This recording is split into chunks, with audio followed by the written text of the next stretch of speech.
to be so nice. ഇപ്പൊ 10 കുട്ടികൾ കിടന്ന് കരയുന്നുണ്ട്. സാഹചര്യങ്ങളുടെ സമ്മർദ്ദം മൂലം എനിക്കത് ചെയ്യേണ്ടി വന്നു. Guys hello hello hello hello hi, എല്ലാവരും ഷെയർ ചെയ്ത് പവർ ആക്കൂ. Yes hi guys, hello hello hello hello. Eduport paying student ആണ്, സ്റ്റഡി ഒക്കെ എങ്ങനെ? Okay hi hello. Technical issues ഉണ്ടാവും. ടെക്നിക്കൽ ഇഷ്യൂ ഒന്നുമല്ല, it was from my side. Okay, എനിക്കൊന്നാമത് ചെറിയ പനിയൊക്കെ ഉണ്ട്. ബട്ട് ലെറ്റ്സ് എന്താ പറയുക, നമുക്ക് ക്ലാസ് എടുത്തേ പറ്റുള്ളൂ. So sorry for that. Okay, ഞാൻ വീട്ടിൽ നിന്നാണ് വരുന്നത്. ഓക്കെ, സോ സാർ എവിടെയാണ്? സാറെ കാണാതെ സാഡായി. ഓഹ് ഭയങ്കരം തന്നെ. ഓക്കെ, സോ ഹായ് മക്കൾസ്, ഹലോ ഹലോ ഹലോ. എന്തായാലും നിങ്ങൾ ഇത്രയും സമയം നമ്മൾ ഓൾറെഡി പിൻ ചെയ്ത് വെച്ചിട്ടുണ്ടായിരുന്നു 3:45 തുടങ്ങുന്നല്ലേ, എന്നിട്ട് നമ്മൾ വീണ്ടും 15 മിനിറ്റിനകത്ത് ലേറ്റ് ആയിട്ടുണ്ട്. Really sorry for that. ഞാൻ വീട്ടിൽ നിന്ന് വരുമ്പോൾ കുറേ ബ്ലോക്കിലും മറ്റോ കുടുങ്ങി. ഓക്കെ, സോ അതുകൊണ്ടാണ് റിയലി സോറി വൺസ് അഗൈൻ. അപ്പം എൻ്റെ കുട്ടികളൊക്കെ നന്നായിട്ട് പഠിച്ച് തുടങ്ങിയിട്ടുണ്ടാവും എക്സാമിന് എന്നാണ് ഞാൻ കരുതുന്നത്. നമുക്ക് ഇനിയും സമയമുണ്ട് അല്ലേ? ഇനിയും സമയമുണ്ട്. സാർ ചായ കുടിച്ചോ? ചായ കുടിച്ചിട്ടില്ല. ഒരു കട്ടൻ ചായ മാത്രം രാവിലെ കുടിച്ചിട്ടുണ്ടായിരുന്നു, വേറെ ഒന്നും കഴിച്ചിട്ടൊന്നുമില്ല. പക്ഷേ yes, you are my energy. Okay, so being here, നിങ്ങളങ്ങനെ നിങ്ങളുടെ പ്രസൻസ് ഇങ്ങനെ കാണുക എന്നുള്ളതാണ് എൻ്റെ ഏറ്റവും വലിയ എനർജി എന്ന് പറയുന്നത്. So that's it. സോ മക്കളെ, നമുക്ക് ആദ്യം തന്നെ എവിടെ തുടങ്ങാം? ആനിമൽ കിങ്ഡത്തിൽ നിന്ന് തുടങ്ങാം. R you ready? റെഡി ആണെങ്കിൽ കുറച്ച് ലവ് സിമ്പിൾ ഇട്ടേ മക്കളെ. എം സ്റ്റുഡിയോ ഹായ് തരാമോ? Hi, 2 hi. ഓക്കെ മക്കളെ, കുറച്ച് ലവ് സിമ്പിൾ ഇട്ടേ. നമ്മൾ ചേച്ചിനോട് എനിക്കൊരു ചായ ഉണ്ടാക്കി തരാൻ പറയുമോ? ചായ മതിയോ? കാപ്പി വേണ്ട. ഓക്കെ, കുറച്ച് ലവ് സിമ്പിൾ തരൂ തരൂ തരൂ തരൂ തരൂ. Come on come on come on come on come on. Yes, very good, nice. Rinshad ഇതൊന്ന് വെള്ളമാക്കിയിരുന്ന് നമ്മളിതില്ലേ ടിഷ്യൂ പേപ്പർ ഒന്ന് ഇതാക്കി തരണേ. സോറി. ഓക്കെ, സെറ്റാണ് അല്ലേ? അപ്പോൾ മക്കളെ, നമുക്ക് let start from animal kingdom. നമുക്ക് ആനിമൽ കിങ്ഡം മുതൽ അങ്ങോട്ട് തുടങ്ങാം. ഞാൻ മൊത്തം ബ്ലാങ്ക് സ്ലൈഡാണ് ഇട്ടിട്ടുള്ളത്. നോക്കൂ, നമ്മൾ ഈ ഒരു ലൈവിൽ എന്താ ചെയ്യാൻ പോകുന്നതെന്ന് വെച്ച് കഴിഞ്ഞാൽ, നിങ്ങൾ ഇതുവരെ പഠിച്ച ആളുകളുണ്ടാവും, ഒന്നും കാര്യമായിട്ട് പഠിച്ചു തുടങ്ങാത്ത ആളുകളുണ്ടാവും, ഒന്നും മനസ്സിലാവാത്ത ആളുകളുണ്ടാവും അല്ലേ? അപ്പോൾ നമ്മളിപ്പോൾ ഞാൻ ലൈവിൽ ഒന്നിച്ച് ആനിമൽ കിങ്ഡം അങ്ങോട്ട് മൊത്തത്തിൽ സ്പീഡിൽ ചറ പറ പറ പറാന്ന് പറഞ്ഞു പോയി കഴിഞ്ഞാൽ നിങ്ങൾ കേൾക്കും എന്തൊക്കെയോ ഫീൽ ചെയ്യും. ബട്ട് ലൈക്ക് നിങ്ങൾക്കൊരു അതിനൊന്ന് സ്ട്രക്ചർ ആക്കിയിട്ട് എങ്ങനെ പഠിച്ചെടുക്കാം, എങ്ങനെ ഇത് സെറ്റ് ചെയ്യണം എന്നുള്ള ഒരു ഐഡിയ കിട്ടൂല. അപ്പോൾ അതുകൊണ്ട് തന്നെ നമ്മൾ ഏറ്റവും ബേസിക് ആയിട്ട് I will guide you. Okay, നിങ്ങൾ എന്തൊക്കെ നമ്മൾ പഠിപ്പിച്ചു തരും, അതിന് കൂടെ നിങ്ങൾ എങ്ങനെ പഠിക്കണം എന്നുള്ള കൂടെ ഐഡിയ തരും. ഓക്കെ, അപ്പോൾ അതാണ് ഞാൻ ഇന്നത്തെ ലൈവിൽ ഉദ്ദേശിക്കുന്നത്. ഓക്കെ, സോ സാറിൻ്റെ പേര് എന്താ? സാറിൻ്റെ പേര് എന്താ? ഓ, എൻ്റെ പേര് അറിയില്ലല്ലേ സാർ? ആനുവൽ കിങ്ഡം ഒന്നും അറിയില്ല. Help me sir. പിന്നെന്താ, വീണ്ടും ബ്ലാക്ക് ബോർഡ് മാറ്റിയോ? സ്പീഡ് എടുക്കണം സാർ. സ്പീഡിൽ നമ്മുടെ limit. Okay, so that's it. സ്പീഡൊക്കെ ഉണ്ടാവും, നിങ്ങൾ പേടിക്കേണ്ട. ഓഫ് കോഴ്സ് സ്പീഡ് ഉണ്ടാവും, അല്ലെങ്കിൽ 4 ചാപ്റ്റർ നമ്മൾ തീർക്കാൻ പറ്റും ഒരു സിംഗിൾ ലൈവിൽ. നോ, അപ്പോൾ സ്പീഡും കാര്യങ്ങളൊക്കെ ഉണ്ടാവും, but still I will help you. Okay, so come here. So animal കിങ്ഡത്തിൽ നമുക്ക് ബേസിക്കലി എന്താ പഠിക്കാണ്ടായിരുന്നതെന്ന് നിങ്ങൾക്ക് ഓർമ്മയുണ്ട്? ആനിമൽ കിങ്ഡത്തിൽ എന്താ നമുക്ക് ബേസിക്കലി പഠിക്കേണ്ടത്? ഒന്ന്, ബേസിസ് ഓഫ് ആനിമൽ ക്ലാസിഫിക്കേഷൻ അല്ലേ? ആനിമൽസിനെ നമ്മൾ എന്തൊക്കെ കാര്യങ്ങളെ ബേസ് ചെയ്തുകൊണ്ടാണ് ആനിമൽസിനെ പല ഫൈലങ്ങളായിട്ട് ഡിവൈഡ് ചെയ്തിട്ടുള്ളത്, അതാണ് നമുക്ക് ആദ്യമായിട്ട് പഠിക്കേണ്ടത്. വാട്ട് ആർ ദ നല്ലോണം വെള്ളമാക്കിയേക്ക്, അത് പോയിട്ടില്ല, ഫുള്ളും ക്ലീൻ ആവും. Okay, what are the basis of animal classification? Animal ക്ലാസിഫിക്കേഷൻ്റെ ബേസിസുകൾ എന്തൊക്കെയാണ് അല്ലേ? ആനിമൽസിന് നമ്മൾ level of organisation, symmetry, embryonic ലെയേഴ്സിൻ്റെ എണ്ണം, അതായത് നോക്കൂ, ഇവരുടെ പല ലെവലിൽപ്പെട്ട ആനിമൽസ് ഉണ്ട്, പല ലെവൽ ഓഫ് ബോഡി ഓർഗനൈസേഷൻ ഉള്ള ആനിമൽസ് ഉണ്ട്. ഇപ്പം നമ്മൾ മൾട്ടി സെല്ലുലാർ ആയിട്ടുള്ള മൾട്ടി ഓർഗാൻസ് ഉള്ള ആനിമലാണ് അല്ലേ? ഫോർ എക്സാമ്പിൾ, നമ്മുടെ ശരീരത്തിൽ ഇപ്പം നമുക്ക് റെസ്പിറേഷൻ നടക്കണമെങ്കിൽ നമുക്ക് നമ്മുടെ മൂക്ക് റെസ്പിറേഷന് സഹായിക്കുന്നുണ്ട്, അതുപോലെ തന്നെ ട്രക്കിയ എന്ന് പറയുന്ന ഭാഗമുണ്ട്, ലങ്സ് സഹായിക്കുന്നുണ്ട്, നമ്മുടെ ബ്രെയിന് റെസ്പിറേഷന് സഹായിക്കുന്നുണ്ട്, റെസ്പിറേഷനെ കൺട്രോൾ ചെയ്യാൻ. ഇങ്ങനെ ഒന്നിലധികം അവയവങ്ങൾ കൂടിച്ചേർന്നുകൊണ്ട് ഒരു സിസ്റ്റമായിട്ട് പ്രവർത്തിക്കുകയാണ് നമ്മുടെ ബോഡിയിൽ ചെയ്യുന്നത്. അപ്പോൾ നമ്മുടെ ലെവൽ ഓഫ് ഓർഗനൈസേഷൻ എന്ന് പറയുന്നത് എന്താണ്? നിങ്ങൾക്കറിയാം നമ്മുടെ ലെവൽ ഓഫ് ഓർഗനൈസേഷൻ എന്താണ്? Very good, organ system level of organisation ഉള്ള ജീവികളാണ് നമ്മൾ. അതേ സമയത്ത് ചില ജീവികളിൽ നമുക്ക് അവയവങ്ങൾ, ഓർഗാനുകൾ കാണാൻ പറ്റൂല. Even U can see tissues. എന്താ ടിഷ്യൂ എന്ന് പറഞ്ഞാൽ? ഗ്രൂപ്പ് ഓഫ് സെൽസ് അല്ലേ? സെല്ലിൻ്റെ ഗ്രൂപ്പാണ്. യു കാണ്ട് ഈവൻ സീ ദാറ്റ് ടിഷ്യൂസ്. പകരം കുറച്ച് സെല്ലുകൾ ഇങ്ങനെ ഇരിക്കുന്നതാണ് കാണാൻ പറ്റുക. So that is cellular level of organisation. അവർക്ക് സെല്ല് മാത്രമേ ഉള്ളൂ.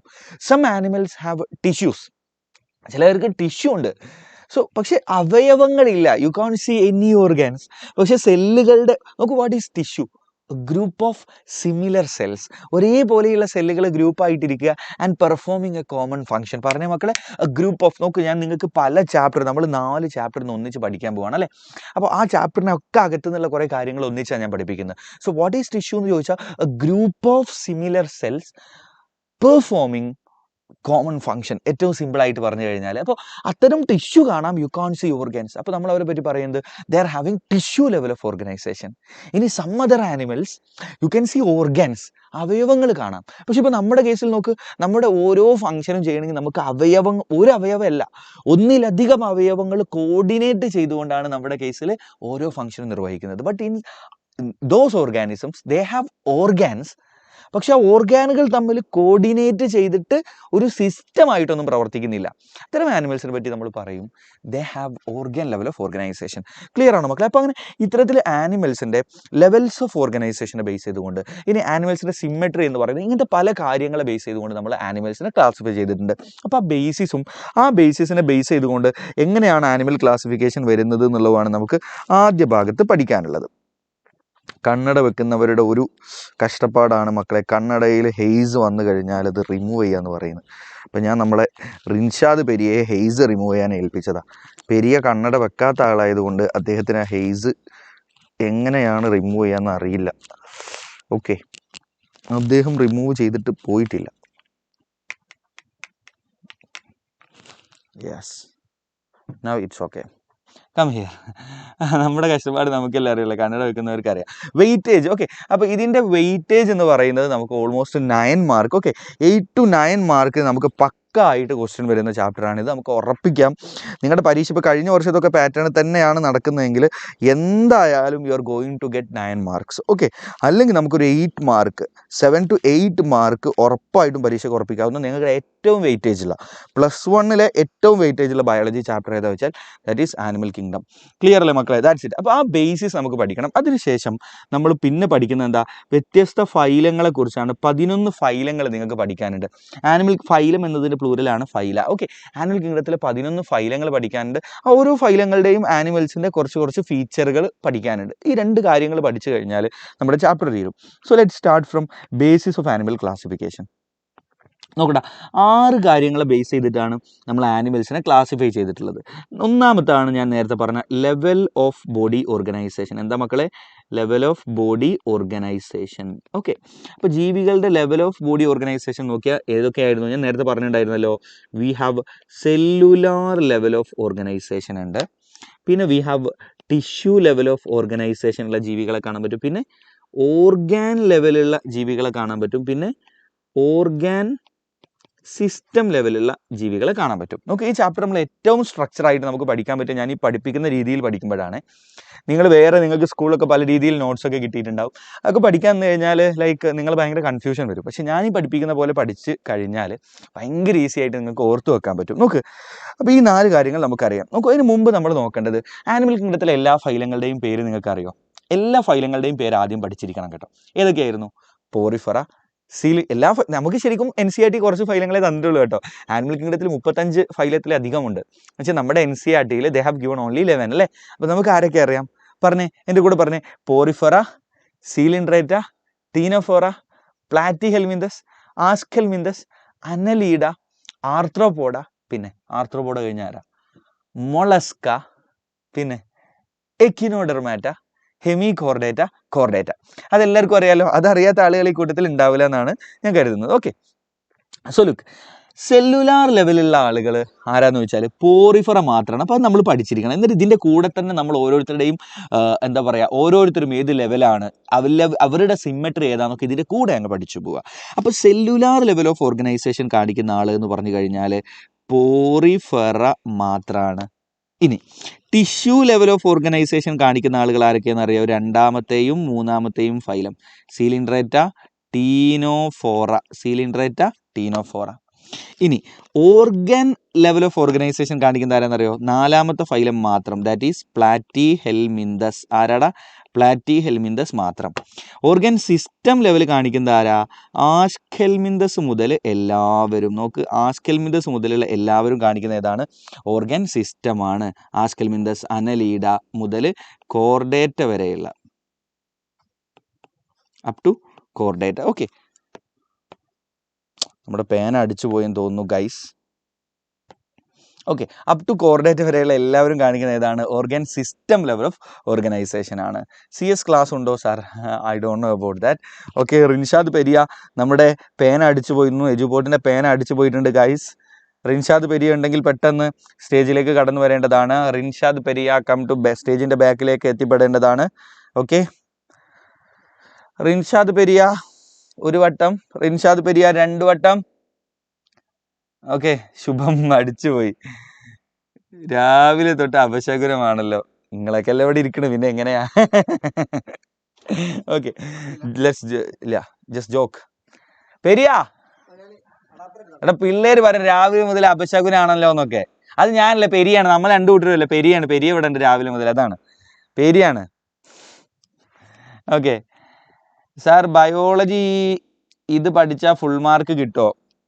മോസ്റ്റ് പ്രോബബ്ലി കിട്ടും ഫുൾ മാർക്ക്. മോട്ടിവേഷൻ തരുമോ? ഞാൻ മുൻപ് ചെയ്ത മോട്ടിവേഷൻ്റെ വീഡിയോ ഒക്കെ നിങ്ങൾ കണ്ടാൽ മതി. എനിക്ക് ഓൾറെഡി പനിയാടാ മക്കളെ. നിങ്ങളെ മോട്ടിവേഷൻ ചെയ്യാനുള്ളൊരു ത്രാണി എനിക്കില്ല. ഓക്കെ, നിങ്ങൾ എന്നെ കാണുമ്പോൾ തന്നെ നിങ്ങൾക്ക് മോട്ടിവേഷൻ അല്ലേ? ബ്ലാക്ക് ബോർഡ് കൊള്ളാമായിരുന്നു എന്ന് പറയുന്നുണ്ടല്ലോ പെരിയ ഇവന്മാർ. നമുക്ക് അടുത്ത ബ്ലാക്ക് ബോർഡിൽ ഞാൻ കൊടുക്കാം അല്ലേ? അടുത്ത ലൈവ്. ഓക്കെ സാർ, ചേച്ചിയുടെ കൊച്ചിന് മാമോദിസയാണ്, അവിടെ പോകണം തുടങ്ങുന്നില്ലല്ലോ സാർ. ബയോളജി ഒന്നും അറിയില്ല. ഒന്നും അറിയാത്തതിനല്ല നിങ്ങൾക്ക് ഞാൻ ഇവിടെ ഇരുന്ന് പഠിപ്പിച്ചു തരുന്നത്. ഓക്കെ, റിൻഷാദൊക്കെ ഒന്ന് വായോ. റിൻഷാദൊക്കെ നിങ്ങളെ പിള്ളേര് വിളിക്കുന്നുണ്ട്. റിൻഷാദ് പ്ലീസ്. രാവിലെ റിൻഷാദ് ഇവിടെ റിൻഷാദല്ല എന്താ ഇവിടെ ആദ്യത്തെ അപശകുനത്തിന്റെ കാരണം നമുക്ക് കിട്ടിക്കഴിഞ്ഞു ഗൈസ്. ഓക്കെ, ലൈവ് കഴിഞ്ഞ് നാളെ റിൻഷാദിനെ തല്ലിക്കൊന്നില്ലെങ്കിൽ നമുക്ക് അടുത്ത ക്ലാസ്സിൽ കാണാം. ഓക്കെ, സോ TVMൽ നമ്മൾ വരുന്നുണ്ട്. ക്ലാസ് ഇപ്പോൾ വരെ ഉണ്ട്. ക്ലാസ് നിങ്ങൾ ആലോചിച്ച് നോക്ക്. നമ്മൾ ഇന്ന് ബയോളജിയിലെ 4 ചാപ്റ്റർ സെറ്റാക്കാൻ പോവാണ്. 4 ചാപ്റ്റർ ഫുള്ളായിട്ട് പഠിക്കാൻ പോവുക. നിങ്ങളെ ലൈഫിൽ നോക്ക്, നമുക്ക് ഇപ്പോൾ ലൈക്ക് സാറ്റർഡേ സൺഡേ ഒക്കെയാണ്, കുറേ കല്യാണങ്ങളൊക്കെ ഉണ്ടാവും അല്ലേ? എടാ, കല്യാണങ്ങൾക്ക് നമുക്ക് ഇനിയും കൂടാൻ പറ്റും അല്ലേ? കല്യാണങ്ങൾ ഇപ്പോൾ നമ്മുടെ മാമൻ്റെ മോളുടെ കല്യാണം ഉണ്ട്, നമുക്ക് കൂടാൻ പറ്റില്ല. മാമൻ്റെ മോള് വേണമെങ്കിൽ ഇനിയും കെട്ടിക്കാം, പക്ഷെ നമ്മുടെ +1 എക്സാം ഇനി വെക്കാൻ പറ്റുമോ? എന്താ നിൻ്റെ അഭിപ്രായം? ജീവിതത്തിൽ കല്യാണമൊക്കെ പല തവണ നടക്കുന്ന കാര്യമാണ്. നമ്മൾ കല്യാണം ഒരു തവണ ഒന്നുമില്ല, എത്ര ആളുകൾ കല്യാണം. ഇപ്പോൾ നമ്മൾ ദിലീപൊക്കെ കണ്ടില്ലേ, ആദ്യം മഞ്ജു വാര്യരെ കെട്ടി, പിന്നെ കാവ്യയെ കെട്ടി. അങ്ങനെ സംഭവിക്കാതിരിക്കട്ടെ, ഞാൻ തമാശ പറഞ്ഞതാണ്. പക്ഷേ ബട്ട് സ്റ്റിൽ ഓക്കെ, നമുക്ക് കല്യാണങ്ങൾ കാര്യങ്ങളൊക്കെ നമുക്ക് ഇനിയും ഇഷ്ടം പോലെ വരാനുണ്ടാവും. പക്ഷേ നമുക്ക് പരീക്ഷയിൽ മാർക്കില്ലെങ്കിൽ നമ്മളെന്താവും? തള്ളിപ്പോകും മൊത്തത്തിൽ. അപ്പോൾ അതുകൊണ്ട് നമ്മുടെ ഈ ഒരു കാര്യം, ഈ ഒരു പോയിന്റ്, എക്സാം ആയിരിക്കണം ഇപ്പോൾ നിങ്ങളുടെ ഏറ്റവും വലിയ കൺസേൺ എന്ന് പറയുന്നത്. ഓക്കെ, സോ ആഷ്കെൽമിന്തസ് മുതൽ കോർഡേറ്റ വരെയുള്ള എല്ലാവർക്കും എന്താടാ? Organ system level of organisation ആണ്. സെറ്റാണല്ലോ? അപ്പോൾ ആ കാര്യം നമ്മൾ പഠിച്ചു കഴിഞ്ഞു, level of organisation. Now let's talk about symmetry. നോക്ക്, സിമ്മെട്രിയെ ബേസ് ചെയ്തുകൊണ്ട് നമ്മൾ ജീവികളെ 3 ഗ്രൂപ്പ് ആക്കിയിട്ടുള്ളത് അല്ലേ? ഏതൊക്കെ സിമ്മെട്രിയെ ബേസ് ചെയ്ത് ജീവികളെ 3 ഗ്രൂപ്പ് ആക്കിയത്? നോക്കൂ, ഒന്നാമത്തതാണ് വി ഹാവ് അസിമെട്രി. അസിമെട്രി എന്ന് പറഞ്ഞാൽ ഒന്നുമില്ല, ഒരു ജീവിയെ നിങ്ങൾ എങ്ങനെ മുറിച്ചു കഴിഞ്ഞാലും ആ ജീവിയെ 2 ഈക്വൽ ഹാഫ് ആക്കാൻ പറ്റുന്നില്ല എങ്കിൽ അത്തരം ജീവികളെ പറ്റിയാണ് നമ്മൾ അസിമെട്രി ആയിട്ടുള്ള ജീവികൾ എന്ന് പറയുന്നത്. ഓക്കെ, അസിമെട്രിക്കൽ എന്ന് പറയും ജീവികളെ പറ്റി.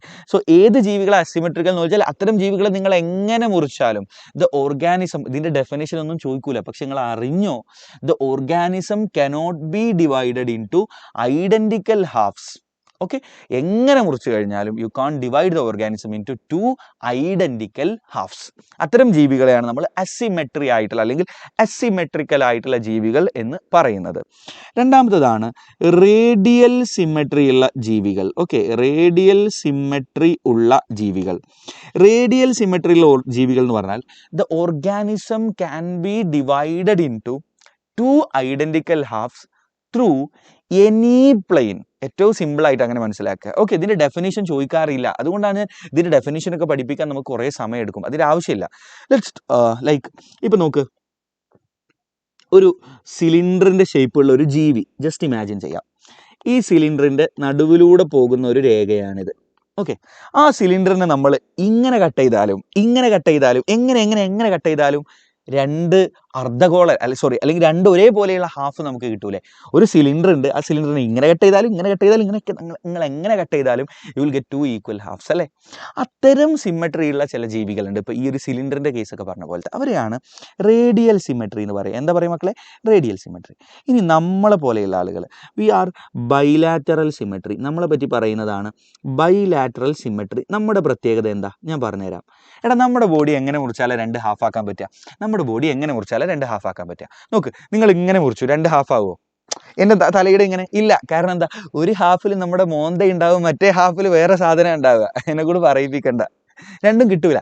പക്ഷെ നമുക്ക് ഇങ്ങനെ മുറിച്ച് ഈ കുറച്ച് ചെരിച്ച് മുറിച്ചാലോ? അപ്പോഴും കിട്ടൂല. ചെരിച്ച് മുറിച്ചാൽ ഒരേപോലത്തെ 2 ഹാഫ് കിട്ടുമോ? ഇല്ല. പക്ഷെ അതേ സമയത്ത് ഇങ്ങനെ മുറിച്ചാൽ you will get 1 right half, you will get 1 left half അല്ലേ. ഓൺലി ഇങ്ങനെ മാത്രം, ഇങ്ങനെ മുറിക്കുക. സോ ഒരൊറ്റ പ്ലെയിനിലൂടെ മുറിച്ചാൽ മാത്രം, ഒരൊറ്റ രീതിയിൽ മുറിച്ചാൽ മാത്രം ഇല്ല നമുക്ക് എക്സാമിന് സ്പെല്ലിംഗ് മിസ്റ്റേക്ക് ഒന്നും നമുക്ക് കുഴപ്പം വരില്ല. അതൊന്നും ആരും പേടിക്കേണ്ട കാര്യമില്ല കേട്ടോ. സ്പെല്ലിംഗ് മിസ്റ്റേക്കിനൊന്നും നമ്മുടെ മാർക്ക് കുറക്കൂല സാധാരണ ബോർഡ് എക്സാമിന്. അപ്പോൾ നോക്ക്, നമ്മൾ ഇങ്ങനെ മുറിച്ച് കഴിഞ്ഞാൽ you will get 1 right half and 1 left half അല്ലേ. അപ്പോൾ ആ രീതിയിൽ so the organism can be divided in to a right and left half only through a single plane. ഒരൊറ്റ പ്ലെയിനിൽ മുറിച്ചാൽ മാത്രം നമുക്ക് റൈറ്റ് ആൻഡ് ലെഫ്റ്റ് ഹാഫ് കിട്ടും. അത്തരം ജീവികളാണ് ബൈലാറ്ററൽ സിമെട്രി. ഡെഫിനിഷൻ ഒന്നും ചോദിക്കൂല, പേടിക്കണ്ട. അപ്പോൾ ഏതൊക്കെ ജീവികളാണെന്നേ ചോദിക്കുള്ളൂ. അപ്പോൾ അസിമെട്രി ഉള്ള ജീവി, അപ്പോൾ ഇതിൻ്റെ ഡയഗ്രം ഉണ്ട് കേട്ടോ. NCERT ഡയഗ്രം ഉണ്ട്. ഈ ഒരു സിമെട്രി കാണിക്കുന്ന NCERT ഡയഗ്രം ഉണ്ട്. അതിൻ്റെ കുട്ടികൾ നോക്കണം കേട്ടോ. പ്രത്യേകം നോട്ട് ചെയ്ത് വെച്ചേ. ഓക്കെ, പ്രത്യേകം ഒരു സൈഡിൽ ഒരു പേപ്പർ എടുത്ത് വെച്ചോ. ഞാൻ ചില കാര്യങ്ങൾ നിങ്ങളോട് നോട്ട് ചെയ്യാൻ പറയും. അതിൻ്റെ കുട്ടികൾ അതേപോലെ നോട്ട് ചെയ്ത് പഠിക്കുക. മസ്റ്റായിട്ട് പഠിക്കണം. അത് എന്തായാലും ചോദിക്കുക. ഡയഗ്രം ആയിരിക്കും മോസ്റ്റ് പ്രോബബ്ലി ചോദിക്കുക. NCERT-ൽ ഈ സിമെട്രിയുടെ ഡയഗ്രം തന്നിട്ടുണ്ട്. So they will ask, okay, analyse this diagram and write അല്ലെങ്കിൽ കമൻറ്റ് ഓൺ ഇറ്റ് എന്ന് പറയും. അപ്പോൾ നമുക്ക് പറയാൻ വേണ്ടി ഇയാൾ റേഡിയലാണ്, ഇയാൾ ബൈലാറ്ററൽ ആണെന്ന് പറയാൻ പറ്റണം. ഓക്കെ, 2 സിമ്പിൾ ഡയഗ്രങ്ങൾ NCERT-ലുണ്ട്.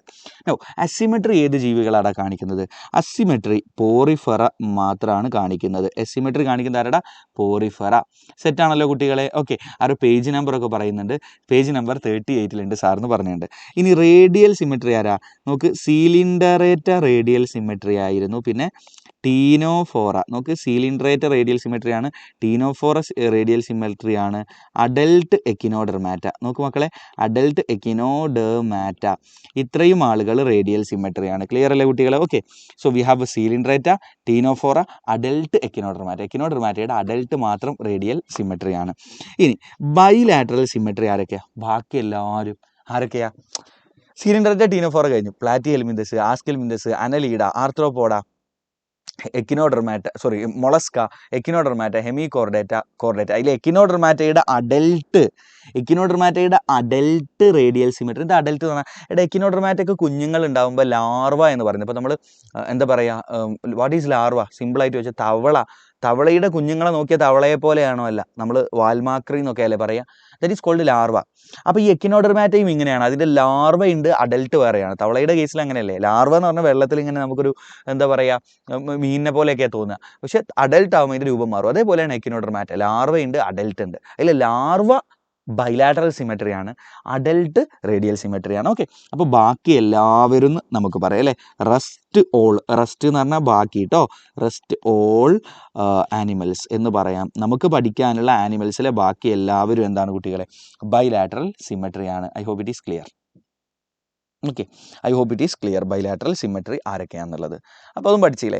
ഇനി അടുത്താണ് കുട്ടികളെ നമ്പർ ഓഫ് എംബ്രിയോണിക് ലെയേഴ്സ്. അടുത്തതാണ് നമ്പർ ഓഫ് എംബ്രിയോണിക് ലെയേഴ്സ്. അങ്ങനെ പറഞ്ഞാൽ എന്താ? Number of embryonic layers. എടാ, നമ്മളൊക്കെ എങ്ങനെ ഉണ്ടായത്? നമ്മുടെ അച്ഛൻ്റെ ഗാമീറ്റും അമ്മയുടെ ഗാമീറ്റും കൂടെ സ്പേം എന്ന് പറയും പുരുഷ ബീജത്തെ, ഓം എന്ന് പറയും സ്ത്രീ ബീജത്തെ.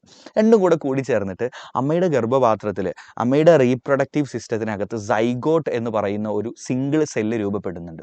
ഒരു സിംഗിൾ സെല്ലുണ്ടാവും. ഇതിന് പേരെ സൈഗോട്ട്, മലയാളത്തിൽ സിക്താണ്ഡം എന്ന് പറയും. ഈ സൈഗോട്ട് ഇങ്ങനെ ഡിവൈഡ് ചെയ്ത് കുറേ സെല്ലുകളുടെ എണ്ണം കൂടി വരും. And that structure is called embryo.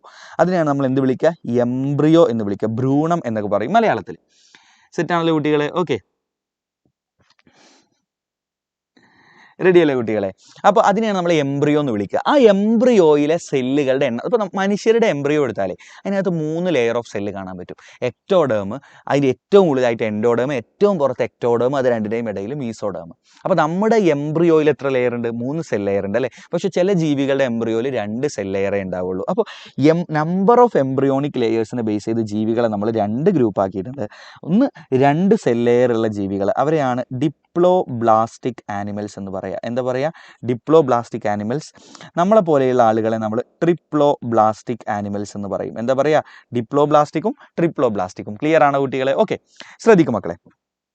അപ്പോൾ ഡിപ്ലോബ്ലാസ്റ്റിക് ഇതിൻ്റെ കൂടെ അങ്ങ് പഠിച്ചു പോകണം കേട്ടോ. പിന്നെ ആനിമൽ നോക്കൂ, ലൈക്ക് ഈ ആനിമൽ കിങ്ഡം ചാപ്റ്ററിലെ ഏറ്റവും ഇമ്പോർട്ടൻറ്റ് ഭാഗം ഞാൻ ഈ പറയുന്ന ബേസിസ് ഓഫ് ആനിമൽ ക്ലാസിഫിക്കേഷൻ എന്ന് പറയുന്ന ഭാഗം മാത്രമാണ്.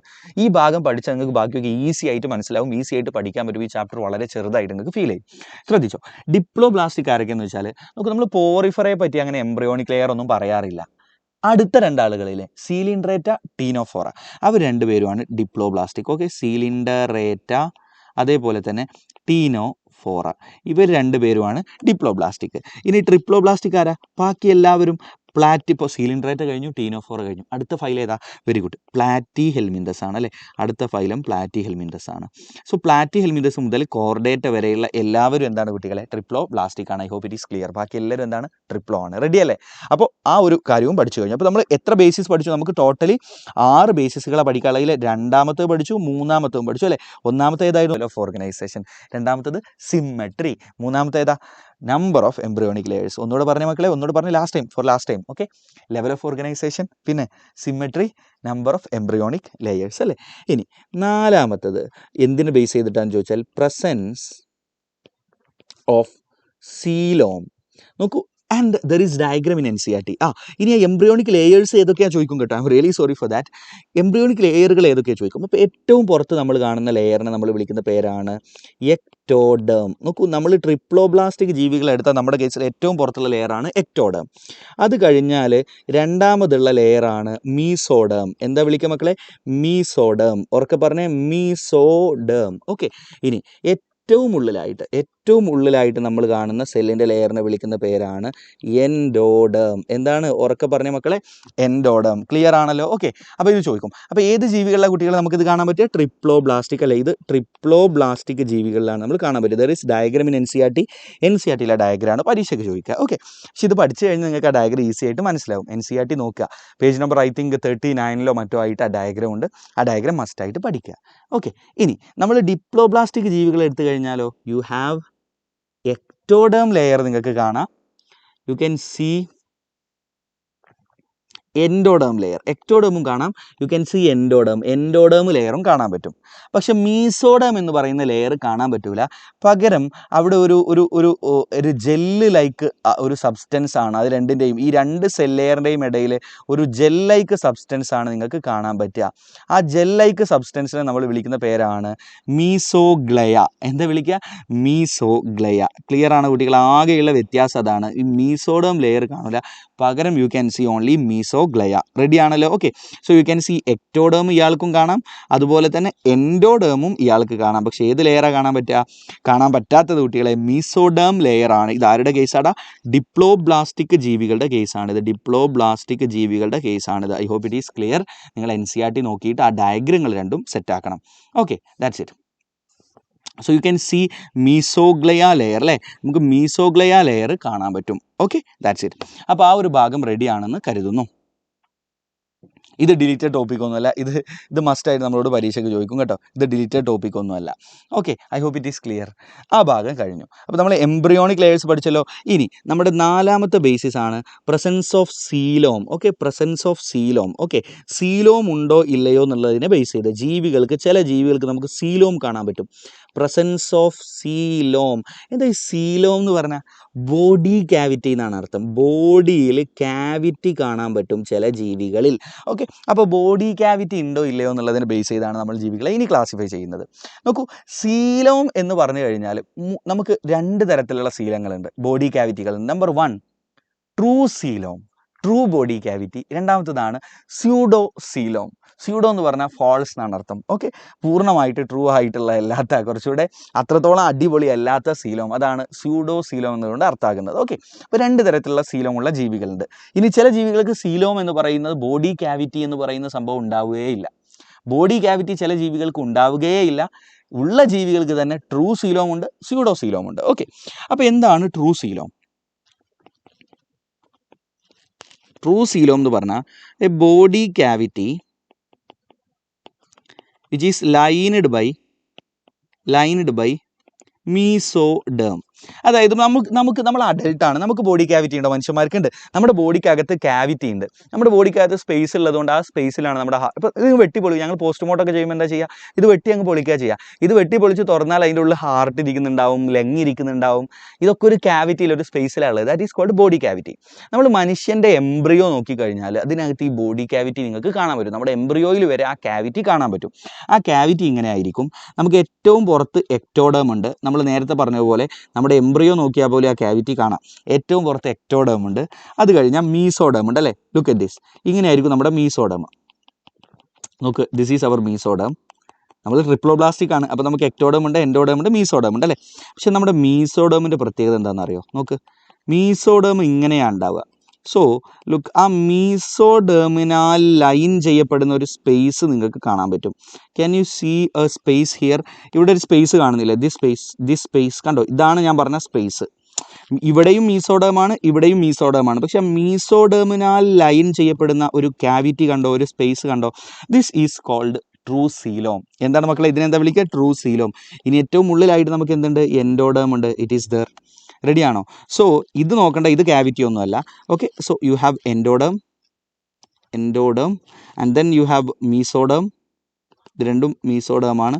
And you have ectoderm. So there is a body cavity lined by mesoderm. Okay, this is called true coelom. True coelom ഉള്ള ആനിമൽസിനെയാണ് നമ്മൾ സീലോമേറ്റ് എന്ന് വിളിക്കുക. ട്രൂ coelom ഉള്ള ആനിമൽസിനെയാണ് നമ്മൾ എന്ത് വിളിക്കുന്നത്? സീലോമേറ്റ് എന്ന് വിളിക്കും. Animals with true coelom is called coelomate. Clear അല്ലേ? ഓക്കെ, നോക്കൂ, അനലീഡ മുതലുള്ള എല്ലാ ആനിമൽസും ട്രൂ coelom ഉള്ള ആളുകളാണ്. നോക്കൂ, ഫൈലം അനലീഡ മുതൽ അങ്ങോട്ടുള്ള എല്ലാവർക്കും they have true coelom. Ready അല്ലേ? So they are called coelomate. Ready? Okay, good. ഇനി നോക്കൂ, നമ്മൾ ആഷ്കൽമിന്തസ് ഉണ്ടല്ലോ, ഫൈലം ആഷ്കൽമിന്തസ്, അവരെ നോക്കിക്കഴിഞ്ഞാൽ അവർക്ക് ബോഡി ക്യാവിറ്റി കാണാൻ പറ്റും. But which is not lined by mesoderm. You can see a body cavity which is not lined by mesoderm. എങ്ങനെയാണെന്നല്ല ഞാൻ കാണിച്ചു തരാം, ശ്രദ്ധിച്ചോ. ഇപ്പോൾ ആഷ്കൽമിന്തസിനെ നോക്കിയാൽ you can see ectoderm layer, you can see endoderm layer. Okay, and എക്ടോഡമിൻ്റെയും എൻഡോഡമിൻ്റെയും ഇടയിൽ you can see a cavity. That cavity is not lined by mesoderm. പകരം മീസോഡേം ഈ ഒരു ക്യാവിറ്റിയിൽ പൗച്ചുകളായിട്ട് കിടക്കുന്നത് കാണാൻ പറ്റും. You can see pouches of mesoderms within this cavity. ഈ ക്യാവിറ്റിയിൽ മീസോഡേം ലെയർ ഇങ്ങനെ പൗച്ചുകളായിട്ട് കിടക്കുന്നത് കാണാൻ പറ്റും. Okay, so this type of coelom, you can see there is a body cavity but which is not lined by mesoderm. Instead, പകരം mesoderm is present as pouches within the cavity. Clear അല്ലേ? ഇത്തരം സീലങ്ങളെയാണ് നമ്മൾ എന്ത് വിളിക്കുന്നത്? Pseudo coelom എന്ന് വിളിക്കുന്നത്. എന്താ വിളിക്കുക? Pseudocoelom. റെഡിയാണോ മക്കളെ? ഓക്കെ, സ്യൂഡോ സീലോം എന്ന് വിളിക്കുന്നത്. So body cavity not lined by mesoderm. Okay, and mesoderm present as pouches അല്ലേ? mesoderm present as pouches in the cavity. ക്യാവിറ്റിയിൽ മീസോഡമിനെ പൗച്ചസ് ആയിട്ട് കാണാൻ പറ്റും. ക്ലിയർ അല്ലേ? Okay, so this is called pseudocoelom. Pseudocoelom ഉള്ള ജീവികളെ പറ്റി നമ്മൾ പറയാം, അവർ സ്യൂഡോസീലോമേറ്റ് എന്നാണ് പറയുക. എന്താ പറയുക മക്കളെ? സ്യൂഡോ. ഇത് ചോദിച്ചിട്ടുണ്ട് കേട്ടോ, ഞാൻ ഇതിൻ്റെ മാത്രം ഡെഫിനിഷൻ അതുകൊണ്ടാണ് പറയുന്നത്. ഇത് 2 തവണ ചോദിച്ചിട്ടുണ്ട്. ഓക്കെ, സ്യൂഡോസീലോമേറ്റ് എന്നാണ് പറയാം. ഇത് ആരാന്ന് വെച്ചാൽ ആഷ്കൽമിന്തസ് മാത്രമാണ് സ്യൂഡോസീലോമേറ്റ് ആയിട്ടുള്ളത്. ആഷ്കൽമിന്തസ് മാത്രമാണ് എന്തായിട്ടുള്ള കുട്ടികളെ? സ്യൂഡോസീലോമേറ്റ് ആയിട്ട് ഉള്ളത്. ഓക്കെ, അപ്പോൾ ട്രൂ സീലോ ആരാ? നോക്ക്, അനലീഡ മുതലുള്ള എല്ലാവരും, അനലീഡ മുതൽ കോർഡേറ്റ വരെയുള്ള എല്ലാവരും എന്താണ്? സീലോമേറ്റ് ആണ്. ആഷ്കൽമിന്തസ്, അനലീഡക്ക് തൊട്ട് മുമ്പുള്ള ഫൈലാണ് ആഷ്കൽമിന്തസ്. They are സ്യൂഡോസീലോമേറ്റ്. ഇനി ആഷ്കൽമിന്തസിന് മുന്നേ ആരൊക്കെയുള്ളത്? Porifera, Coelenterata, Ctenophora, platy helminthes അല്ലേ. ഈ പ്ലാറ്റി വരെയുള്ള ആർക്കും സീലോം ഇല്ല. So they are called acoelomates. എന്താ വിളിക്കുക കുട്ടികളെ? അസീലോമേറ്റ്സ് എന്നാണ് അവരെ വിളിക്കുക. Okay, they are called acoelomates. ഓർക്കെ പറഞ്ഞേ, അസീലോമേറ്റ്സ് ആരൊക്കെയാ? Porifera, Coelenterata, Ctenophora, Platyhelminthes. അപ്പോൾ പ്ലാറ്റി വരെയുള്ള ആളുകളൊക്കെ അസീലോമേറ്റ്സ് ആണ്. ഓക്കെ, അപ്പോൾ നമുക്ക് സീലത്തിനെ ബേസ് ചെയ്തുകൊണ്ട് ജീവികളെ നമ്മൾ നോക്കൂ. ആദ്യം നമ്മൾ അസീലോമേറ്റ്, 2 സ്യൂഡോസീലോമേറ്റ്, പിന്നെ സീലോമേറ്റ്. അസീലോമേറ്റ് എന്ന് പറഞ്ഞാൽ ആരാ? നോക്ക്, Porifera, Coelenterata, Ctenophora, platy helminthes അല്ലേ. പ്ലാറ്റി ഹെൽമിന്തസ് അതുവരെയുള്ള ആളുകൾ അസീലോമേറ്റ് ആണ്. ആസ്കെൽമിന്തസ് സ്യൂഡോസീലോമേറ്റ് ആണ്.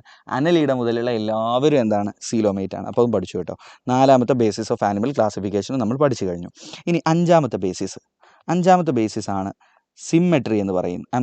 അഞ്ചാമത്തെ ബേസിസ് ആണ് സെഗ്മെൻറ്റേഷൻ എന്ന് പറയുന്നത്. എന്താ പറയുക കുട്ടികളെ? Body segmentation. Okay, body segmentation or it is called metamerism. പറഞ്ഞേ, ബോഡി സെഗ്മെൻറ്റേഷൻ അല്ലെങ്കിൽ മെറ്റാമെറിസം എന്ന് പറയും. അതായത് ചില ജീവികളുടെ ബോഡിയെ നമുക്ക് ഓരോ സെഗ്മെൻ്റ് ആയിട്ട് ഡിവൈഡ് ചെയ്യാൻ പറ്റും. ഫോർ എക്സാമ്പിൾ, ഇപ്പോൾ മനുഷ്യരുടെ ബോഡി, നമ്മുടെ ബോഡി എടുത്തു കഴിഞ്ഞാൽ you can see we have head and then we have neck അല്ലേ. അത് കഴിഞ്ഞാൽ വി ഹാവ് ദിസ് പാർട്ട്, നമ്മുടെ തൊറാക്സ് എന്നാണ് ഈ ഭാഗത്ത് പറയുന്നത്. നമ്മുടെ ചെസ്റ്റ് റീജിയൻ നമ്മൾ തൊറാക്സ് എന്നാണ് പറയാം. And then what? Abdomen. Okay, അത് കഴിഞ്ഞ് പെൽവിസ്. ഇങ്ങനെ നമ്മൾ കുമ്പപ്പള്ള അബ്ഡോമൻ വരെ നിങ്ങൾക്ക് അറിയുന്നതാവും അല്ലേ. അബ്ഡോമൻ ഉണ്ട്, തൊറാക്സ് ഉണ്ട്, നെക്ക് ഉണ്ട്. അപ്പോൾ നമുക്ക് നമ്മുടെ ബോഡി ഇങ്ങനെ ഒരു സെഗ്മെൻ്റ് ആയിട്ട് ഡിവൈഡ് ചെയ്തൂടെ? അങ്ങനെ ഡിവൈഡ് ചെയ്യാൻ പറ്റുന്ന ആളുകളെയാണ് സെഗ്മെൻറ്റേഷൻ അല്ലെങ്കിൽ മെറ്റാമെറിസം കാണിക്കുന്ന ജീവികൾ എന്ന് പറയുന്നത്. പക്ഷേ പല ജീവികളെയും നമുക്ക് അങ്ങനെ ഡിവൈഡ് ചെയ്യാൻ പറ്റൂല. അപ്പോൾ പറ്റാത്ത ജീവികളെ നമ്മൾ പറയും സെഗ്മെൻറ്റേഷൻ ഇല്ലാത്ത ജീവികൾ. അപ്പോൾ നമുക്ക് പഠിക്കാനുള്ളവരുടെ കൂട്ടത്തിൽ മെറ്റാമെറിസം, ഇപ്പോൾ ഡെഫിനിഷൻ ഒന്നും പഠിക്കണ്ട, സെഗ്മെൻറ്റേഷൻ അല്ലെങ്കിൽ മെറ്റാമെറിസം കാണിക്കുന്ന ആളുകൾ ആരൊക്കെയാണെന്ന് പഠിച്ചാൽ മതി കേട്ടോ. ആരൊക്കെയാന്ന് ചോദിച്ചാൽ നോക്ക്, അനലീഡ, ആർത്രോപോഡ, ഈ 3 ആളുകൾ മാത്രമേ ഉള്ളൂ നിങ്ങൾക്ക് പഠിക്കാനുള്ളത്. അനലീഡ, ആർത്രോപോഡ, കോർഡേറ്റ. അനലീഡ, ആർത്രോപോഡ, കോർഡേറ്റ, ഇത്ര ആളുകൾ മാത്രമാണ് എന്ത് കാണിക്കുന്നത് കുട്ടികളെ? മെറ്റാമെറിസം കാണിക്കുന്നത്. Okay, Annelida, Arthropoda, Chordata. അവസാനത്തതാണ് 6ാമത്തെ ബേസിസ് ആണ് presence or absence of notochord. Okay, presence or absence of notochord. Notochord എന്ന് പറഞ്ഞു കഴിഞ്ഞാൽ നമ്മുടെ എംബ്രിയോണിക് ഡെവലപ്മെൻറ്റ് സമയത്ത്, നമ്മൾ ഗർഭാശയത്തിൽ വളരുന്ന സമയത്ത് നമ്മുടെ ബോഡിയുടെ dorsal side, this part is dorsal and this is ventral, this is ventral and this is dorsal. അപ്പോൾ നമ്മുടെ എംബ്രിയോണിക് ഡെവലപ്മെൻറ്റ് സമയത്ത് നമ്മുടെ ബോഡിയുടെ ഡോർസൽ സൈഡിലുള്ള ഒരു സ്ട്രക്ചർ ഉണ്ട്, ഒരു ദണ്ട് പോലെ കാണുന്ന, ഒരു റോഡ് പോലെ കാണുന്ന ഒരു സ്ട്രക്ചർ ഉണ്ട് നീളത്തിൽ, ദാറ്റ് ഈസ് കോൾഡ് നോട്ടോകോഡ്. അപ്പോൾ ചില ജീവികൾക്ക് നോട്ടോകോഡ് കാണാൻ പറ്റും എംബ്രിയോണിക് ഡെവലപ്മെൻറ്റ് സമയത്ത്. അത്തരം ജീവികളെ നമ്മൾ കോർഡേറ്റ എന്ന് പറയും. Animals with notochord is called chordata. Without notochord is called non-chordates. Okay, non-chordates. അതായത് കോർഡേറ്റ വരെയുള്ള ബാക്കി എല്ലാവരെയും ഒന്നിച്ച് വിളിക്കുന്ന പേരാണ് non chordates. I hope it is clear. അപ്പോൾ ഇതാണ് ബേസിസ് ഓഫ് ആനിമൽ ക്ലാസിഫിക്കേഷൻ എന്ന് പറയുന്നത്. റെഡിയാണോ? ഇതുവരെ പറഞ്ഞ കാര്യങ്ങളൊക്കെ റെഡിയാണോ മക്കളെ? റെഡി ആണെങ്കിൽ ഒന്ന് കമൻറ്റ് ചെയ്തേ. ഓക്കെ, റെഡി ആണെങ്കിൽ ഒന്ന് കമൻറ്റ് ചെയ്തേ മക്കളെ. റെഡി ആണെങ്കിൽ ഒന്ന് കമൻറ്റ് ചെയ്തേ. ഓക്കെ, റെഡി ആണെങ്കിൽ പെട്ടെന്ന് കമൻറ്റ് ചെയ്തേ മക്കളെ. പെട്ടെന്ന്. ഓക്കെ, ഇത് നമ്മൾ ഓരോ ഫൈലത്തെക്കുറിച്ചും ബേസിക് ആയിട്ടുള്ള കുറച്ച് കാര്യങ്ങളൂടെ പറഞ്ഞ പരിപാടി തീർന്നു. Okay, good. അപ്പോൾ ഇനി നമ്മൾ ഓരോ ഫൈലത്തെക്കുറിച്ച് അവരുടെ സ്പെഷ്യൽ, ഇനി നമ്മൾ ഓരോ ഫൈലത്തെക്കുറിച്ച് നമ്മൾ പഠിക്കുമ്പോൾ എന്തൊക്കെയാണ് നോക്കുകയെന്ന് അറിയോ? ഒന്ന്, ആ ഫൈലത്തിന് റീസൺ ഫോർ ദെയർ നെയിമിങ്.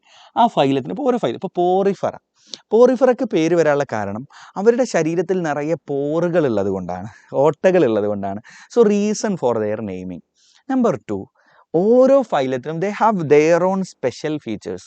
അവരുടെ സ്പെസിഫിക് ആയിട്ടുള്ള ഫീച്ചർ. ഇപ്പോൾ ഉദാഹരണത്തിന് പോറിഫറ എന്ന് പറയുന്ന ഫൈലത്തെ എടുത്തു കഴിഞ്ഞാൽ അവരുടെ സ്പെഷ്യൽ ഫീച്ചറാണ് they have water transport system or canal system എന്ന് പറയുന്ന ഒരു സിസ്റ്റം അവരുടെ ബോഡിയിൽ വർക്ക് ചെയ്യുന്നുണ്ട്. അപ്പോൾ അതിനെക്കുറിച്ച് നമ്മൾ പഠിക്കണം. That is their special feature. പിന്നെ എക്സാമ്പിൾ, റെഡിയല്ലേ? പിന്നെ ചില ഫൈലങ്ങളെക്കുറിച്ച്, എല്ലാവരെക്കുറിച്ചുമല്ല, ചില ഫൈലങ്ങളെക്കുറിച്ച് നിങ്ങൾ ഒരു കാര്യം കൂടി പഠിക്കണം. അവരുടെ എക്സ്ക്രീറ്ററി സ്ട്രക്ചർ പഠിക്കണം, റെസ്പിറേറ്ററി സ്ട്രക്ചർ പഠിക്കണം. ഇതുകൂടെ പഠിച്ച പരിപാടി തീർന്നു. റെഡിയല്ലേ? ഓക്കെ, ഇതാണ് നോക്കൂ, reason for their naming, there own special features, അവരുടെ സ്പെഷ്യൽ ഫീച്ചേഴ്സ്, പിന്നെ അവരുടെ സ്ട്രക്ചർ പഠിക്കണം കേട്ടോ. അത് ആ സ്പെഷ്യൽ ഫീച്ചറിൻ്റെ ഭാഗമായിട്ട് വരുന്നതാണ്. പിന്നെ അവരുടെ എക്സ്ക്രീറ്ററി സ്ട്രക്ചർ, ചിലരുടെ മാത്രം റെസ്പിറേറ്ററി സ്ട്രക്ചർ, പിന്നെ ഒബ്വിയസ്ലി എക്സാമ്പിൾ എന്തായാലും എല്ലാവരുടേതും പഠിക്കണം. ഓക്കെ, അത് നമുക്ക് ഉറപ്പാണ്. അപ്പോൾ അതിൻ്റെ കൂടെ നിങ്ങൾ ആകെ ഇത്ര പഠിച്ചു. നമ്മൾ NCERT വായിക്കുമ്പോൾ നമ്മുടെ ടെക്സ്റ്റിനകത്ത് ഒരുപാട് കാര്യങ്ങൾ, അല്ലെങ്കിൽ നമുക്ക് സ്കൂളിൽ സാർമാർ ഒരുപാട് കാര്യങ്ങൾ എഴുതി തന്നിട്ടുണ്ടാവും. You don't need to study all those things. What you have to study is ഞാൻ ഈ പറഞ്ഞ കാര്യങ്ങളാണ് നിങ്ങൾ ഉറപ്പ് വരുത്തേണ്ടത്. നിങ്ങൾക്ക് സമയമുണ്ടെങ്കിൽ നിങ്ങൾ എത്രയും പഠിച്ചോ. ഒന്നും പഠിക്കാത്ത കുട്ടികളാണെങ്കിൽ അങ്ങനെ പഠിച്ചാൽ ഓരോ ഫൈലത്തിലും നിങ്ങൾക്ക് ആകെ കുറച്ച് ഒരു 4-5 പോയിന്റ്സ് മാത്രമേ പഠിക്കാണ്ടാവുള്ളൂ. Then it will be so easier for you. Okay, you are running short of time അല്ലേ. അപ്പം let's talk about Porifera. porifera. So reason for their naming എന്ന് വെച്ചാൽ their body consist of many pores. Okay, pore എന്ന് പറഞ്ഞാൽ ഇംഗ്ലീഷിൽ ഓട്ട എന്നാണ് അർത്ഥം. അങ്ങനെ നിറയെ പോറുകൾ ഉള്ളതുകൊണ്ടാണ് അവർക്ക് എന്ത് പേര് കിട്ടിയത്? പോറിഫറ എന്നുള്ള പേര് കിട്ടിയത്. നമുക്ക് പോറിഫറയുടെ ബേസിക് സ്ട്രക്ചർ എങ്ങനെയാണെന്ന് ചോദിച്ചു കഴിഞ്ഞാൽ അവരുടെ ബോഡിയിൽ വലിയൊരു ഓപ്പണിംഗ് കാണാം മുകൾ ഭാഗത്ത്. സൈഡിലൊക്കെ യു ക്യാൻ സീ ചെറിയ കുറേ ഓപ്പണിങ്സ് ബോഡിക്കുള്ളിലേക്ക് കാണാം. ക്ലിയർലി കുട്ടികളെ, ബോഡിക്കുള്ളിലേക്ക് ചെറിയ ഓപ്പണിങ്സ് കാണാൻ പറ്റും. Okay, so all these are those small openings. ബോഡിയുടെ സൈഡിൽ കാണുന്ന ചെറിയ ഓപ്പണിങ്ങുകളാണിത്. ഓക്കെ, സോ ലുക്ക്, ഈ ചെറിയ ഓപ്പണിങ്ങുകളെ നമ്മൾ ഒസ്റ്റിയം എന്നാണ് വിളിക്കുക. എന്താ പറയുക? ഒസ്റ്റിയം. അതിൻ്റെ പ്ലൂരലാണ് ഒസ്റ്റിയ. ഈ വലിയ ഓപ്പണിങ്ങിനെ നമ്മൾ വിളിക്കുന്ന പേരാണ് ഒസ്കുലം. എന്താ വിളിക്കുക മക്കളെ? ഒസ്കുലം എന്നാണ് വിളിക്കുക. So their body consist of many small opening called ostia and a large opening called osculum. Okay, ഇനി എന്താണ് ഇവരുടെ വാട്ടർ ട്രാൻസ്പോർട്ട് സിസ്റ്റം എന്ന് ചോദിച്ചാൽ, and look, there is a body cavity അല്ലേ? Yes or no? There is a body cavity and this body cavity is called spongocoel. Okay, spongocoel എന്നാണ് നമ്മൾ ഈ body ക്യാവിറ്റിയെ പറയുക. സ്പോഞ്ചോസീൽ എന്നാണ്. ഓക്കെ,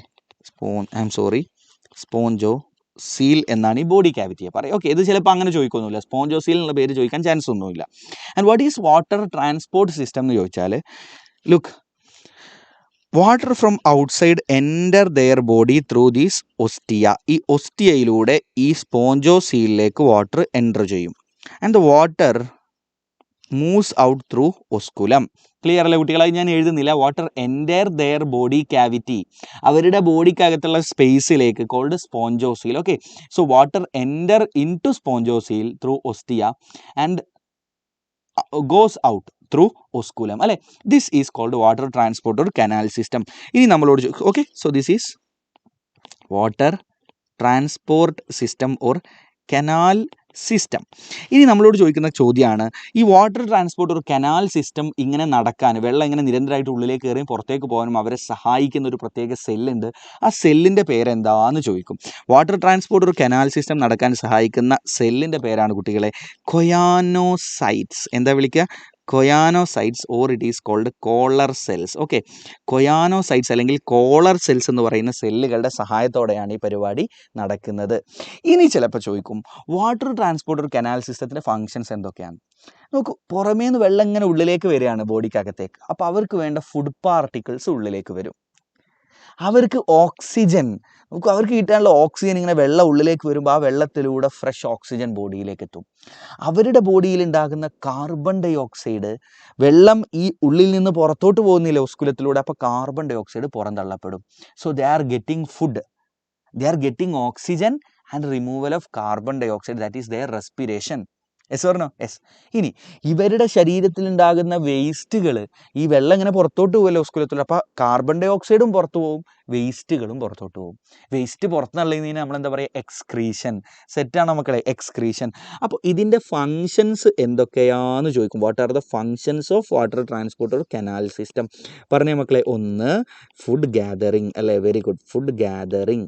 2, എക്സ്ക്രീഷൻ, വേസ്റ്റ് റിമൂവ് ചെയ്യാൻ പറ്റും. പിന്നെ റെസ്പിറേഷൻ.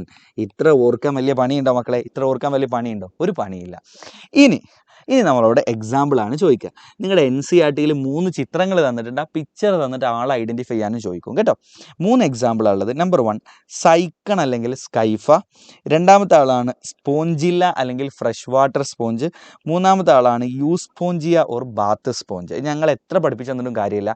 സീരിയസ്ലി, ഞാനിപ്പോൾ ഇവിടെ ഒരു 100 വട്ടത്ത് പറഞ്ഞാലും അത് പേരുകളാണ്. You will forget that. അപ്പോൾ നിങ്ങൾ ചെയ്യേണ്ടത്, ലുക്ക് അറ്റ് യുവർ NCERT എടുക്കുക, നോക്കുക, ആ ചിത്രങ്ങൾ അങ്ങ് മനസ്സിലേക്ക് ആവാഹിച്ചെടുക്കുക.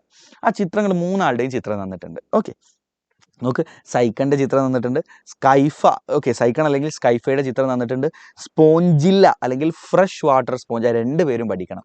യൂസ്പോഞ്ചി അല്ലെങ്കിൽ ബാത്ത് സ്പോഞ്ച്, ആ 3 ആളുടെയും പിക്ചർ NCERT തന്നിട്ടുണ്ട്. അപ്പോൾ 3 പിക്ചറുകൾ നോക്കിയിട്ട് അത് സെറ്റാക്കിയിട്ട് അവിടെ വെക്കുക. ഓക്കെ, റെഡി ആണല്ലോ? 3 എക്സാമ്പിളേ ഉള്ളൂ. അപ്പോൾ ഇത്ര പഠിച്ചാൽ മതി. പോറിഫറയെ കുറിച്ച് ഏറ്റവും ബേസിക് ആയിട്ട് എൻ്റെ കുട്ടികൾ ഇത്ര കാര്യങ്ങൾ പഠിച്ചാൽ മതി. Now let's talk about seal. ഇപ്പോൾ നോക്കി എത്ര സിമ്പിളാണ്. NCERT ഒരുപാട് തന്നിട്ടുണ്ടല്ലേ, പക്ഷേ നമ്മൾ ആകെ ഇത്ര കാര്യങ്ങൾ പഠിച്ചാൽ മതി. Now let's talk about Coelenterata. Okay, Coelenterata. നമുക്ക് സീലിൻഡറേറ്റയുടെ മറ്റൊരു പേരാണെന്ത്? നിഡേറിയ അല്ലേ? സീലിൻഡറേറ്റയുടെ മറ്റൊരു പേരാണ് Cnidaria. Okay, first question, reason for their naming. ഇവർക്ക് പേര് വരാനുള്ള കാരണം എന്താണെന്ന് ചോദിക്കും. അപ്പോൾ നിങ്ങൾ പറയേണ്ടത് ഇയാൾക്ക് നിഡേറിയ എന്ന് പേര് വരാനുള്ള റീസൺ ആണ് നിങ്ങൾ പറയേണ്ടത്. ഓക്കെ, അപ്പോൾ റീസൺ ഫോർ നെയിമിങ് ചോദിച്ചു കഴിഞ്ഞാൽ because of the presence of nidocytes or nidoblasts in their body. അവരുടെ ബോഡിയിൽ നിഡോസൈറ്റ് അല്ലെങ്കിൽ നിഡോബ്ലാസ്റ്റ് എന്ന് പറയുന്ന സെല്ലുകളുണ്ട്. ആ സെല്ലുകളുടെ പ്രസൻസ് കാരണമാണ് ഇവർക്ക് ഈ പേര് കിട്ടുന്നത്. സെറ്റാണല്ലോ? അപ്പോൾ റീസൺ ഫോർ നെയിമിങ് കിട്ടി. ഇവർക്ക് പേര് കിട്ടാനുള്ള കാരണം due to presence of cnidoblast or cnidocyte. ഒരേ ആളാണ്, അയാളുടെ 2 പേരാണ്. ഈ ഒരു പേരുള്ള സെല്ലുള്ളത് കൊണ്ടാണ് നിഡേറിയ എന്നുള്ള പേര് കിട്ടിയത്. റീസൺ ഫോർ നെയിമിങ് കിട്ടി. ഇനി ഈ നിഡോബ്ലാസ്റ്റ് ഓർ നിഡോസൈറ്റിനെ കുറിച്ചാണ് അടുത്ത ചോദ്യം വരിക. കാരണം അത് അവരുടെ ഒരു സ്പെഷ്യൽ ഫീച്ചറാണ്. നോക്കൂ, നിഡോബ്ലാസ്റ്റിൻ്റെ ഏകദേശം സ്ട്രക്ചർ NCERT ഡയഗ്രം തന്നിട്ടുണ്ട്. ആ ഡയഗ്രം നമ്മളോട് ഐഡൻറ്റിഫൈ ചെയ്യാൻ വേണ്ടിയിട്ട് പറയും കേട്ടോ. ഓക്കെ, ഇങ്ങനെ ഒരു സെല്ലാണ്. ഇതൊരു സെല്ലാണ്. ആ സെല്ലിനകത്ത് നോക്കൂ, ഒരു ക്യാപ്സ്യൂളിലേക്ക് സ്ട്രക്ചർ ഉണ്ട്. This is a capsule. Okay, and this capsule is called nematocyst. എന്താ വിളിക്കുക കുട്ടികളെ? Nematocyst or stinging capsule. Nematocyst അല്ലെങ്കിൽ സ്റ്റിങ്ങിങ് ക്യാപ്സ്യൂൾ എന്നാണ് വിളിക്കുക. ഇതെന്താണെന്ന് വെച്ചാൽ ഈ ജീവികളുടെ നിഡേറിയ അല്ലെങ്കിൽ സീലിൻഡറേറ്റിൽപ്പെട്ട ജീവികളുടെ ശരീരത്തിൽ നിറയെ എന്ത് കാണാൻ പറ്റും? നിഡോബ്ലാസ്റ്റ് ഓർ നിഡോസൈറ്റിനെ കാണാൻ പറ്റും. നിങ്ങൾ ആ ജീവികളുടെ അടുത്തേക്ക് പോയാൽ അവന്മാർ ഡിഫെൻസിന് വേണ്ടിയിട്ട്, നിങ്ങളിൽ നിന്ന് രക്ഷ തേടാൻ വേണ്ടിയിട്ട് നിങ്ങളവരെ അറ്റാക്ക് ചെയ്യാൻ ചെല്ലുകയാണ്. അപ്പോൾ അവരുടെ ഒരു ഡിഫെൻസിൻ്റെ ഭാഗമായിട്ട് അവരെന്താ ചെയ്യാന്നറിയോ? അവരുടെ ശരീരത്തിൽ നിറയെയുള്ള നിഡോബ്ലാസ്റ്റുകളിൽ നിന്ന് അതിൻ്റെ ഉള്ളിലുള്ള ക്യാപ്സ്യൂൾ കണ്ടോ നിങ്ങൾ? വാട്ട് ഈസ് ദിസ് ക്യാപ്സ്യൂൾ ചോദിക്കും. ദിസ് ഈസ് കോൾഡ് നെമാറ്റോസിസ്റ്റ് അല്ലെങ്കിൽ സ്റ്റിങ്ങിങ് ക്യാപ്സ്യൂൾ. ഈ സ്റ്റിങ്ങിങ് ക്യാപ്സ്യൂളുകളെ 4 ഭാഗത്തേക്കും അങ്ങ് തെറിപ്പിക്കും. അപ്പോൾ നമ്മൾ ഇതിനങ്ങ് പിടിക്കാൻ പോവും. ഇത് ഈ സ്റ്റിങ്ങിങ് ക്യാപ്സ്യൂളുകൾ അങ്ങ് തെറിപ്പിക്കുമ്പോൾ ആ ക്യാപ്സ്യൂളുകളും അതിലെ കണ്ടൻറ്റുകളും അതിലുള്ള കെമിക്കൽസ് കൂടി നമ്മുടെ മേലേക്ക് എത്തിക്കഴിഞ്ഞാൽ നമുക്ക് ചൊറിയാനും ആകെ എന്താ പറയുക, നമുക്ക് നീറ്റൽ അനുഭവപ്പെടാനൊക്കെ തുടങ്ങും. അതുകൊണ്ടാണ് നമ്മൾ ഈ ഒരു ക്യാപ്സ്യൂളിനെ നെമാറ്റോസിസ്റ്റ് അല്ലെങ്കിൽ സ്റ്റിങ്ങിങ് ക്യാപ്സ്യൂൾ എന്ന് വിളിക്കുന്നത്. റെഡിയല്ലേ? ഇനി നമ്മളോട് ചോദിക്കും, നിഡോബ്ലാസ്റ്റ് ഓർ നിഡോസൈറ്റുകളെ ഇവരെന്തിനൊക്കെയാണ് ഉപയോഗിക്കുന്നത് എന്ന് ചോദിക്കും. Number 1 defence. Number 2 capture of prey. ഇര പിടിക്കുക. പ്രേ എന്ന് പറഞ്ഞാൽ ഇര, PREY, പ്രേ എന്ന് പറഞ്ഞാൽ ഇര പിടിക്കാൻ വേണ്ടിയിട്ട് ഇവർ യൂസ് ചെയ്യുന്നു.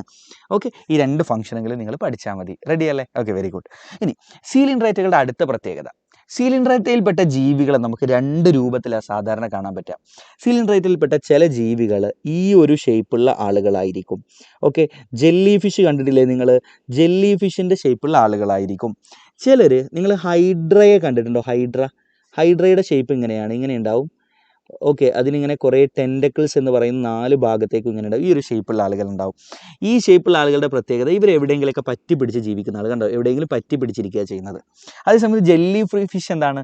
ഫ്രീ ആയിട്ട് സ്വിം ചെയ്യുന്ന ആളുകളാണല്ലേ? അപ്പോൾ 2 രീതിയിലുള്ള ആളുകളെ കാണും. ഒന്ന് സെസൈൽ, പറ്റി പിടിച്ചിരിക്കുന്ന ആളുകൾ എവിടെയെങ്കിലും. 2 free swimming. Okay, free swimming ആയിട്ടുള്ള ആളുകളെയും നിങ്ങൾക്ക് കാണാൻ പറ്റും. ഓക്കെ, സോ സെസൈൽ രൂപത്തിലുള്ള ആളുകളുണ്ട്, ഫ്രീ സ്വിമ്മിങ് രൂപത്തിലുള്ള ആളുകളുണ്ട്. ഫ്രീ സ്വിമ്മിങ് രൂപത്തിലുള്ള ഈ ഒരു രൂപത്തിലുള്ള നമ്മളെ ജെല്ലി ഫിഷ് പോലെയുള്ള ആളുകൾ അല്ലേ? അപ്പോൾ എക്സാമ്പിൾ എഴുതി വെക്കാം നമുക്ക്. എക്സാമ്പിൾ, ഒറേലിയ എന്ന് പറഞ്ഞാൽ ജെല്ലി ഫിഷ് എന്നാണ്. നോക്ക്, ഒറേലിയ എന്ന് പറഞ്ഞാൽ ജെല്ലി ഫിഷ് എന്നാണ്. ഓക്കെ, ജെല്ലി ഫിഷിൻ്റെ നെയിമാണ്, ബയോളജിക്കലി അതിൻ്റെ ജീനസ് നെയിമാണ് Aurelia. Okay, jellyfish free swimming ആണ്. എന്നാൽ സെസൈൽ രൂപത്തിലുള്ള ഒരാളുടെ എക്സാമ്പിളാണ് ആര് കുട്ടികളെ? ഹൈഡ്ര. എന്താണ്? Hydra. Okay, hydra is a sessile form. നോക്കൂ, ഈ സെസൈൽ ഫോമിനെ നമ്മൾ വിളിക്കുന്ന ആ ഒരു രൂപത്തിൽ കാണുന്ന എല്ലാ ജീവികളെയും കൂടി കോമൺ ആയിട്ട് പറയുന്ന പേരാണ് ദേ ആർ പൊളിപ്പ് ഫോം. അവരെ പറ്റി നമ്മൾ പറയും they are polyp form. Okay, FORM form. Okay, polyp ഫോമിലുള്ള ആളുകളാണ്. അതേ സമയത്ത് ഈ ഫ്രീ സ്വിമ്മിങ് ആയിട്ടുള്ള ഒഴുകി നടക്കുന്ന ജെല്ലി ഫിഷ് പോലെയുള്ള ആളുകളെ പറ്റി നമ്മൾ പറയും ദേ ആർ മെഡൂസ ഫോം. എന്താണ് കുട്ടികളെ? Medusa form. അപ്പോൾ 2 രൂപത്തിലുള്ള നിഡേറിയകളെ, സീലിൻഡ്രേറ്റകളെ കാണാൻ പറ്റും. Okay, Coelenterata has 2 body forms. 2 രൂപത്തിലുള്ള ആളുകൾ ഏതൊക്കെ? Polyp form and medusa form. Medusa form എന്ന് പറഞ്ഞാൽ free swimming form, polyp form എന്ന് പറഞ്ഞാൽ സെസൈൽ ഫോം. സെസൈൽ ഫോം അല്ലെങ്കിൽ ഒരു പറ്റി പിടിച്ചിരിക്കുന്ന ആളുകൾ. അതിൻ്റെ എക്സാമ്പിൾ ആരാ? ഹൈഡ്ര. വേറൊരു എക്സാമ്പിൾ പറയാം അഡാംസിയ. മറ്റൊരു എക്സാമ്പിളാണ് ഒരു അഡാംസിയ. പറ്റുമെങ്കിൽ പഠിച്ചാൽ മതി. ഓക്കെ സാർ, പ്ലസ് ടുക്കാർക്ക് സ്റ്റഡി പ്ലാൻ ഒന്നുമില്ലേ? നമുക്ക് പിന്നെ നോക്കാം. പ്ലസ് ടുക്കാരെ നമ്മൾ പരിഗണിക്കുന്നുണ്ട്. പ്ലസ് ടുക്കാർക്ക് എന്തൊക്കെയോ പ്ലാൻസ് വരുന്നുണ്ട് കേട്ടോ. ഓക്കെ, മെഡൂസ ഫോമിൻ്റെ എക്സാമ്പിൾ ആരാ കുട്ടികളെ? ഒറേലി അല്ലെങ്കിൽ ജെല്ലി ഫിഷ്. സാധാരണ ഈ രണ്ട് രൂപത്തിലുള്ള ആളുകളെയാണ് കാണാൻ പറ്റുക. പക്ഷേ ചില ജീനസുകളെ നോക്കിയാൽ ഇപ്പോൾ സാധാരണ ഇപ്പോൾ നോക്ക്, ഒറേലിയ ജെല്ലി ഫിഷ് ജീനസിൽപ്പെട്ട ആരെടുത്താലും അയാൾ മെഡൂസ ഫോമിലായിരിക്കും. ജെല്ലി ഫിഷ് എന്ന് പറയുന്ന ജീനസിൽപ്പെട്ട ആരെടുത്തു കഴിഞ്ഞാലും അയാൾ എന്തായിരിക്കും? മെഡൂസ ഫോം ആയിരിക്കും. ഇനി ഹൈഡ്രയുടെ ജീനസിൽപ്പെട്ട ആരെടുത്തു കഴിഞ്ഞാലും അയാൾ പൊളിപ്പ് രൂപത്തിലുള്ള ആളുകൾ മാത്രമായിരിക്കും. പക്ഷേ നോക്കൂ, ഒബീലിയ എന്ന് പറയുന്ന ഒരു ജീനസ് ഉണ്ട്, ഒബീലിയ. ഈ ഒബീലിയ ജീനസിൽപ്പെട്ട ആളുകളെ നോക്കിയാൽ പൊളിപ്പ് ഫോമിലുള്ള ആളുകളെയും കാണാം, മെഡൂസ ഫോമിലുള്ള ആളുകളെയും കാണാൻ പറ്റും. അവരുടെ പ്രത്യേകത നോക്കൂ, ഒബീലിയ എന്ന് പറയുന്ന ഒരു ജീനസ് ഉണ്ട്. നമ്മുടെ ഫൈലം സീലിൻഡ്രേറ്റയിൽ വരുന്ന ഒരു ജീനസ് ആണ് ഒബീലിയ. ഒബീലിയയുടെ പ്രത്യേകത ദേ എക്സിസ്റ്റ് ഇൻ ബോത്ത് ഫോംസ്. രണ്ട് രൂപത്തിലുള്ള ഒബീലിയകളെ കാണാൻ പറ്റും. അത് മാത്രമല്ല, ഒബീലിയകൾക്കൊരു പ്രത്യേകതയുണ്ട്. ഒബീലിയകളുടെ കേസിൽ നോക്കൂ കുട്ടികളെ, ഒരു പൊളിപ്പ് രൂപത്തിലുള്ള ഒബീലിയ. ഓക്കെ, പൊളിപ്പ് രൂപത്തിലുള്ള ഒബീലിയ. ആ ഒബീലിയ അസെക്ഷൽ റീപ്രൊഡക്ഷൻ നടത്തും. ആ റീപ്രൊഡക്ഷൻ്റെ ഫലമായിട്ടുണ്ടാവുന്ന ഒബീലിയയുടെ കുഞ്ഞുങ്ങളൊക്കെ എന്തായിരിക്കും കുട്ടികളെ? മെഡൂസ രൂപത്തിലായിരിക്കും. ഇനി ഇപ്പോൾ ഈ ഒബീലിയക്ക് കുട്ടി ഉണ്ടായി മെഡൂസ രൂപത്തിലുള്ള, ഇനി ഒബീലിയക്ക് പേരക്കുട്ടി ഉണ്ടാവാൻ പോവാണ്. ഈ മെഡൂസ ഇനി വീണ്ടും അടുത്ത ജനറേഷൻ ഉണ്ടാക്കുകയാണ്. But that again become polyp. അയാൾ വീണ്ടും പൊളിപ്പ് രൂപത്തിലാവും ഉണ്ടാവുക. ഇനി അടുത്ത ജനറേഷൻ ഉണ്ടാകുമ്പോൾ വീണ്ടും എന്തായിരിക്കും? വെരി ഗുഡ്, മെഡൂസ രൂപമായിരിക്കും. ക്ലിയർ ആണോ കുട്ടികളെ? Okay, so polyp undergo asexual reproduction ഉണ്ട്. പ്രത്യുൽപാദനം രണ്ട് രീതിയിൽ നടക്കും. സെക്ഷുവൽ റീപ്രൊഡക്ഷനും അസെക്ഷലും ഉണ്ട്. വ്യത്യാസം നിങ്ങൾ പഠിക്കേണ്ട, നിങ്ങൾ ഇത്ര പറഞ്ഞാൽ മതി. Polyp undergo asexual reproduction and produce medusa form. ഇനി മെഡൂസ അണ്ടർഗോ സെക്ഷുവൽ റീപ്രൊഡക്ഷൻ അല്ലെങ്കിൽ medusa through sexual reproduction produce again polyp form. ഇനി പൊളിപ്പ് വീണ്ടും asexual reproduction medusa form. Okay, and this is called alternation of generation. ഇതാരാ കാണിക്കുന്നത് കുട്ടികളെ? ഒബീലിയയാണ് കാണിക്കുന്നത്. Obelia എന്ന് പറയുന്ന ജീനസ് ആണ് ഇത് കാണിക്കുന്നത്. Okay, so this phenomenon is called alternation of generation or metagenesis. എന്താ വിളിക്കുക മക്കളെ? ഓൾട്ടർനേഷൻ ഓഫ് ജനറേഷൻ അല്ലെങ്കിൽ മെറ്റാജനസിസ് എന്നാണ് നമ്മൾ ഇതിനെ വിളിക്കുക. I hope it is clear. Ready അല്ലേ? അപ്പോൾ നമ്മളത് പഠിച്ചു കേട്ടോ. ഓക്കെ, റെഡി, സെറ്റ് അല്ലേ? റെഡി ആണെങ്കിൽ ഒന്ന് കമൻറ്റ് ചെയ്തേ മക്കളെ. റെഡി ആണെങ്കിൽ ഒന്ന് കമൻറ്റ് ചെയ്തേ. അപ്പോൾ ഇത്രയും കാര്യങ്ങളാണ് നിങ്ങൾ ഇയാളെക്കുറിച്ച് ഓർക്കേണ്ടത്. പിന്നെ ഇവരുടെ എക്സാമ്പിൾസ് ആണ്. റെഡി ആണെങ്കിൽ ഒന്ന് കമൻറ്റ് ചെയ്യും കേട്ടോ. എക്സാമ്പിൾസ് ആണ്. ഇവരുടെ എക്സാമ്പിൾ ഓർക്കാനുള്ള കോഡാണ് പാമ്പ് ജി. എന്താണ്? പാമ്പ് ജി. നിങ്ങൾ NCERT എടുത്തിട്ട് ഇതങ്ങ് നോക്കിയാൽ മതി. ഞാൻ പറയുന്നതൊക്കെ അവിടെ ഉണ്ടാവും. Physalia, Adamsia, Meandrina, Pennatula, Gorgonia. ഇത്രയും ഇത് പഠിപ്പിക്കാൻ പറ്റുള്ളൂ. ഓക്കെ, നമ്മൾ എങ്ങനെ ചിന്തിക്കരുത്, ഇന്നിപ്പോൾ ഈ ക്ലാസ് കാണുന്നു, ഞാൻ ഇതുവരെ ഈ ചാപ്റ്റർ പഠിച്ചിട്ടില്ല.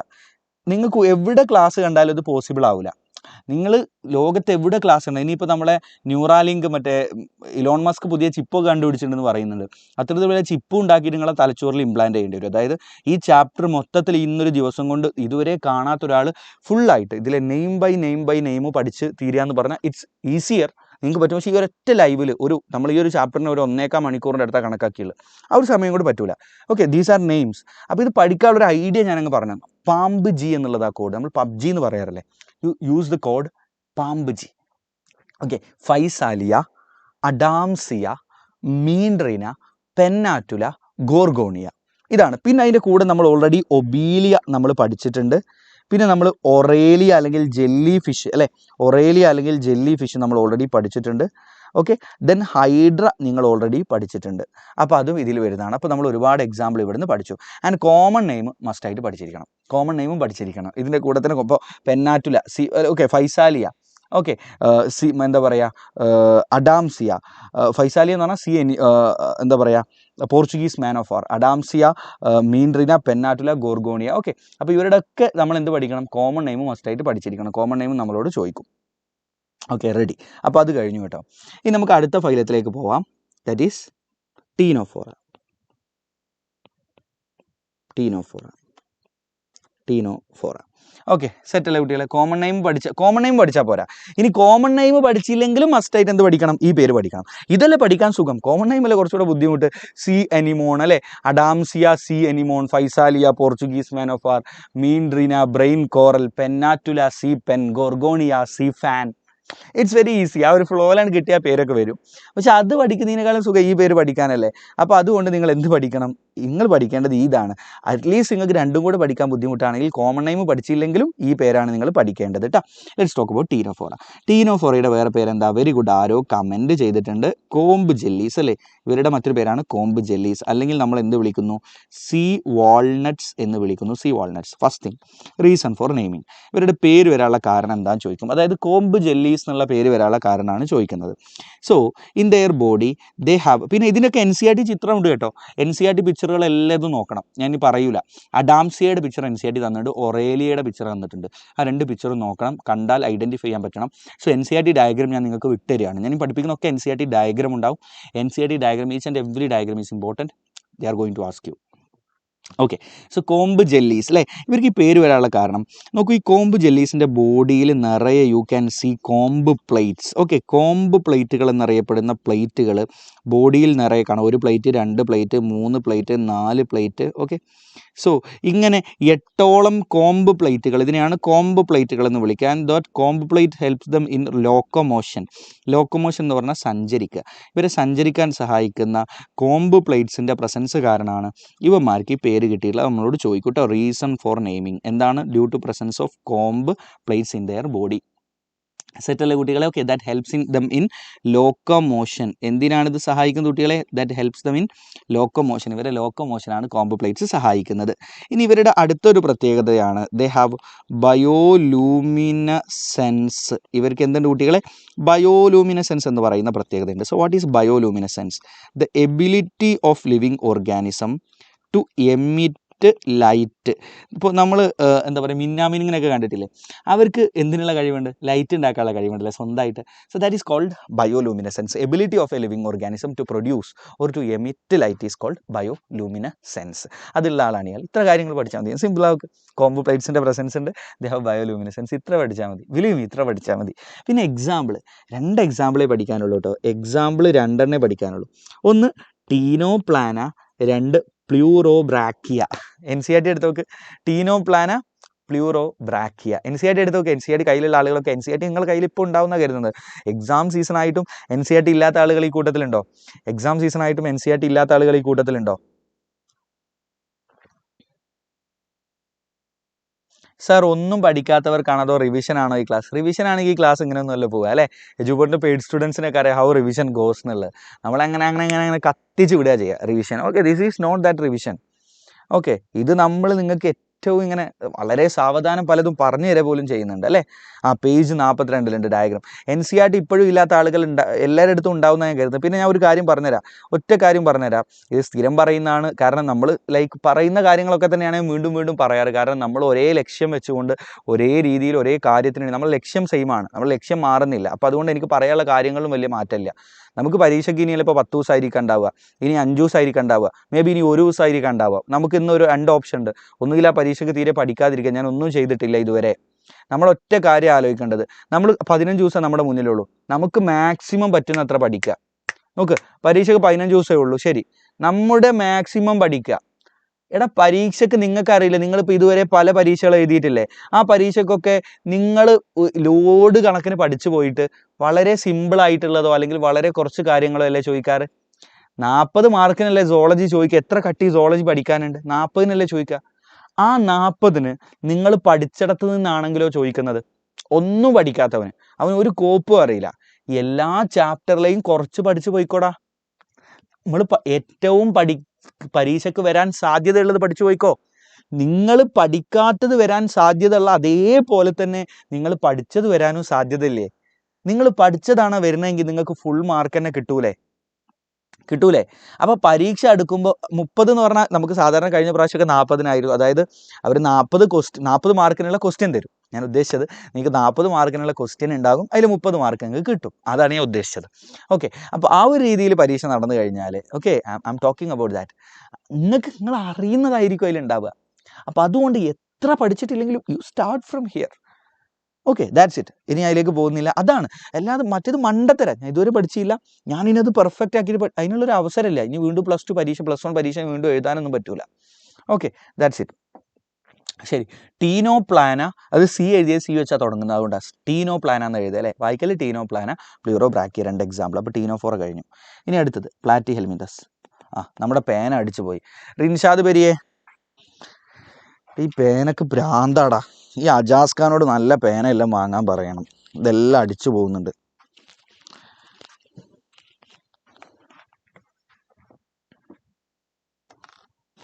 പേനൊക്കെ അടിച്ചു പോയി guys.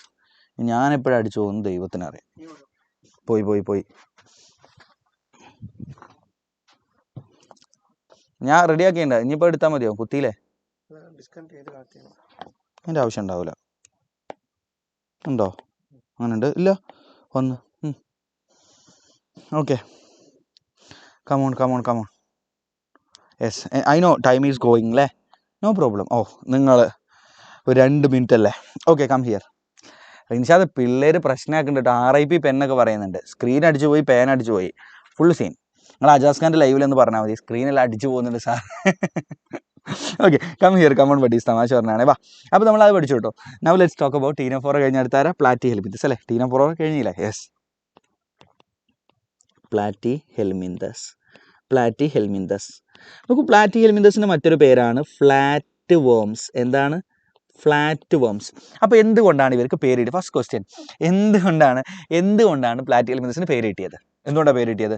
Because of their flat body. അവരുടെ ബോഡി ഫ്ലാറ്റ് ആണ്. കിട്ടിയോ? റീസൺ ഫോർ നെയിമിങ് കിട്ടിയോ? Because of their flat body, there body is flat. അതുകൊണ്ടാണ് ആ പേര് കിട്ടി. പരന്ന ബോഡിയാണ്. അപ്പോൾ റീസൺ ഫോർ നെയിമിങ് പഠിച്ചു. ഇനി പ്ലാറ്റി ഹെൽമിന്തസിനെ കുറിച്ച് അടുത്ത ചോദ്യം എന്താണെന്ന് വെച്ചാൽ, majority of them are parasites. ഇവരിൽ നല്ലൊരു ശതമാനം ആളുകളും പാരസൈറ്റ് ആണ്. അപ്പോൾ പാരസൈറ്റ് ആയിട്ട് ജീവിക്കാൻ ഇവരെ സഹായിക്കുന്ന ഘടകങ്ങൾ എന്തൊക്കെയാണെന്ന് ചോദിക്കും. പാരാസൈറ്റിക് അഡാപ്റ്റേഷൻ ഓഫ് പ്ലാറ്റി ഹെൽമിന്തസിൻ്റെ പാരാസൈറ്റിക് അഡാപ്റ്റേഷൻസ് എന്തൊക്കെയാണെന്നാണ് ചോദിക്കുക.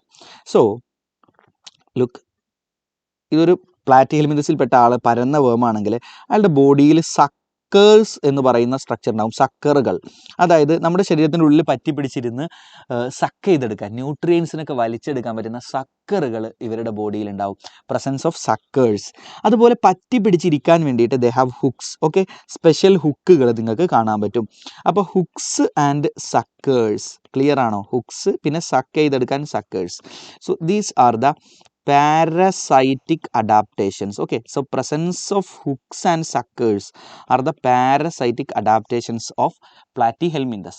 ക്ലിയർ അല്ലേ കുട്ടികൾ? ഓക്കെ, ഇനി അടുത്തൊരു പ്രത്യേകത, ലുക്ക്, നമ്മുടെ ശരീരത്തിൻ്റെ ഉള്ളിലെ ഇവന്മാർ ജീവിക്കുക. ഇപ്പോൾ പലപ്പോഴും ഇവിടെ എയർ ഉണ്ടാവില്ല. എയർ ഇല്ലാത്ത സ്ഥലത്ത്, ഓക്സിജൻ ഇല്ലാത്ത സ്ഥലത്ത് ജീവിക്കാനും ഇവർക്ക് പറ്റും. Can also live anaerobically. Anaerobically എന്ന് പറഞ്ഞാൽ വിത്തൗട്ട് ഓക്സിജൻ ഇല്ലാതെ ജീവിക്കാനും പറ്റും. ഇത് രണ്ടുമാണ് ഇവന്മാരുടെ പാരാസൈറ്റിക് അഡാപ്റ്റേഷൻസ് എന്ന് പറയുന്നത്. ഇത് നമ്മളോട് ചോദിക്കും, ഇനി ചോദിക്കും ഇവരുടെ എക്സ്ക്രീറ്ററി അവയവം ഏതാണെന്ന് ചോദിക്കും. Okay, that is flame cell. Okay, so ഇവരുടെ എക്സ്ക്രീറ്ററി ഓർഗൻ എന്ന് പറയുന്നത് ഫ്ലെയിം സെല്ലാണ്. എന്താണ് മക്കളെ? Flame cells helps them in excretion. Okay, excretory organ എന്ന് പറയാൻ പറ്റില്ല, എക്സ്ക്രീറ്ററി സ്ട്രക്ചർ. ഓക്കെ, ഇവരെ എക്സ്ക്രീഷന് സഹായിക്കുന്ന structure. Okay, so their excretory structure is flame cell. റെഡിയാണോ? ഓക്കെ, ഇനി ഇവരുടെ എക്സാമ്പിളാണ് ചോദിക്കുക. 2 എക്സാമ്പിൾ NCERT തന്നിട്ടുള്ളൂ. ഒന്നാമത്തതാണ് ടീനിയ, പിക്ചറും ഉണ്ട് കേട്ടോ, ടീനിയ അതുപോലെ ഫാസിയോള. Taenia and fasciola. റെഡിയാണോ? ടീനിയ ആൻഡ് ഫാസിയോള പഠിച്ചില്ലേ? ടീനിയ ഫാസിയോള പറഞ്ഞേ, ടീനിയ ഫാസിയോള. റെഡി അല്ലേ? ടീനിയ ഓർ ടേപ്പ് വേം, ഫാസിയോള എന്ന് പറഞ്ഞു കഴിഞ്ഞാൽ ലിവർ ഫ്ലൂക്ക് എന്ന് പറയും. റെഡി. അപ്പോൾ പ്ലാറ്റിഹെൽമിന്തസ് കഴിഞ്ഞു കേട്ടോ. ഇനി ആസ്കെൽമിന്തസിനെ കുറിച്ച് സാധാരണ ചോദിക്കാറ്, അതിനെക്കുറിച്ച് ആകെ സാധാരണ ചോദിക്കുന്നത് ദെയർ സ്യൂഡോസീലോമാണ്. പ്രസൻസ് ഓഫ് സ്യൂഡോസീലോം അല്ലേ. സ്യൂഡോസീലോമുള്ള ഒരേ ഒരു ചങ്ങാതിയാണ് ഇയാൾ. അപ്പോൾ ചോദിക്കും സ്യൂഡോസീലോം, അതാണ് ചോദിക്കാറ്. പിന്നെ ഇയാളുടെ എക്സാമ്പിളാണ് ചോദിക്കുക. ഓർമ്മയുണ്ടോ നമ്മൾ എന്തൊക്കെ എക്സാമ്പിൾ പഠിച്ചിട്ടുണ്ട് കുട്ടികളെ? പറഞ്ഞേ, ആസ്കെൽമിന്തസ് എക്സാമ്പിൾസ്. സ്പെല്ലിങ് വേണം എടാ, it's there in NCERT. Okay, yes, they are called reason for naming. I M sorry, reason for naming ഇയാളെ കുറിച്ചും ചോദിക്കും. They are called round worms. എന്തുകൊണ്ടാണ് റൗണ്ട് വേംസ് എന്ന് വിളിക്കുന്ന കുട്ടികളെ? ബിക്കോസ് ഓഫ്, നമ്മൾ ഫ്ലാറ്റ് വേമിൻ്റെ കേസ് പറഞ്ഞ പോലെ, because of their round body. നോക്കൂ, ഇവരുടെ റൗണ്ട് ബോഡിയുടെ പ്രസൻസ് കാരണമാണ് ഇയാൾക്ക് ഈ പേര് കിട്ടിയിട്ടുള്ളത്. ഇനി എക്സാമ്പിളുകൾ ഇതൊക്കെ വെരി ഗുഡ്. ഒന്നാമത്തെ എക്സാമ്പിളാണ് അസ്കാരിസ് അല്ലെങ്കിൽ ഹ്യൂമൻ റൗണ്ട് വേം എന്ന് പറയും. അടുത്തതാണ് ഉച്ചറേറിയ അല്ലെങ്കിൽ ഫൈലേറിയൽ വേം. നോക്ക്, NCERT എടുത്തോ. നോക്ക്, അസ്കാരിസ് അല്ലെങ്കിൽ റൗണ്ട് വേം, കോമൺ റൗണ്ട് വേം. അടുത്തതാണ് ഉച്ചറേറിയ അല്ലെങ്കിൽ ഫൈലേറിയൽ വേം, ആൻസൈലോസ്റ്റോമ അല്ലെങ്കിൽ hookworm. 3 example: Ascaris, Wuchereria, Ancylostoma. Ascaris, Wuchereria, Ancylostoma. 3 example. റെഡിയാണോ? Ascaris, Wuchereria, Ancylostoma. 3 എക്സാമ്പിളാണ് നമുക്ക് ആസ്കെൽമിന്തസിൽ പഠിക്കാനുള്ളത്. ഇനി reason for naming roundworms എന്നാണ്. നോക്കൂ, ആസ്കെൽമിന്തസ് എന്ന് പറഞ്ഞാൽ they are called round worms. Reason for naming it is because of their round body. Round ബോഡിയുടെ പ്രസൻസ് കാരണമാണ്. ഓക്കെ, റൗണ്ട് ബോഡി കാരണമാണ് ഇവർക്ക് ആ പേര് കിട്ടിയിട്ടുള്ളത്. I hope it is clear. Now let's talk about ആസ്കെൽമിന്തസ് കഴിഞ്ഞു. Now let's talk about Annelida. അനലീഡയുടെയും റീസൺ ഫോർ നെയിമിങ് ചോദിക്കും. സോ ലുക്ക്, അന്യുലസ് എന്ന് പറഞ്ഞാൽ ലിറ്റിൽ റിങ് എന്നാണ് അർത്ഥം. അനലീഡയ്ക്ക് പേര് കിട്ടുന്നത് റിങ് ആയിട്ടുള്ള സ്ട്രക്ചറാണ് അവരുടെ ബോഡിയിൽ. അതായത് നോക്കൂ, അവരുടെ ബോഡിയുടെ സ്ട്രക്ചർ ഇങ്ങനെയായിരിക്കും. നോക്കൂ, നിറയെ സെഗ്മെൻറ്റേഷൻ ആണ്. സോ റീസൺ ഫോർ നെയിമിംഗ് എന്ന് ചോദിച്ചാൽ because of their segmented body. ഇവരുടെ ബോഡിയിൽ നിറയെ സെഗ്മെൻറ്റുകളാണ്. ഒരു റൗണ്ട്, അടുത്ത റൗണ്ട്, അടുത്ത റൗണ്ട്, ഇങ്ങനെ റിങ് ആയിട്ട്. നോക്കൂ, അന്യുലസ് എന്ന് പറഞ്ഞാൽ ലിറ്റിൽ റിങ് എന്ന അർത്ഥം. So because of their segmented body they got the name Annelida. റെഡിയാണോ? ഇനി ഇവരുടെ എക്സ്ക്രീറ്ററി സ്ട്രക്ചർ. അനലീഡയുടെ എക്സ്ക്രീറ്ററി സ്ട്രക്ചർ എന്താ മക്കളെ? What is the excretory structure of Annelida? Very good, nephridia അല്ലേ? നോക്കൂ, nephridia is their excretory structure. നോക്കൂ, നമ്മൾ പ്ലാറ്റി ഹെൽമിന്തസ് മുതലുള്ള എല്ലാവർക്കും എക്സ്ക്രീറ്ററി സ്ട്രക്ചർ പഠിക്കണം. Okay, so excretory structure in Platyhelminthes is flame cell. Okay, ആസ്കെൽമിന്തസിന് പഠിക്കണം, പക്ഷേ സാധാരണ ചോദിക്കാറില്ല.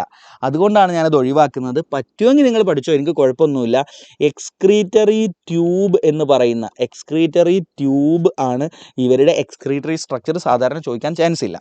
പക്ഷേ അനലീഡയുടേത് ചോദിക്കും. That is nephridia. ഏതാണ് മക്കളെ? Nephridia is the excretory structure of അനലീഡ. റെഡിയാണോ? ഇനി നോക്കൂ, അനലീഡയിൽപ്പെട്ട പല ജീവികളുടെയും 3 എക്സാമ്പിളുകൾ നമുക്ക് പഠിക്കാനുണ്ട്. അതിൽപ്പെട്ട ഒരാളാണ് നെറീസ്. ആരാണ് മക്കളെ? നെറീസ്. ഓക്കെ, നെറീസ് എന്ന് പറയുന്ന ഒരു അനലീഡയുണ്ട്. ശ്രദ്ധിക്കുക, നെറീസിൻ്റെ സ്ട്രക്ചർ ഏകദേശം ഇങ്ങനെയാണ്. അതിൻ്റെ 2 സൈഡിൽ നെറീസ് വെള്ളത്തിൽ കാണുന്ന ഒരു അനലീഡയാണ്. അതിനെ ലോക്കോമോഷനെ സഹായിക്കുന്ന, അതിനെ നീന്താൻ സഹായിക്കുന്ന ഒരു സ്ട്രക്ചർ ഉണ്ട്. And that is called parapodia. എന്താണ് മക്കളെ? പാരാപോഡിയ. ആർക്കാണ് കുട്ടികളെ? നെറീസ്. ഓക്കെ, നെറി IS എന്നാണ് സ്പെല്ലിങ്. നെറീസിൻ്റെ ലോക്കോമോട്ടറി സ്ട്രക്ചറാണ് പാരാപോഡിയ. ക്ലിയർ ആണോ? നീന്താൻ വേണ്ടി, സ്വിമ്മിങ്ങിന് സഹായിക്കുന്ന സ്ട്രക്ചറാണ്. Nereis is an aquatic Annelida. അപ്പോൾ നമ്മൾ ഒരു എക്സാമ്പിൾ പഠിച്ചു, നെറീസ്. ഓക്കെ, നെറി IS എന്നാണ് സ്പെല്ലിങ് കേട്ടോ. അതായത് നെറി ഈസ് എന്ന് എഴുതരുത്, ഒന്നിച്ചുള്ളതാണ്. ആ സ്പേസ് അറിയാതെ വന്നതാണ്. Okay, so this is Nereis. Okay, നെറീസിന് നീന്താൻ സഹായിക്കുന്ന സ്ട്രക്ചർ ഏതാ? പാരാപോഡിയ. ഇനി 2 എക്സാമ്പിളൂടെ പഠിക്കാനുള്ളൂ. കരയിൽ കാണുന്ന 2 ആളുകൾ. ഒന്നാമത്തെ ആളാണ് ഫെറട്ടിമ അല്ലെങ്കിൽ എർത്ത് വേം. ഓക്കെ, ഫെറട്ടിമ അല്ലെങ്കിൽ എർത്ത് വേം.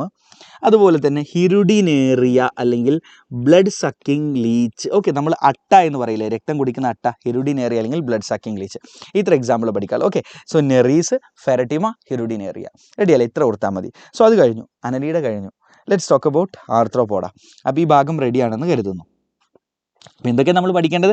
അനലീഡയുടെ എക്സ്ക്രീറ്ററി സ്ട്രക്ചർ എന്താണ്, റീസൺ ഫോർ നെയിമിങ്, പിന്നെ പാരപോഡിയയുടെ പ്രസൻസ്. ആർക്കാണ് കാണാൻ? നെറീസിന്. എന്തിനെ സഹായിക്കുന്നത്? ലോക്കോമോഷൻ അല്ലെങ്കിൽ സ്വിമ്മിങ് അല്ലേ, ലോക്കോമോഷൻ, സഞ്ചരിക്കാൻ വേണ്ടി സഹായിക്കുന്നത്. ഓക്കെ, ദെൻ 2 എക്സാമ്പിളുകൾ, ഫെറട്ടിമ അല്ലെങ്കിൽ എർത്തുവേം, ഹിരുഡിനേറിയ അല്ലെങ്കിൽ ബ്ലഡ് സക്കിംഗ് ലീച്ച്. റെഡിയാണ്? അപ്പോൾ അത് കഴിഞ്ഞു കേട്ടോ. Let's talk about Arthropoda. Arthropoda എന്ന് പറയുന്ന വേർഡിൻ്റെ മീനിങ് തന്നെ ജോയിൻറ്റഡ് അപ്പൻഡേജ് എന്നാണ്. എന്താണ് ആ വേർഡിൻ്റെ മീനിങ് മക്കളെ?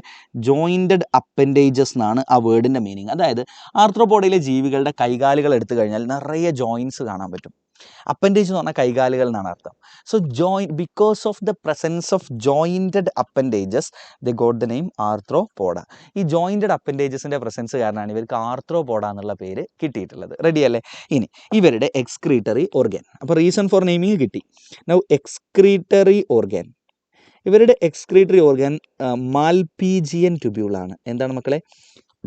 മാൽപീജിയൻ ട്യൂബ്യൂൾസ് ആണ് ഇവരുടെ എക്സ്ക്രീറ്ററി ഓർഗൻ എന്ന് പറയുന്നത്. ഇവരുടെ കേസിൽ they are going to ask you what is their respiratory organs. ഇവരുടെ റെസ്പിറേറ്ററി ഓർഗൻസ് ഏതൊക്കെയാണെന്ന് ചോദിക്കും. ഓക്കെ, ശ്രദ്ധിക്കും മക്കളെ. ഇവരുടെ respiratory organs, they have gills എന്ന് പറയുന്ന അവയവമുണ്ട്. And then they have book gills. Okay, and then book lungs, and then they have tracheal system. Clear ആണോ കുട്ടികൾ? ഓക്കെ, സോ ഇത്രയും റെസ്പിറേറ്ററി ഓർഗൻസ് കാണാം. ഗിൽസ് കാണാം, ബുക്ക് ഗിൽസ് കാണാം, ബുക്ക് ലങ്സ് കാണാം, ട്രക്കിയൽ സിസ്റ്റം കാണാൻ പറ്റും. ഇനി ആർത്രോപോഡയുടെ ഒരു പ്രത്യേകത, it is the largest animal phylum. ലോകത്ത് ഏറ്റവും കൂടുതൽ ജീവികളുള്ള ഫൈലം ഏതാണെന്ന് ചോദിച്ചാൽ ദാറ്റ് ഈസ് ആർത്രോപോഡയാണ്. അതിനൊരു കാരണമുണ്ട്. ആർത്രോപോഡയിലെ ജീവികൾ നോക്ക്, വണ്ടിനൊക്കെ എടുത്തു നോക്ക്. വണ്ടിനൊക്കെ നമ്മളെടുത്ത് വലിച്ചെറിഞ്ഞാലും വണ്ടിനൊന്നും പറ്റൂല. അതിൻ്റെ കാരണം എക്സോസ്കെലിറ്റൺ അവർക്കുള്ളത് കൊണ്ട് തന്നെ ഇവന്മാരുടെ ബോഡി ഭയങ്കര സ്ട്രോങ് ആയിരിക്കും. അതുകൊണ്ട് തന്നെ they are the largest animal phylum. Clear അല്ലേ കുട്ടികൾ? Okay, so they have chitinous exoskeleton. Chitin കൊണ്ടുണ്ടാക്കിയ എക്സോസ്കെലിറ്റൺ ഇവരുടെ ബോഡിയിലുണ്ട്. അത് നമ്മളോട് ചോദിക്കും. റെഡിയാണോ മക്കളെ? Okay, then I hope it is clear. Then they have a balancing organ. ഇവരുടെ ബാലൻസ് മെയിൻറ്റെയിൻ ചെയ്യാൻ സഹായിക്കുന്ന ഒരു അവയവം ഇവരുടെ ബോഡിയിലുണ്ട്. And that is statocyst. എന്താണ് മക്കളെ? സ്റ്റാറ്റോസിസ്റ്റ് അല്ലെങ്കിൽ balance organ. They have a special balance organ in their body and that is called statocyst. എന്താ മക്കളെ വിളിക്കുക? സ്റ്റാറ്റോസിസ്റ്റ് അല്ലെങ്കിൽ ബാലൻസ് ഓർഗൻ. റെഡി അല്ലേ കുട്ടികളെ? സ്റ്റാറ്റോസിസ്റ്റ് അല്ലെങ്കിൽ ബാലൻസ് ഓർഗൻ. ഇനി ഇവരുടെ ബോഡിയിൽ ഒരു സർക്കുലേറ്ററി സിസ്റ്റം ഉണ്ട്. സർക്കുലേറ്ററി സിസ്റ്റത്തെക്കുറിച്ച് നമുക്ക് പിന്നീട് ഡിസ്കസ് ചെയ്യാം. ഓക്കെ, ഇപ്പോൾ നമ്മൾ പഠിക്കുന്നില്ല. ഇപ്പോൾ നമ്മൾ ഇത്രയും കാര്യങ്ങളാണ് പഠിക്കേണ്ടത്. അവരുടെ എക്സ്ക്രീറ്ററി ഓർഗൻ ഏതാണ്, അവരുടെ റെസ്പിറേറ്ററി ഓർഗൻ ഏതാണ്, അവരുടെ റീസൺ ഫോർ നെയിമിങ് എന്താണ്. Okay, and they have a special balance organ called statocyst. എന്താണ് മക്കളെ? സ്റ്റാറ്റോസിസ്റ്റ്. ഇത്രയും ഓർത്താൽ മതി. ഇതാണ് ഏറ്റവും ബേസിക് ആയിട്ട് നിങ്ങൾ ഓർക്കേണ്ടത്. And then their examples. Okay, yes, എനിക്കറിയാം നമ്മൾ ഒരുപാട് കാര്യങ്ങൾ നമ്മൾ സ്കിപ്പ് ചെയ്തിട്ടുണ്ട്. പക്ഷേ ഏറ്റവും ഇമ്പോർട്ടൻറ്റ്, നമ്മുടെ പരീക്ഷയ്ക്ക് ഏറ്റവും ചോദിക്കാൻ സാധ്യതയുള്ള പോയിന്റ്സ് ആണ് ഞാൻ പറഞ്ഞിട്ടുള്ളത്. ഓക്കെ ആണോ? എക്സാമ്പിൾസ് നോക്കൂ. എക്കണോമിക്കലി ഇമ്പോർട്ടൻറ്റ്, ഇവരുടെ കേസിൽ പലപ്പോഴും എക്സാമ്പിൾസ് ആണ് ചോദിക്കാറ്. ഓക്കെ, എക്കണോമിക്കലി ഇമ്പോർട്ടൻ്റ് ആയിട്ടുള്ള ആളുകൾ ആരൊക്കെയാണ്? ഓക്കെ, അതുപോലെ തന്നെ we have to know vector. Economically important എന്ന് പറഞ്ഞാൽ എന്താ? നമുക്ക് പൈസ ഉണ്ടാക്കാൻ വേണ്ടി നമുക്ക് ഇൻഡസ്ട്രിയിൽ ആവശ്യമുള്ള ആളുകൾ ആരൊക്കെയാണ്? നമ്പർ 1 എപ്പിസോർ ഹണീബി, ബോംബിക്സ് അല്ലെങ്കിൽ സിൽക്ക് വർം. അടുത്താണ് ലാക്സിഫർ അല്ലെങ്കിൽ ലാക്ക് ഇൻസെക്റ്റ്. കോലരക്ക് എന്ന് പറയുന്ന സംഭവം ഉണ്ടാക്കാൻ ഉപയോഗിക്കുന്ന ഇൻസെക്റ്റ് ആണ് ലാക്സിഫർ. LACCIFER, ലാക്സിഫർ അല്ലെങ്കിൽ ലാക്ക് ഇൻസെക്റ്റ്. റെഡിയാണോ മക്കളെ? Okay, so these R economically important insect ആണ്. എപ്പിസ്, ബോംബിക്സ്, ലാക്സിഫർ. ഓക്കെ, അപ്പോൾ അത് പഠിക്കുക, എക്കണോമിക്കലി ഇമ്പോർട്ടൻറ്റ്. അടുത്തത് നമ്മളോട് ചോദിക്കും. നോക്കൂ മക്കളെ, വെക്ടറുകൾ, രോഗം പരത്തുന്ന ആളുകൾ ആരാണ്? വെക്ടർ എന്ന് പറഞ്ഞാൽ രോഗവാഹകർ എന്നാണ് അർത്ഥം. പലതരം കൊതുകുകളുണ്ട്. നമ്മൾ പണ്ടേ കേട്ട പേരായിരിക്കും ഈഡിസ് കൊതുക്, അനോഫിലസ് കൊതുകുകൾ, ക്യൂലെക്സ് കൊതുകുകൾ. അത് 3 NCERT തന്നിട്ടുള്ളൂ. നമ്മൾ നാട്ടിലുള്ള മറ്റേ PHC ഇല്ലേ, പ്രാഥമികാരോഗ്യ കേന്ദ്രം, അവിടെ പോയാൽ കാണാം അനോഫിലസ് കൊതുകുകൾ മലമ്പനി പരത്തുന്നു. ഓക്കെ, അതേമാതിരി ഈഡിസ് കൊതുകുകൾ ഡെങ്കിപ്പനി പരത്തുന്നു. അതുപോലെ ക്യൂലെക്സ് കൊതുകുകൾ മന്ത് പരത്തുന്നു എന്നൊക്കെ എഴുതി വെച്ചിട്ടുണ്ടാവും. അപ്പോൾ രോഗം പരത്തുന്ന 3 കൊതുകുകളുടെ പേര് NCERT തന്നിട്ടുണ്ട്. അടുത്തതാണ് ഗ്രിഗേറിയസ് പെസ്റ്റ്. കൃഷിസ്ഥലങ്ങൾ പൂർണ്ണമായിട്ട് തിന്ന് നശിപ്പിച്ചു പോകുന്ന പെസ്റ്റുകൾ അല്ലേ? നമ്മുടെ ബാഹുബലി സിനിമയിൽ ഏതോ ഒരു ഡയലോഗ് ഇല്ലേ, എന്താ പറയുക, എന്തോ ഒരു ബാഹുബലിയിലില്ലേ ഒരു തല്ലുണ്ട്, ഒരു യുദ്ധം നടക്കുന്നില്ല. ഞാൻ സിനിമ മൊത്തമൊന്നും കണ്ടില്ല. ഈ അടുത്ത് എന്തോ ഒരു പാർട്ട് കണ്ടിരുന്നത് ഫേസ്ബുക്കിൽ. കാലകേയ സേന കടന്നു പോകുന്ന വഴികൾ വെട്ടുകിളികൾ വന്ന പോലെ ആയിരിക്കും എന്ന് പറയുന്നുണ്ട്. അവന്മാരെ എല്ലാം നശിപ്പിച്ചു പോകുന്നു. അപ്പോൾ അങ്ങനെ ഒരു പ്രദേശത്തേക്ക് വന്ന ആ പ്രദേശം പൂർണ്ണമായിട്ട് നശിപ്പിക്കുന്ന ഗ്രൂപ്പ് ഓഫ് ഇൻസെക്റ്റാണ്, സ്വാമാണ്. ഇൻസെക്റ്റിൻ്റെ വലിയ ഒരു ഗ്രൂപ്പായിട്ട് പറന്നങ്ങ് വന്ന് കൃഷിസ്ഥലം പൂർണ്ണമായിട്ട് തിന്ന് നശിപ്പിക്കും. ഓക്കെ, അങ്ങനെ തിന്ന് നശിപ്പിച്ചു പോകുന്ന ജീവികളാണ് ഗ്രിഗേറിയസ് പെസ്റ്റ് എന്ന് പറയുന്നത്. ഒറ്റ എക്സാമ്പിൾ ഒരു വെരി ഗുഡ് നിങ്ങളൊക്കെ പറയുന്നുണ്ട്, ലോക്കസ്റ്റ അല്ലേ? ഓക്കെ, ലോക്കസ്റ്റ അല്ലെങ്കിൽ ലോക്കസ്റ്റ് എന്ന് പറയും. കാലകേയനല്ലേ? കാപ്പനാണെന്ന് വെച്ചാൽ കാലകേയ സേന വന്നു കഴിഞ്ഞാൽ ആ പ്രദേശം മുഴുവൻ ഇല്ലാണ്ടാക്കും എന്ന് പറയുന്നുണ്ട്. ഓക്കെ, കട്ടപ്പൻ അല്ലടോ, കാലകേയൻ്റെ കാര്യമാണ് പറയുന്നത്. കാലകേയൻ പറയുമ്പോൾ കട്ടപ്പൻ, എന്തെങ്കിലും ആവട്ടെ. Okay, that's it. അപ്പോൾ നമ്മൾ പഠിച്ചു കഴിഞ്ഞു കേട്ടോ. അപ്പോൾ ഇത്രയും കാര്യങ്ങളാണ് നമ്മൾ ആരെക്കുറിച്ച് പഠിക്കേണ്ടത്, ആർത്രോപോഡയെക്കുറിച്ച് പഠിക്കുന്നത്. അപ്പോൾ നമുക്ക് ഒന്നുകൂടെ കൺക്ലൂഡ് ചെയ്യാം. ആർത്രോപോഡയെക്കുറിച്ച് അവരുടെ എക്സ്ക്രീറ്ററി ഓർഗൻ ഏതാടാ? മാൽപീജിയൻ ട്യൂബ്യൂളാണ്. അവരുടെ respiratory organ they have gills, book lungs, tracheal system. Then they have a chitinous exoskeleton. They are the largest animal phylum. അതിൻ്റെ കാരണം കൂടി ഇതാണ്, കൈറ്റിനസ് എക്സോസ്കെലിറ്റൻ ആണ്. And they have balance organ called statocyst. ഇതാണ് അവരുടെ ബാലൻസ് ഓർഗൻ എന്ന് പറയുന്നത്. And there is one more thing, I am really sorry, living ഫോഴ്സിൽ ചോദിക്കും കേട്ടോ. എവല്യൂഷൻ നടക്കാതെ, I am really sorry, living ഫോഴ്സിൽ ചോദിക്കും. ഇതുവരെ എവല്യൂഷൻ നടക്കാത്ത ആൾ ആരാന്ന് ചോദിക്കും. എവല്യൂഷൻ നടക്കാതെ ഇപ്പോഴും ജീവിക്കുന്ന ഒരാളുണ്ട്, അയാളാണ് ആര് കുട്ടികളെ? ലിമുലസ് അല്ലേ? ലിമുലസ് അല്ലെങ്കിൽ I am really sorry, Limulus അല്ലെങ്കിൽ കിങ് ക്രാബ്. ഓക്കെ, ലിമുലസ് അല്ലെങ്കിൽ കിങ് ക്രാബ്. തീർന്നു മക്കളെ, ലിമുലസ് അല്ലെങ്കിൽ കിങ് ക്രാബ്. അപ്പോൾ ഇതുകൂടെ ആയിക്കഴിഞ്ഞാൽ എന്തായി? പരിപാടി തീരുമാനമായി. റെഡി അല്ലേ? ലിമുലസ് അല്ലെങ്കിൽ കിങ് ക്രാബ്. സെറ്റല്ലേ മക്കളെ? റെഡി അല്ലേ? I hope it is clear. Limulus അല്ലെങ്കിൽ കിങ് ക്രാബ് എന്ന് പറയുന്ന ജീവി ഇപ്പോഴും എവല്യൂഷൻ നടക്കാതെ ജീവിക്കുന്ന ജീവിയാണ്. അത്തരം ജീവികളെ പറ്റിയാണ് നമ്മൾ എന്ത് പറയുക? ദേ ആർ ലിവിങ് ഫോസിൽസ് എന്ന് പറയുക. അപ്പോൾ അത് കഴിഞ്ഞു. Now let's talk about Mollusca. Okay, so Mollusca is second largest phylum.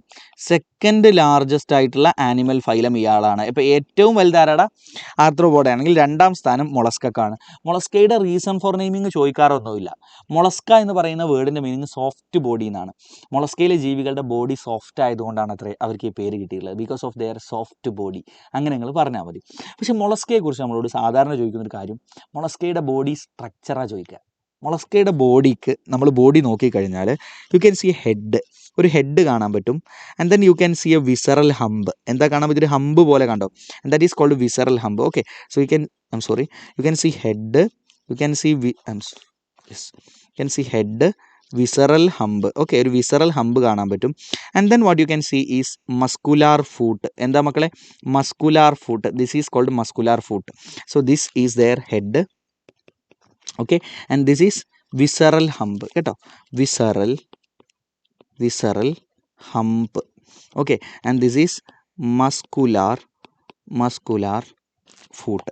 Ready അല്ലേ കുട്ടികളെ? ഓക്കെ, നൗ ലുക്ക്, ഈ വിസറൽ ഹമ്പ് എന്ന് പറയുന്ന ലെയറിൻ്റെ പുറത്ത് മറ്റൊരു സ്കിൻ ലെയർ കാണാൻ പറ്റും. And that is called mantle. ഇതിനെന്താ വിളിക്കുക? മാൻഡിൽ എന്നാണ് വിളിക്കുക. Mantle. So that is a layer of skin above the visceral hump. Visceral ഹമ്പിൻ്റെ മുകളിലായിട്ട് കാണുന്ന ഇത് ടോർട്ടോയ്സ് ആമയല്ല, ഇത് ആമയല്ല, ഇത് ഒച്ചിൻ്റെ കാര്യമാണ്. നമ്മൾ വരച്ചപ്പോൾ ആമയെ പോലെ നിങ്ങൾക്ക് തോന്നുന്നുണ്ടാവും, ബട്ട് ഇറ്റ് ഈസ് ഒച്ച്. ഓക്കെ, ഒച്ചിൽപ്പെട്ട ആളുകളാണ്. Okay, they have head, visceral hump, muscular foot. ഈ മൂന്ന് ഭാഗം ഉണ്ടെന്ന് മനസ്സിലാക്കുക. വിസറൽ ഹമ്പിൻ്റെ മുകളിൽ there is a layer of skin around above the visceral hump, that is called mantle. And space between visceral hump and mantle you can see a space. ആ സ്പേസിൽ they have special gills. Okay, they have special gills in that space. Okay, so they have special gills in that space. ആ ഗിൽസിന് രണ്ട് function ഉണ്ട്. That helps them in excretion, ബോഡിയിൽ നിന്ന് വേസ്റ്റിനെ പുറന്തള്ളാൻ സഹായിക്കുന്നുണ്ട്. And also in respiration. എക്സ്ക്രീഷന് സഹായിക്കുന്നുണ്ട്, റെസ്പിറേഷൻ. രണ്ട് ഫംഗ്ഷൻ, എക്സ്ക്രീഷൻ ആൻഡ് റെസ്പിറേഷൻ. നമ്മളോട് ചോദിക്കും കേട്ടോ. ഓക്കെ, ഇവരുടെ എക്സ്ക്രീറ്ററി സ്ട്രക്ചർ ഏതാണെന്ന് ചോദിക്കും. അപ്പോൾ നമ്മൾ പറയണത് എന്ത്? ഗിൽസ് ആണെന്ന്. ഇവരുടെ റെസ്പിറേറ്ററി സ്ട്രക്ചർ ചോദിച്ചാൽ അതും ഗിൽസ് ആണ്. Now they have special feeding organ അല്ലെങ്കിൽ റാസ്പിംഗ് ഓർഗാൻ. ഓക്കെ, ഇവർക്ക് ഇങ്ങനെ പതിയെ റാസ്പ് ചെയ്ത് കരണ്ട് തിന്നാൻ വേണ്ടിയിട്ട് സഹായിക്കുന്ന ഒരു അവയവം ഇവരുടെ ഹെഡ് റീജിയനിലെ മൗത്തിലുണ്ട്, ഇവരുടെ വായയിലുണ്ട്. Okay, there is a rasping organ and that is called radula. എന്താണ് മക്കളെ? Radula. So it is a rasping അല്ലെങ്കിൽ ഫീഡിങ് ഓർഗാൻ. ഇവരെ ഫുഡ് കഴിക്കാൻ സഹായിക്കുന്ന അവയവമാണ് ആര്? റാഡുല. ഇതും ചോദിക്കും, പ്രസൻസ് ഓഫ് റാഡുല. ക്ലിയർ ആണ് കുട്ടികളെ? Presence of radula. ഇത്രയും കാര്യങ്ങളാണ് നമ്മളോട് സാധാരണ ചോദിക്കുക. റെഡിയാണോ കുട്ടികളെ? Yes or no? റെഡി ആണെങ്കിൽ കമൻറ്റ് ചെയ്തോ. ഓക്കെ, റെഡി ആണെങ്കിൽ കമൻറ്റ് ചെയ്തോ.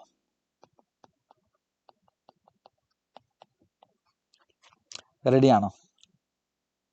Okay, ready. ഓക്കെ, ഇനി നമ്മളോട് ചോദിക്കുക ഇവരുടെ എക്സാമ്പിൾസ് ആണ്. ഇവരുടെ ഒരുപാട് എക്സാമ്പിൾ പഠിക്കാനുണ്ട്, 8 എക്സാമ്പിളുകളുണ്ട്. അത് പഠിക്കാനുള്ളൊരു കോഡാണിത്. Doctor people are so attractive. പറഞ്ഞേ മക്കളെ, doctor people are so attractive. D for Dentalium, O for octopus, C for Chaetopleura, P for Pila, അടുത്ത പി ഫോർ പിങ്ടാഡ, അടുത്ത L for Loligo, S for Sepia, A for Aplysia. So these are the examples. Dog people are so attractive. ഇതേ ഓർഡറിൽ പഠിക്കുക. Okay, നിങ്ങളുടെ NCERT order അല്ല ഇത്. NCERTയിലെ example മറ്റൊരു ഓർഡറിലാണ്. But നിങ്ങൾക്ക് ഓർക്കാൻ വേണ്ടി you can use this code. Dog people are so attractive. നിങ്ങൾ കരുതും സാറേ ഞങ്ങൾ ആ പേര് പഠിക്കേണ്ട, പിന്നെ എന്തിനാണ് ഈ കോഡ് എന്ന്. ആ കോഡിൻ്റെ ഇമ്പോർട്ടൻസ് നിങ്ങൾക്ക് കുറച്ച് കഴിഞ്ഞാൽ മനസ്സിലാവും. നിങ്ങൾ പലതവണ പഠിച്ചാൽ പിന്നെ നിങ്ങൾക്ക് അത് ഓർക്കാൻ പറ്റിയ ഈ കോഡ് വെച്ചിട്ടായിരിക്കും അല്ലേ. Dentalium, octopus, Chaetopleura, Pila, Pinctada, Loligo, Sepia, Aplysia. Okay, not all doctors അല്ലേ, but some are attractive. Okay, that's it. So anyway that's it. അപ്പോൾ നമ്മൾ പഠിച്ചു കേട്ടോ, മൊളസ്ക കഴിഞ്ഞു. മൊളസ്കയെ കുറിച്ച് ഇത്ര കാര്യങ്ങളൊക്കെ അറിഞ്ഞാൽ മതി, വേറെ ഒരുപാട് കാര്യങ്ങൾ പഠിക്കാണ്ട്. You at least remember this much. Okay, now let's talk about Echinodermata. നോക്കൂ, എക്കിനോഡെർമാറ്റ എന്ന് പേര് വരാനുള്ള കാരണം ചോദിക്കും. So because of their spiny body, അവരുടെ ബോഡിയിൽ നിറയെ സ്പൈന്, മുള്ളുകൾ ഇങ്ങനെ പുറത്തോട്ട്, സ്പൈന് പോലെയുള്ള മുള്ളു പോലെയുള്ള സ്ട്രക്ചറുകൾ പുറത്തോട്ട് തള്ളി നിൽക്കുന്നുണ്ട്. അതുകൊണ്ടാണ് ഇവർക്ക് ആ പേര് കിട്ടിയിട്ടുള്ളത്. ഓക്കെ, സോ ഈ പേരിൻ്റെ മീനിങ് തന്നെ സ്പൈനി ബോഡിയുടെ നിന്നാണ്. So because of their spiny body അങ്ങനെ പറഞ്ഞാൽ മതി. ഇവർക്ക് എന്തുകൊണ്ടാണ് പേര് കിട്ടിയെന്ന് വെച്ചാൽ the name means the meaning of Echinodermata is spiny bodied. So because of their spiny body they got this name. Clear അല്ലേ? പിന്നെ നമുക്കറിയാം ഇവരുടെ അഡൽട്ട് റേഡിയൽ സിമെട്രിയാണ്, ലാർവ ബൈലാറ്ററൽ സിമെട്രിയാണ്, നമുക്കറിയുന്ന കാര്യമാണ്. ഇനി ഇവരുടെ മറ്റൊരു പ്രത്യേകത, ഇവരെക്കുറിച്ച് നമ്മളോട് ചോദിക്കുന്നതൊന്നുമല്ല. They have a special water circulation in their body and that is called water vascular system. എന്താ മക്കളെ വിളിക്കുക? Water vascular system. ഓക്കെ, അപ്പോൾ നമ്മൾ നേരത്തെ വാട്ടർ ട്രാൻസ്പോർട്ട് സിസ്റ്റം പഠിച്ചിട്ടുണ്ട്. ആരുടെ കേസിലാണ്? പോറിഫറയിൽ. പക്ഷേ ഇവർക്ക് ഏകദേശം അതേപോലെയുള്ള ഒരു സിസ്റ്റം, പുറമേ നിന്ന് വാട്ടർ ഉള്ളിലേക്ക് കയറി ബോഡിയിലൊക്കെ സർക്കുലേറ്റ് ചെയ്ത് പുറത്തോട്ട് പോകുന്നൊരു സംവിധാനം ഇവർക്കുണ്ട്, വാട്ടർ വാസ്കുലാർ സിസ്റ്റം. അപ്പോൾ ഇവരെന്തിനൊക്കെ സഹായിക്കുന്നുണ്ടാവും ഇത്? Water vascular system helps them in food gathering, food കിട്ടാൻ വേണ്ടി സഹായിക്കുന്നുണ്ടാവുമല്ലോ. റെസ്പിറേഷന് വേണ്ടി സഹായിക്കുന്നുണ്ടാവുമല്ലോ. Yes, then also helps them in excretion, ബോഡിയിൽ നിന്ന് വേസ്റ്റ് റിമൂവ് ചെയ്യാൻ വേണ്ടി സഹായിക്കുന്നുണ്ട്. ആൻഡ് ഓൾസോ ഒരു എക്സ്ട്രാ പ്രത്യേകതയുണ്ട്, ലോക്കോമോഷൻ, ഇവരെ മൂവ്മെൻറ്റിനും ഇത് സഹായിക്കുന്നുണ്ട്. ലോക്കോമോഷന്, എക്സ്ക്രീഷന്, റെസ്പിറേഷന്, ഫുഡ് ഗ്യാതറിങ്, ഇത്രയും കാര്യങ്ങൾക്ക് ഇവരെ water vascular system. Okay, food transport എന്ന് പറയും, ബോഡിയിലൂടെ ഫുഡ് ട്രാൻസ്പോർട്ട് ചെയ്യാനൊക്കെ ആര് സഹായിക്കുന്നുണ്ട്? വാട്ടർ വാസ്കുലാർ സിസ്റ്റം സഹായിക്കുന്നുണ്ട്. ഓക്കെ, ഇനി ഇവരുടെ എക്സാമ്പിൾ നമ്മളോട് ചോദിക്കും. ഇവരുടെ ഒന്നാമത്തെ എക്സാമ്പിൾ നമുക്ക് ഈ പേര് തന്നെ കിട്ടും. നോക്കൂ, എക്കിനോ എന്ന പേര് തന്നെ കിട്ടി. ഒന്നാമത്തെ എക്സാമ്പിൾ അതാണ് എക്കിനസ് അല്ലെങ്കിൽ സീ അർച്ചിൻ. എന്താണ് കുട്ടികളെ? എക്കിനസ് അല്ലെങ്കിൽ സീ അർച്ചിൻ, ഫുഡായിട്ട് കഴിക്കുന്ന ഒരു സാധനം കേട്ടോ, എക്കിനസ്.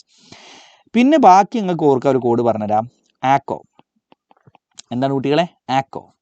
ഓക്കെ, അസ്റ്റീരിയാസ് അല്ലെങ്കിൽ starfish, Antedon sea lily, Cucumaria sea cucumber, അതും നല്ല ടേസ്റ്റി ഫുഡാണത്രേ. ഒഫിയൂറ അല്ലെങ്കിൽ ബ്രിട്ടിൽ സ്റ്റാർ, ഞാനിതുവരെ കഴിച്ചില്ല. ഓക്കെ, ഇന്ത്യയിൽ അതിനെ പിടിച്ച് കറി വെച്ച് കഴിച്ചാൽ പിന്നെ നമുക്ക് ജയിലിൽ നിന്ന് ഫുഡ് കഴിക്കാം. ഇന്ത്യയുടെ വെളിയിലുള്ള പല രാജ്യത്തും ഇവൻ എന്താ പറയുക, കൾട്ടിവേറ്റ് ചെയ്യുന്നുണ്ട് ഈ സംഭവത്തെ, സീ ക്യുക്കുംബറിനൊക്കെ. ഓക്കെ, പക്ഷെ നമ്മുടെ രാജ്യത്ത് ഇതിനെ പിടിച്ചാൽ നോൺ ബെയിലബിൾ ഒഫൻസാണ്, പിന്നെ ജയിലിൽ കിടന്ന് അഴിയെണ്ണ. ഓക്കെ, സോ എനിവേ ജാമ്യം പോലും കിട്ടൂല. സെറ്റാണ് മക്കളെ? എക്സാമ്പിൾ ഫുള്ള് പഠിക്കണം, വേണം മക്കളെ, എക്സാമ്പിൾ ഫുള്ള് പഠിക്കണം. Okay, so Asterias, Antedon, Cucumaria, Ophiura. Ready ആണല്ലോ? നമ്മുടെ വനം വന്യജീവി പ്രൊട്ടക്ഷൻ നിയമത്തിൽ ഉൾപ്പെടുന്ന ആളാണ് ഇയാൾ. പണ്ട് ലക്ഷദ്വീപിൽ പാവം 4-5 ആൾക്കാർ ഇതിനെ പിടിച്ച് ഫുഡാക്കി കഴിച്ചു, അവന്മാർ ഇപ്പോൾ ജയിലിൽ കിടക്കുന്നുണ്ടാവും. Okay, that's it. അപ്പോൾ നമ്മൾ പഠിച്ചു, ഇത്ര എടുത്താൽ മതി എക്കിനോഡെർമാറ്റയെ കുറിച്ച്. Let's talk about Hemichordata. Okay, Hemichordata. Number 1, ഹെമികോർഡേറ്റയുടെ സ്ട്രക്ചർ നമ്മളോട് ചോദിക്കും. സോ NCERT ഇവരുടെയൊക്കെ 1-2 പിക്ചർ NCERT ഉണ്ട് കേട്ടോ. ആ പിക്ചർ നിങ്ങൾ പഠിക്കണേ. ഇവരുടെയൊക്കെ 1-2 പിക്ചർ NCERT ഉണ്ട്, ആ പിക്ചറുകൾ പഠിക്കണം. ഓക്കെ, അത് ഹെമികോർഡേറ്റയുടെ സ്ട്രക്ചറേ ചോദിക്കും നമ്മളോട്. അതും NCERT കൊടുത്തിട്ടുണ്ട്. They have a part called proboscis, and then they have a part called collar, and then they have trunk എന്ന് പറയുന്ന മറ്റൊരു ഭാഗമുണ്ട്. Okay, so they have proboscis, this is collar. ഇത് NCERT മാർക്ക് ചെയ്തത് തെറ്റാണ്, ഞാനും നിങ്ങൾ അങ്ങനെ തന്നെ പഠിപ്പിക്കുകയാണ്, collar. And then they have trunk. Ready അല്ലേ കുട്ടികൾ? ഓക്കെ, നൗ ദെൻ നമ്മളെല്ലാവരുടെയും എക്സ്ക്രീറ്ററി സ്ട്രക്ചർ പഠിച്ചിട്ടുണ്ടായിരുന്നു. എക്കിനോഡെർമാറ്റയ്ക്ക് പഠിച്ചു, എക്സ്ക്രീഷൻ എന്തെങ്കിലും സ്ട്രക്ചർ പഠിച്ചോ? പഠിച്ചില്ല. കാരണം എന്താ? ഈ വാട്ടർ വാസ്കുലാർ സിസ്റ്റത്തിൻ്റെ സഹായത്തോടെ തന്നെ ഇവരുടെ എക്സ്ക്രീഷൻ കുറച്ചൊക്കെ നടക്കുന്നുണ്ട്. അതുകൊണ്ടാണ് നമ്മൾ എക്സ്ക്രീറ്ററി സ്ട്രക്ചർ ഒന്നും പഠിക്കാത്തത്. Okay, come here. ഹെമികോർഡേറ്റയുടെ ബോഡി നമ്മൾ നോക്കി അല്ലേ. ഇനി ഹെമികോർഡേറ്റയ്ക്ക് what is their reason for their naming? ഇവരൊരു വേം ലൈക്ക് ആനിമൽസ് ആണ്. ആരൊക്കെ പറയുന്നത് വേം എന്ന് പറയുന്നത്? They are a worm like animals, കടലിൽ കാണുന്ന. ഇവർക്ക് ഈ പേര് കിട്ടാനുള്ള കാരണം എന്താ അറിയോ? Because they have a structure called stomachode here. ഓക്കെ, സ്റ്റോമോകോഡ് എന്ന് പറയുന്ന ഇത് NCERT മാർക്ക് ചെയ്തിട്ടൊന്നുമില്ല. സ്റ്റോമോകോഡ് എന്ന് പറയുന്ന നമ്മുടെ നോട്ടോകോഡിനോട് സാദൃശ്യമുള്ള ഒരു structure. They have a structure called stomachode in their body. So previously they were included in chordata. Phylum കോർഡേറ്റയിലാണ് മുൻപ് ഉൾപ്പെടുത്തിയത്. കാരണം ഇത് നോട്ടോകോഡാണെന്ന് തെറ്റിദ്ധരിച്ചിട്ട് പിന്നീട് മനസ്സിലായി ഇത് നോട്ടോകോഡല്ല സ്റ്റോമോകോഡാണെന്ന് മനസ്സിലായി. അങ്ങനെയാണ് ഇവർക്ക് എന്ത് പേര് കിട്ടിയത് കുട്ടികളെ? ഹെമി കോർഡേറ്റ എന്നുള്ള പേര് കിട്ടിയത്. സോ റീസൺ ഫോർ നെയിമിങ് കിട്ടി because of the presence of stomochord in their body. റെഡിയല്ലേ? പിന്നെ അവരുടെ ബോഡി സ്ട്രക്ചറും നമ്മൾ പഠിച്ചു. ഇനി നമ്മളോട് ചോദിക്കുക, വെരി ഗുഡ്, ഇവരുടെ എക്സ്ക്രീറ്ററി ഓർഗൻ ചോദിക്കും. സോ ഈ പ്രബോസിസ് എന്ന് പറയുന്ന ഈ ഭാഗത്ത് they have a special gland called proboscis gland. എന്താണ് മക്കളെ? പ്രബോസിസ് ഗ്ലാൻഡ് ഉണ്ട്. Okay, that helps them in excretion. അതാണ് ഇവർ എന്തിനു സഹായിക്കുന്നത്? എക്സ്ക്രീഷന് സഹായിക്കുന്നത്. Okay, and for respiration they have gills here. ഈ ഒരു ഭാഗത്ത് they have gills for their respiration. Okay, റെസ്പിറേഷന് ദേ ഹാവ് ഗിൽസ്. 2 എക്സാമ്പിളേ NCERTയിലുള്ളൂ, 2 എക്സാമ്പിളേ ഉള്ളൂ. Okay, Balanoglossus, Saccoglossus. എന്താണ് മക്കളെ? 2 എക്സാമ്പിളേ ഉള്ളൂ. അത് നിങ്ങൾ NCERT തന്നെ നോക്കണം.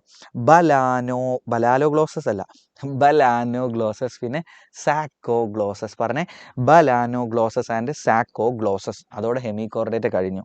Now let's talk about Chordata. ഇത് കുറച്ച് വലിയ ചാപ്റ്റർ ആട്ടോ, കുറച്ച് എക്സ്റ്റെൻഡ് ആയിപ്പോയി, sorry for that. Okay, now let's talk about Chordata. Okay, കോർഡേറ്റയെക്കുറിച്ച് നമ്മളോട് സാധാരണ ചോദിക്കുക എന്താ വെച്ചാൽ കോർഡേറ്റയുടെ ബേസിക് ഫീച്ചറുകൾ ഏതൊക്കെയാണെന്ന് ചോദിക്കുക. കോർഡേറ്റയുടെ ബേസിക് ഫീച്ചറുകൾ ഏതൊക്കെയാണെന്ന് ചോദിക്കുക. അപ്പോൾ നമ്മുടെ NCERTയിൽ there is a diagram in your NCERT. ആ ഡയഗ്രാം ചോദിക്കും. ഓക്കെ, കോർഡേറ്റയുടെ ബേസിക് ഫീച്ചറുകൾ കാണിക്കുന്ന ഒരു ഡയഗ്രാം NCERTയിലുണ്ട്. And they are going to ask you that diagram. Okay, so it is almost like this. So ആ ഡയഗ്രത്തിൽ ലുക്ക് യു ക്യാൻ സീ കോർഡേറ്റയുടെ ഒന്നാമത്തെ പ്രത്യേകതയാണ് നോട്ടോകോഡ് എന്ന് പറയുന്ന structure.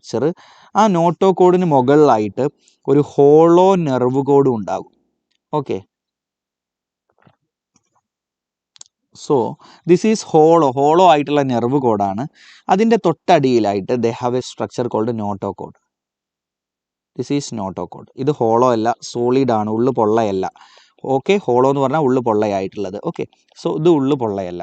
So this is presence of notochord.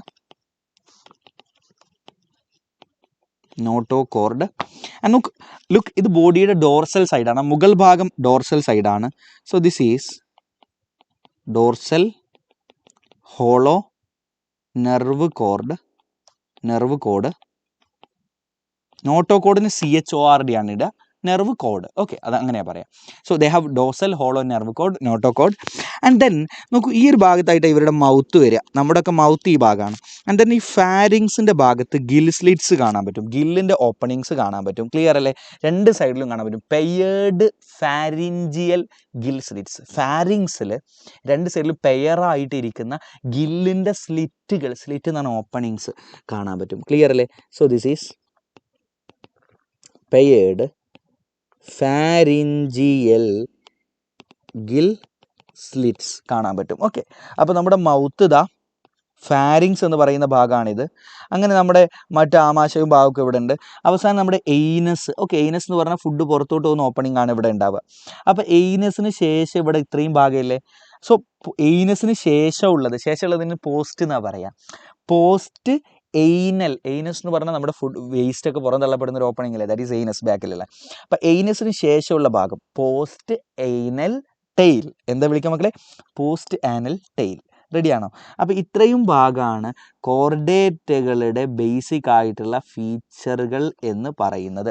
അപ്പോൾ ഒന്നുകിൽ NCERTയിലുള്ള ഈ ഡയഗ്രാം നമ്മളോട് ഐഡൻറ്റിഫൈ ചെയ്യാൻ വേണ്ടിയിട്ട് പറയും, എന്നിട്ട് അതിൽ ഓരോ ഭാഗവും മാർക്ക് ചെയ്യാൻ പറയും. ഓക്കെ, അപ്പോൾ നമുക്ക് പറ്റണം notochord, dorsal hollow nerve cord, paired pharyngeal gill slits, post anal tail. അല്ലെങ്കിൽ കോർഡേറ്റയുടെ ബേസിക് ഫീച്ചറുകൾ ഏതൊക്കെയാണെന്ന് ചോദിച്ചാൽ ഇത് പറയാൻ പറ്റണം.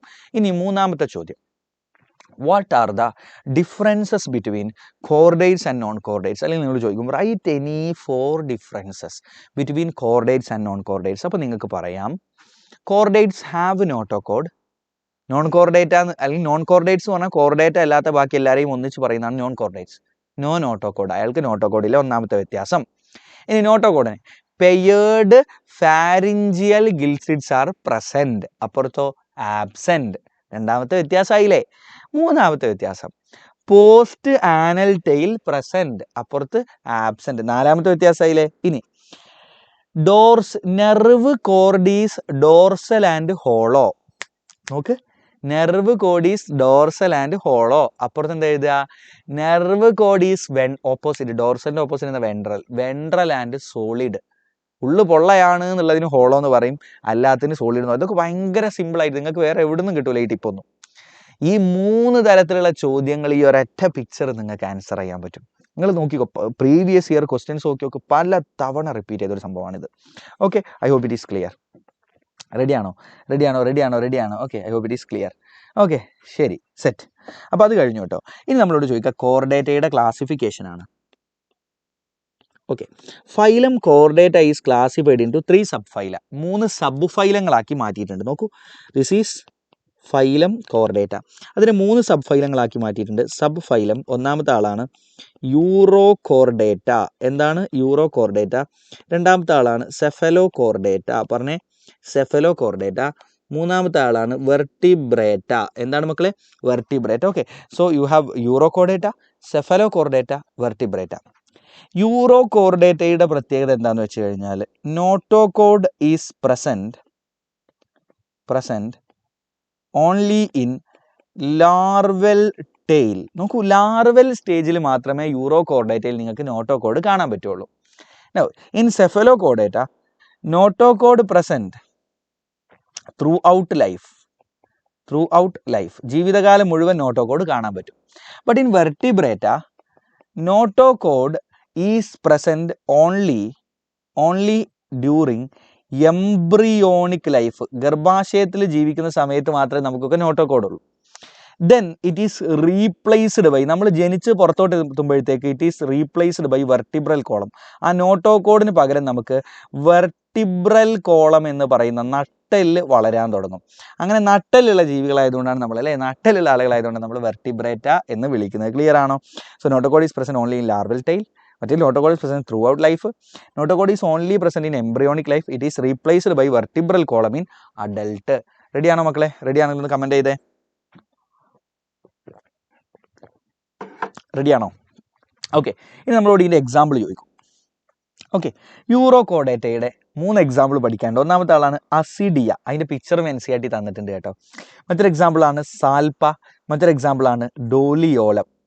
Ascidia, സാൽപ്പ and ഡോളിയോലം. Okay, now cephalo കോർഡേറ്റയുടെ ഒരൊറ്റ എക്സാമ്പിളാണ് പഠിക്കാനുള്ളത്. പക്ഷേ അയാളുടെ 3 വ്യത്യസ്ത പേര് പഠിക്കാനുണ്ട്.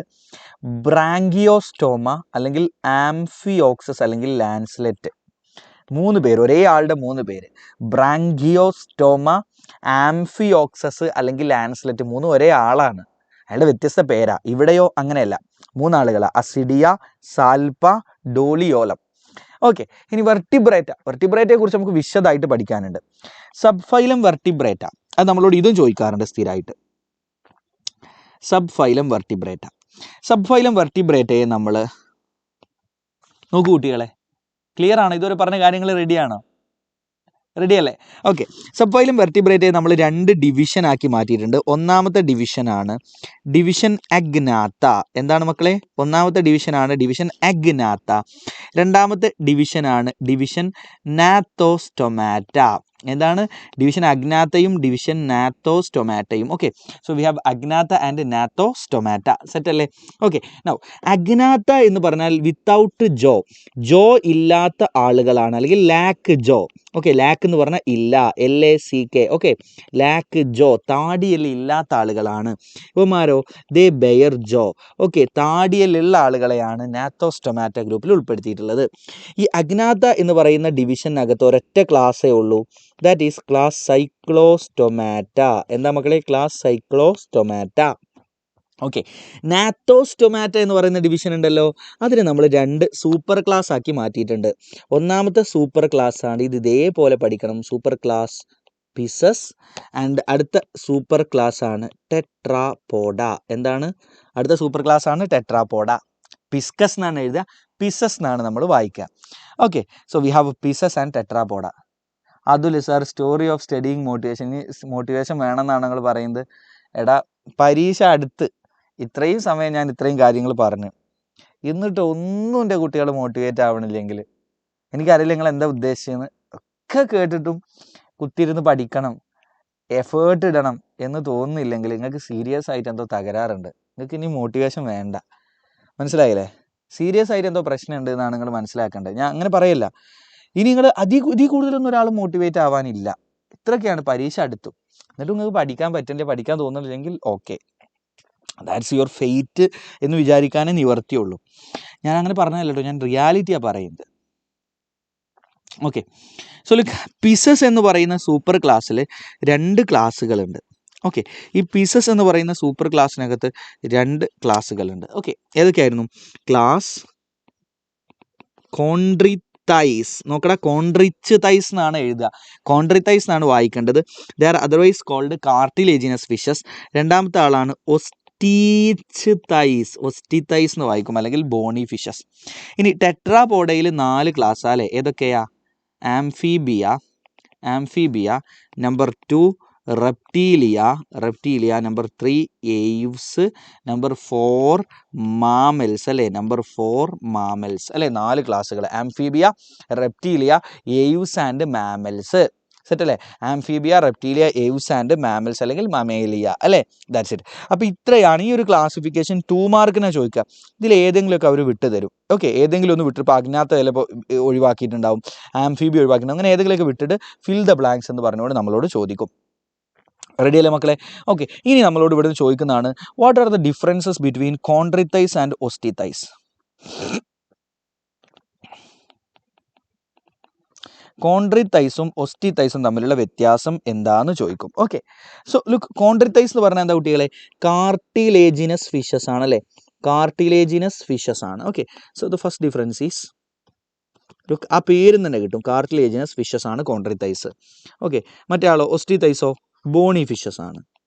ബോണി ഫിഷസ് എന്നാണ് അറിയപ്പെടുന്നത് അല്ലേ? സോ ലുക്ക്, ഫസ്റ്റ് ഡിഫറൻസ് എന്താ? Their skeleton is made up of cartilage. First difference എന്താ?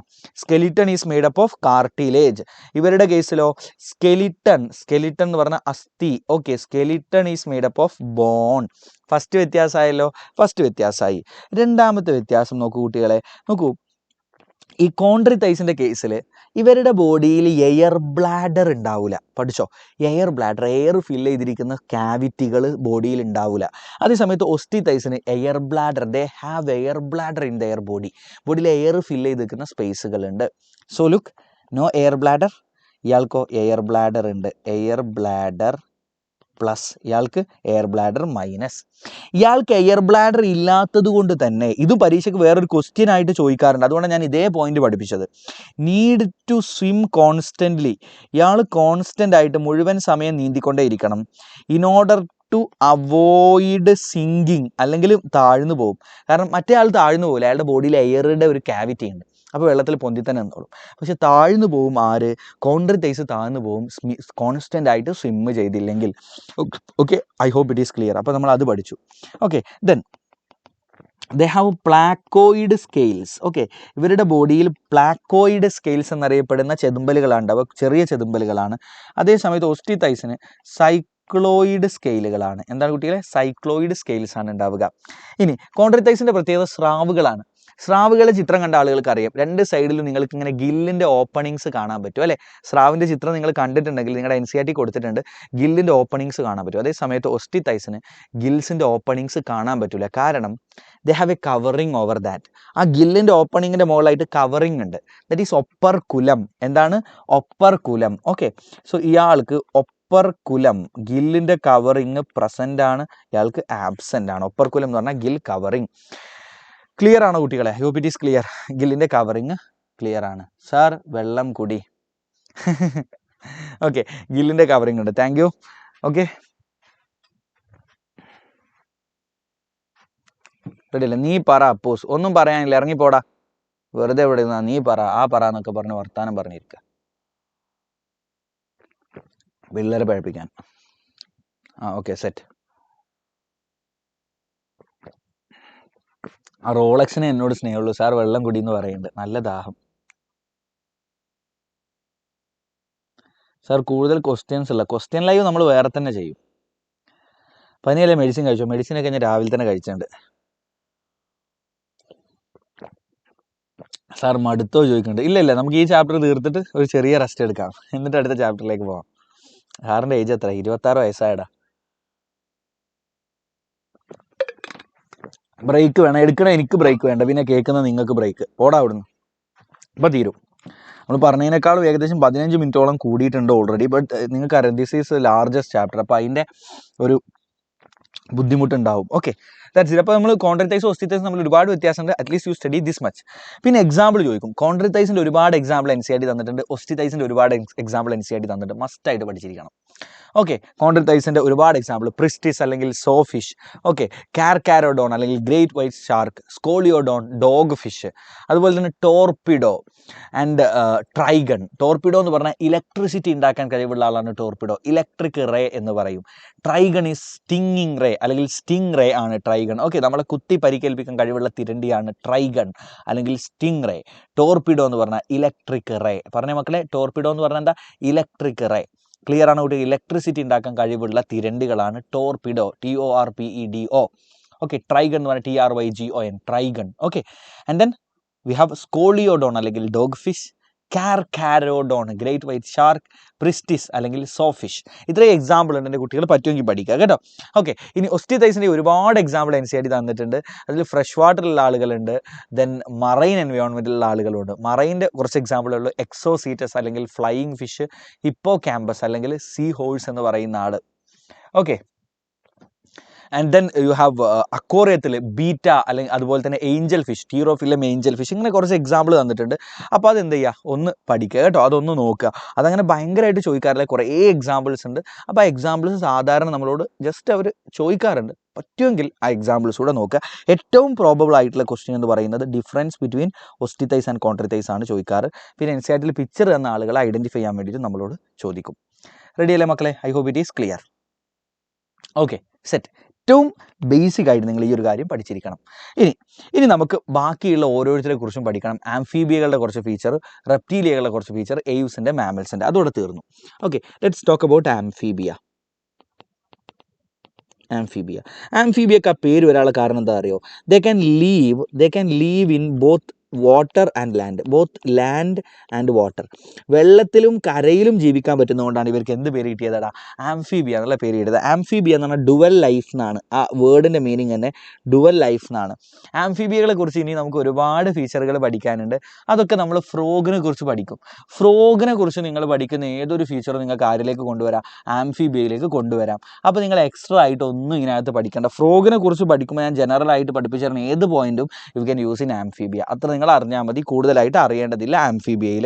ഓക്കെ, ആംഫീബിയകളുടെ പ്രത്യേകത, അവരുടെ ഹാർട്ടിന് 3 ചേംബറാണ് ഉണ്ടാവുക. ഇത്ര ഓർത്തോ, നമ്മുടെ ഹാർട്ടിന് 4 ചേംബർ ആണെങ്കിൽ ആംഫീബിയയുടെ ഹാർട്ടിന് 3 ചേംബർ. ഫ്രോഗിനെ കുറിച്ച് പഠിപ്പിക്കുമ്പോൾ നിങ്ങൾക്ക് കാണാൻ പറ്റും. അതുപോലെ തന്നെ ആംഫീബിയയുടെ body is always moist body ആയിരിക്കും, റെപ്റ്റൈൽസിനും ബേർഡ്സിനും ഉണ്ടാവുക ഡ്രൈ ബോഡിയാണ്. റെപ്റ്റൈൽസിൻ്റെയും ബേർഡ്സിൻ്റെയും skin is dry but their skin is moist. Okay, and slippery, എപ്പോഴും നല്ല മോയിസ്റ്റ് ആയിട്ടുള്ള സ്ലിപ്പറി ആയിട്ടുള്ള സ്കിൻ ആയിരിക്കും ആർക്ക് ഉണ്ടാവുക? ആംഫീബിയക്ക് ഉണ്ടാവുക. ഒരു കാര്യം നിങ്ങൾ ഓർത്ത് വെച്ചോളൂ. ഇനി എക്സാമ്പിളാണ് ആംഫീബിയയുടെ എക്സാമ്പിൾ. ബാക്കിയെല്ലാം ഞാൻ എന്താണോ ഫ്രോഗിന് പഠിപ്പിക്കുന്നത് ഒക്കെ നിങ്ങൾക്ക് ഇവിടെ അപ്ലൈ ചെയ്യാം. ഫ്രോഗ് ഞാൻ പഠിപ്പിക്കും കുറച്ച് കഴിഞ്ഞാൽ. So now let's move to examples. Okay, പച്ചത്തവള, മരത്തവള, ചൊറിത്തവള.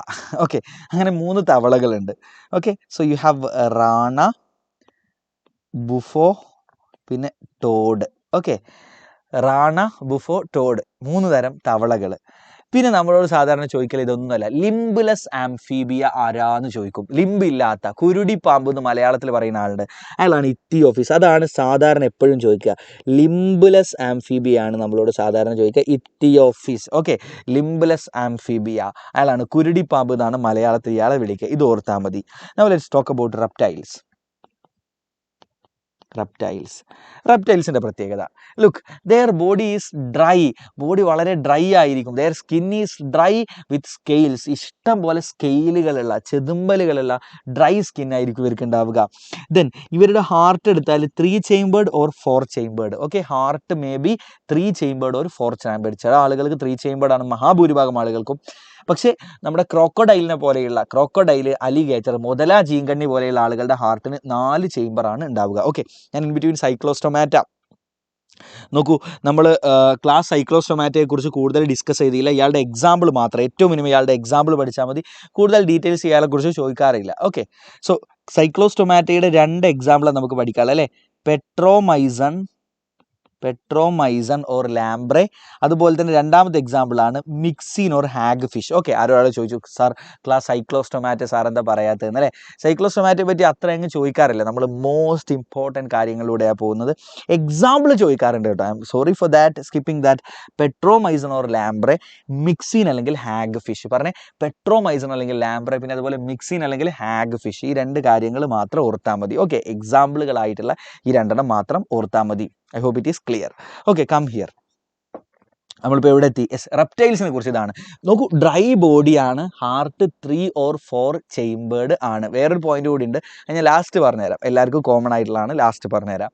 റെഡിയാണ് മക്കളെ? ഈ രണ്ട് പോയിന്റുകൾ നിങ്ങൾ ഓർക്കുക. ദെൻ ഇവരുടെ എക്സാമ്പിൾസ് ആണ് ഈ പഠിക്കേണ്ടത്. ഓക്കെ, ഇവരുടെ എക്സാമ്പിൾസ് മസ്റ്റ് ആയിട്ട് പഠിക്കണം. അപ്പോൾ നോക്കൂ, ആദ്യം തന്നെ നമുക്ക് പോയിസണസ് സ്നേക്കുകളുണ്ട്. ആരൊക്കെയാ? നാജ അല്ലെങ്കിൽ കോബ്ര, ബംഗാരസ് അല്ലെങ്കിൽ ക്രേറ്റ്, വള്ളിക്കെട്ടൻ എന്ന് നമ്മൾ പറയും, വിപേര അല്ലെങ്കിൽ വൈപ്പർ. ആ 3 എക്സാമ്പിൾ ഉണ്ട്. ഓക്കെ, നാജ, അതുപോലെ തന്നെ വിപേര, ബംഗാരസ്, 3 എക്സാമ്പിൾ. NCERT വൃത്തി കൊടുത്തിട്ട് 3 പഠിക്കണം. പോയിസണസ് സ്നേക്കുകൾ ആരൊക്കെയാണെന്ന് ചോദിക്കും. ഓക്കെ, അതല്ലാതെ വേറെയും ഒരുപാട് എക്സാമ്പിൾ തന്നിട്ടുണ്ട്. അതാണ് C4H T. എന്താണ് പഠിക്കാനുള്ള കോഡ്? എന്താ? C4H T. സി വെച്ച് തുടങ്ങുന്ന 4 ആളുകളുണ്ട്. ഓക്കെ, ആരൊക്കെയാണെന്നല്ലേ? Chelone, turtle, chameleon. Okay, Calotes. Chameleon എന്ന് പറഞ്ഞു കഴിഞ്ഞാൽ tree lizard. Then you have Calotes, garden lizard. Then Crocodylus, crocodile. 4 ആളായില്ലേ? Chelone, chameleon, Calotes, Crocodylus. 4 ആൾക്കാരായി അല്ലേ? ഇനി ക്രോക്കഡൈലിന്റെ ഫ്രണ്ട് ആയിട്ടുള്ള ഒരാളുണ്ട്, അയാളാണ് അലിഗേറ്റർ. അപ്പൊ 5 ആളായോ? ഓക്കെ, പിന്നെ അടുത്താണ് എച്ച്, ഹെമിഡാക്ടൈലസ് അല്ലെങ്കിൽ വാൾ ലിസാർഡ്, നമ്മുടെ സാധാരണ പല്ലി. അവസാനത്തെ ആളാണ് ടെസ്റ്റ്യൂഡോ അല്ലെങ്കിൽ ടോർട്ടോയിസ്. അപ്പോൾ you simply remember by C4H T, Chelone, chameleon, Calotes, Crocodylus. 4 C ആയി. ക്രോക്കോഡൈലിന്റെ ഫ്രണ്ടാണ്, മുതലയുടെ ഫ്രണ്ടാണ് അലിഗേറ്റർ, ചീങ്കണ്ണി. അപ്പോൾ നമ്മൾ പഠിച്ചു. പിന്നെ ഹെമിഡാക്ടൈലസ് അല്ലെങ്കിൽ വാൾ ലിസാർഡ്, ടെസ്റ്റ്യൂഡോ അല്ലെങ്കിൽ ടോർട്ടോയിസ്. ഇത്രയും പഠിച്ച എക്സാമ്പിളും തീർന്നു, റെപ്റ്റൈൽസിന്റെ എക്സാമ്പിളും തീർന്നു. Now let's talk about Aves. ബേർഡ്സിനെ കുറിച്ച് നമ്മളോട് ചോദിക്കുക, what are the flight adaptations of birds? ബേർഡിനെ പറക്കാൻ സഹായിക്കുന്ന അഡാപ്റ്റേഷൻസ് എന്തൊക്കെയാണെന്ന് ചോദിക്കുക. Number 1, they have pneumatic bones. അവരുടെ ബോഡിയിൽ ന്യൂമാറ്റിക് ബോൺസിൻ്റെ പ്രസൻസ് ഉണ്ട്. സോ എന്താ pneumatic bone? Look, their long bones have air cavities in it. Okay, air നിറഞ്ഞിരിക്കുന്ന ക്യാവിറ്റികൾ കാണാൻ പറ്റും ഇവരുടെ ലോങ് ബോൺസിൽ. അത്തരം ബോണുകളെയാണ്, നമുക്ക് എയർ നിറഞ്ഞിരിക്കുന്ന ക്യാവിറ്റിയാണത്. That is called pneumatic bones. അപ്പോൾ അവരുടെ വെയിറ്റ് കുറക്കാൻ അത് സഹായിക്കും. And then they have wings. Okay, അവർക്ക് ചിറകുകളുണ്ട്, അത് അവരെ പറക്കാൻ സഹായിക്കുന്ന, ഫ്ലൈറ്റിന് സഹായിക്കുന്ന ഒരു കാര്യമാണ് they have wings, presence of wings. Then their skin is dry. Okay, dry skin, അത് അവരെ പറക്കാൻ സഹായിക്കുന്നത്. കാരണം ബോഡി ആകെ നനഞ്ഞിരുന്ന് അങ്ങനെ പറക്കാൻ പറ്റുമോ? പറ്റൂല. അപ്പോൾ വളരെ ഈസി ആയിട്ട് പറക്കാൻ സഹായിക്കുന്ന ഒരു കാര്യമാണ് they have dry skin. Okay, അപ്പോൾ ഇത്രയും പോയിന്റ് എങ്കിലും ഓർക്കുക. Pneumatic bones, wings, dry skin. നോക്കൂ, റെപ്റ്റൈൽസിനും ബേർഡ്സിനും ഡ്രൈ സ്കിന്നാണ്. Okay, their skin is dry. രണ്ടുപേരുടെയും സ്കിന്നിൽ സ്കെയിലുകളും കാണാൻ പറ്റും. ക്ലിയർ അല്ലേ? വാം ബ്ലഡഡ്, കോം ബ്ലഡഡ് സാറ് ഞാൻ പറഞ്ഞില്ല എന്ന് പറയുന്നത്, ഞാൻ ലാസ്റ്റ് പറയാമെന്ന് പറഞ്ഞില്ലേ? വേറൊരു പോയിന്റ് ഉണ്ട്, ഞാൻ പറയാമെന്ന് പറഞ്ഞിട്ടുണ്ടായിരുന്നു കുറച്ച് മുന്നേ അല്ലേ? നോക്ക്, ശ്രദ്ധിക്കുക. ഈ ഏവ്സിൻ്റെ പ്രത്യേകത, Aves are warm blooded animals. നോക്കൂ, ഏവ്സിൻ്റെ പ്രത്യേകത, they are homeothermous animals. Okay, നമുക്ക് ഇനി അതിലേക്ക് വരാം. ദേ ആർ ഹോമയോതെർമസ് അല്ലെങ്കിൽ വാം ബ്ലഡഡ് ആനിമൽസ്. നോക്കൂ, വാം ബ്ലഡഡ് ആനിമൽ എന്ന് പറഞ്ഞാൽ they can maintain a constant body temperature. Aves മാത്രമല്ല, മനുഷ്യരും അങ്ങനെയാണ്, മാമ്മൽസും അങ്ങനെയാണ്. നമുക്കും ബേർഡ്സിനും മാത്രമുള്ള പ്രത്യേകതയാണ്, നമ്മൾ എത്ര ചൂടുള്ള സ്ഥലത്ത് പോയാലും എത്ര തണുപ്പുള്ള സ്ഥലത്ത് പോയാലും കുഴപ്പമില്ല, നമ്മുടെ ബോഡി ടെമ്പറേച്ചർ, ബോഡിക്കുള്ളിലെ ടെമ്പറേച്ചർ ഒരു 37 ഡിഗ്രി അല്ലെങ്കിൽ constant temperature. So we can maintain a constant body temperature, birds and mammals only. ബാക്കി ആർക്കും പറ്റൂല. അതുവരെയുള്ള ബാക്കി എല്ലാവരും കോൾഡ് ബ്ലഡഡ് ആണ്, ബാക്കി എല്ലാവരും. അതാരോ ക്ലാസ് സൈക്ലോസ്റ്റൊമാറ്റ, ഓക്കെ, അതുപോലെ തന്നെ ക്ലാസ് ആംഫീബിയ, ക്ലാസ് റെപ്റ്റീലിയ, ഇവരൊക്കെ. അതുവരെയുള്ള ബാക്കി ആരെ പറ്റി നിങ്ങൾ പറഞ്ഞു? All of them are blood ഉള്ള. ബാക്കി ആരുടെ കേസ് എടുത്താലും ഇത് എർത്തുവമിന് ബ്ലഡ് ഉണ്ട്, ആരായിക്കോട്ടെ, ഹൂ എവർ ബി ഇറ്റ്, അവരൊക്കെ കോൾഡ് ബ്ലഡഡ് ആണ്. ഓക്കെ, അപ്പോൾ കോൾഡ് ബ്ലഡഡിനെ നമ്മൾ വിളിക്കുന്ന പേരാണ് പോയിക്കിലോതെർമസ്. എന്താ പറയുക കുട്ടികളെ? പോയിക്കിലോ തെർമസ്. ഓക്കെ, അല്ലെങ്കിൽ പോയിക്കിലോ തേംസ് എന്ന് പറയും അവരെ പറ്റിയിട്ട്. ക്ലിയർ അല്ലേ? Cold blooded animals. So they can't maintain a constant body temperature. ഇത് ആർക്ക് മാത്രമേ ഉള്ളൂ കോൺസ്റ്റന്റ് ബോഡി ടെമ്പറേച്ചർ മെയിൻറ്റെയിൻ ചെയ്യാൻ പറ്റുക? എയ്ബ്സിനും മാമൽസിനും മാത്രം. സെറ്റല്ലേ കുട്ടികളെ? അപ്പോൾ ഇത്രയും പോയിന്റാണ് നിങ്ങൾ ബേർഡ്സിനെ കുറിച്ച് ഓർക്കേണ്ടത്. പിന്നെ ബേർഡ്സിൻ്റെ എക്സാമ്പിൾ NCERT തന്നിട്ടുണ്ട്. ബേർഡ്സിൻ്റെ NCERT തന്ന മുഴുവൻ എക്സാമ്പിൾ പഠിച്ചില്ലെങ്കിലും അറ്റ്ലീസ്റ്റ് NCERTയിൽ പിക്ചർ തന്ന കുറേ ആളുകളുണ്ട്. ആ പിക്ചർ തന്ന ആളുകളെ മാത്രം പഠിക്കണം. ഓക്കെ, ഇപ്പോൾ പാവോ പീകോക്കിൻ്റെ പിക്ചർ NCERT തന്നിട്ടുണ്ട്. സിറ്റാക്കുല പാരറ്റിൻ്റെ പിക്ചർ NCERT തന്നിട്ടുണ്ട്. നിയോഫ്രോൺ അല്ലെങ്കിൽ വൾച്ചറിൻ്റെ പിക്ചർ NCERT തന്നിട്ടുണ്ട്. സ്ട്രുതിയോ അല്ലെങ്കിൽ ഓസ്ട്രിച്ചിൻ്റെ പിക്ചർ NCERT തന്നിട്ടുണ്ട്. അപ്പോൾ NCERT തന്ന പിക്ചറുകളിലുള്ള ആളുകളെ മാത്രം പഠിക്കുക. എല്ലാ എക്സാമ്പിളും പഠിക്കാൻ ബുദ്ധിമുട്ടാണ്, അതെങ്കിലും പഠിക്കാം. പിന്നെ അതുപോലെ ഇവിടെ ചോദിക്കുന്നതാണ് ഫ്ലൈറ്റ്ലെസ് ബേർഡ്. പറക്കാൻ പറ്റാത്ത ബേർഡ് ഏതാണെന്ന് ചോദിക്കും. ഫ്ലൈറ്റ്ലെസ് ബേർഡ് ആരാന്നറിയോ? ഓസ്ട്രിച്ച് അല്ലെങ്കിൽ സ്ട്രുതിയോ. ഓക്കെ, സ്ട്രുതിയോ അല്ലെങ്കിൽ ഓസ്ട്രിച്ച്. ഓസ്ട്രിച്ച് അത് ചോദിക്കും കേട്ടോ. പറക്കാൻ പറ്റാത്ത ഫ്ലൈറ്റ്ലെസ് ബേർഡ്, പറക്കാൻ പറ്റാത്ത ബേർഡ് ഏതാണെന്ന് ചോദിക്കും. ആ ഒരു കാര്യം കൂടി അതിനകത്ത് ചോദിക്കുള്ളൂ. ക്ലിയർ അല്ലേ കുട്ടികൾ? ഫൈലം റീപ്രൊഡക്ഷൻ ഒന്നും പഠിക്കണ്ട, ഞാൻ പറഞ്ഞില്ലേ. ഏറ്റവും ബേസിക്കലി ഞാൻ ഈ പറഞ്ഞ ഈ പോയിന്റ്സ് പഠിച്ചു കഴിഞ്ഞാൽ തന്നെ you can answer almost all questions. Almost നിങ്ങൾ പ്രീവിയസ് കഴിഞ്ഞ 10 വർഷത്തെ ക്വസ്റ്റ്യൻ പേപ്പർ അനലൈസ് ചെയ്ത് നോക്ക്. കഴിഞ്ഞ 10 വർഷത്തെ ഞാൻ നിങ്ങൾക്ക് പലതവണ ക്വസ്റ്റ്യൻ ഇട്ടുകൊണ്ടാണ് ക്ലാസ് എടുക്കാറ്. ഇവിടെ ഞാൻ എന്തുകൊണ്ടാണ് ക്വസ്റ്റ്യൻ ഒഴിവാക്കുന്നത് വെച്ചാൽ ക്വസ്റ്റ്യൻ കൂടെ എക്സ്പ്ലെയിൻ ചെയ്യുന്നത് ടൈം വിൽ ഇൻക്രീസ്. ടൈം ഇനിയും ഒരുപാട് കൂടും. നമുക്ക് ഇത്രയും കുറച്ച് സമയത്തിനുള്ളിൽ മാക്സിമം കാര്യങ്ങൾ പറയേണ്ടതുകൊണ്ടാണ് ഞാൻ ക്വസ്റ്റ്യൻ മാക്സിമം ഒഴിവാക്കിയത്. ഞാൻ പഠിപ്പിച്ച പല ക്വസ്റ്റ്യൻസിനെയും ആൻസർ രൂപത്തിലാണ് പഠിപ്പിച്ചുള്ളൂ. Okay, that's it. അപ്പോൾ അത് പഠിച്ചു. അവസാനത്താണ് മമേലിയ അല്ലേ, mammals. So what is a reason for naming? നമ്മൾ മാമൽസിന് പേര് വരാനുള്ള കാരണം എന്താ? Due to presence of mammary glands. നോക്കൂ, ഇവരുടെ ഹാർട്ട് ഫോർ ചെയ്യുമ്പോഴാട്ടോ, ഹാർട്ട് ഫോർ ചെയ്യുമ്പോൾ അത് പഠിച്ചോ. നോക്ക്, നമ്മൾ പഠിച്ച കാര്യം എന്താ? റെപ്റ്റൈൽസിന് 3ഉം 4ഉം ചേമ്പറുള്ള ആളുകളുണ്ട് അല്ലേ? ആംഫീബിയക്കും 3 ചേമ്പറേ ഉള്ളൂ. എയ്വ്സിലേക്ക് എത്തുമ്പോൾ എല്ലാവർക്കും 4 ചേമ്പറാണ്. മാമൽസിനും എല്ലാവർക്കും 4 ചേമ്പറാണ്. മാമൽസിനും എല്ലാവർക്കും 4 ചേമ്പറാണ്. ഇനി മാമൽസിന്റെ reason for naming is presence of mammary glands. ഇനി മാമൽസിന് മാത്രമുള്ള സ്പെഷ്യൽ ഫീച്ചറുകൾ എന്തൊക്കെയാണെന്ന് ചോദിക്കും. Number 1 presence of mammary glands അല്ലേ. ഒന്നാമത്തത് മാമറി ഗ്ലാൻസ് ആണ്. മാമറി ഗ്ലാൻസിന്റെ പ്രസൻസ് ആണ്. 2 ലുക്ക് ബോഡി ഹെയർ. ബോഡിയിൽ ഹെയർ ഉണ്ടാവുക എന്നുള്ളത് മാമലിന് മാത്രമുള്ള ഫീച്ചറാണ്. നമ്പർ 3 പ്രസൻസ് ഓഫ് പിന്ന അല്ലെങ്കിൽ എക്സ്റ്റേണൽ ഇയർ. ഇത് മാമലിന് മാത്രമുള്ള ഫീച്ചറാണ്, ബാക്കി ആർക്കും ഇല്ല. ബാക്കി ആരെടുത്താലും നോക്കൂ, you take Amphibia, you take Reptilia, you take birds, അവരുടെയൊക്കെ കേസിൽ you can see this external ear. പകരം in all their cases they have tympanum representing their ear. Tympanum എന്ന് പറയുന്ന ഒരു മെംബ്രെയിൻ ആണ് അവരുടെ ഇയറിനെ റെപ്രസെൻറ്റ് ചെയ്യുന്നത്. അവർക്ക് ഇങ്ങനെ പുറത്തോട്ട് എന്ത് കാണാൻ പറ്റില്ല? പിന്ന അല്ലെങ്കിൽ എക്സ്റ്റേണൽ ഇയർ കാണാൻ പറ്റില്ല. ക്ലിയർ ആണോ? So mammary glance, body hair, പിന്നെ ഒരു എക്സ്റ്റേണൽ ഇയർ, ഇതാണ് മാമൽസിൻ്റെ ബേസിക് ആയിട്ടുള്ള ഫീച്ചറുകൾ എന്ന് പറയുന്നത്. ഓക്കെ, ഇനി നമ്മളോട് ചോദിക്കുന്ന ചോദ്യമാണ്. കുറേ എക്സാമ്പിൾ NCERT തന്നിട്ടുണ്ട്. എക്സാമ്പിളൊക്കെ നമ്മളോട് ചോദിക്കാൻ സാധ്യതയുണ്ട്. ദ മോസ്റ്റ് പ്രോബബിൾ എക്സാമ്പിളൂടെ പഠിപ്പിച്ച് ഞാൻ നിർത്താം. ദാറ്റ് ഈസ് മുട്ടയിടുന്ന മാമൽ ആരാന്ന് ചോദിക്കും. ഓവി പാരസ് എന്ന് പറഞ്ഞാൽ മുട്ടയിടുന്ന ആൾ, വിവി പാരസ് എന്ന് പറഞ്ഞാൽ പ്രസവിക്കുക. അപ്പോൾ മുട്ടയിടുന്ന, അപ്പോൾ ലൈക്ക് ബേർഡ്സ് എല്ലാവരും മുട്ടയിടുന്ന ആളുകളാണ്. റെപ്റ്റൈൽസ് മെജോറിറ്റി ആളുകളും മുട്ടയിടുന്ന ആളുകളാണ്. ഓക്കെ, ദെൻ ആംഫീബിയ മുട്ടയിടുന്ന ആളുകളാണ്. ഒക്കെ ഓവി പാരസ് ആണ്. ഓക്കെ, പക്ഷെ നമ്മളോട് ചോദിക്കും മാമൽസിൽ ഓവി പാരസ് ആയിട്ടുള്ള ഒരാളെ നിങ്ങൾക്ക് പഠിക്കാനുള്ളൂ, ആരാന്ന് ചോദിക്കും. ആരാ കുട്ടികളെ? ഓർണിത്തോറിഞ്ചസ്. പറഞ്ഞ മക്കളെ, Ornithorhynchus or they are called platypus. Ornithorhynchus അല്ലെങ്കിൽ പ്ലാറ്റിപ്പസ്, ഇയാളാണ് മുട്ടയിടുന്ന ഒരേ ഒരു മാമൽ എന്ന് പറയുന്നത്. ആരാ കുട്ടികളെ? ഓർണിത്തോറിഞ്ചസ് അല്ലെങ്കിൽ പ്ലാറ്റിപ്പസ്. സെറ്റാണ് മക്കളെ? ഓർണിത്തോറിഞ്ചസ് അല്ലെങ്കിൽ പ്ലാറ്റിപ്പസ്. റെഡി അല്ലേ? So that's all. സോ നമ്മൾ നമ്മുടെ ഈ ഒരു ചാപ്റ്ററിലെ ബേസിക് ആയിട്ടുള്ള പരീക്ഷയ്ക്ക് ചോദിക്കാൻ ഏറ്റവും സാധ്യതയുള്ള എല്ലാ കാര്യങ്ങളും നമ്മൾ കവർ ചെയ്തിട്ടുണ്ട്. That's it. Okay, so now we are taking a break of 10 minutes. Okay, so will be back after that. Okay.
ബന്ധം വിട്ടുണ്ടാവും, പേനയും ഇതും തമ്മിലുള്ള ബന്ധം വിട്ടുണ്ടാവും.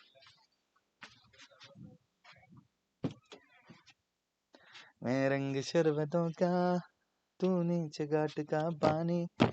എടാ 1 സെക്കൻഡ് മക്കളെ, നമുക്ക് തുടങ്ങിയാലോ. എല്ലാവരും വരൂ.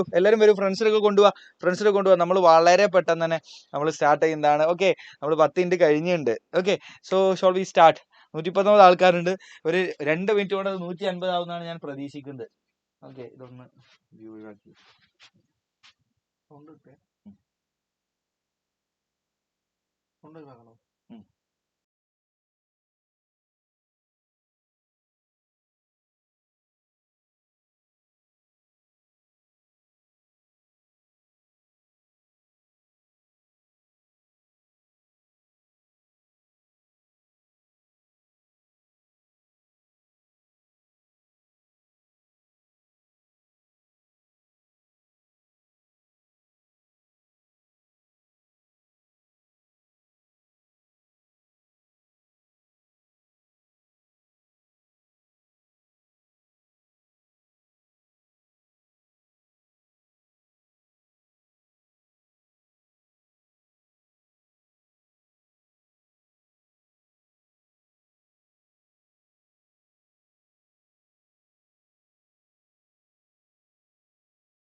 ശരി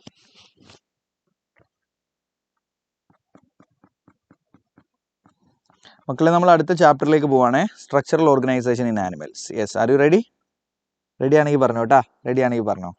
shawl we move to the next chapter. Structural organisation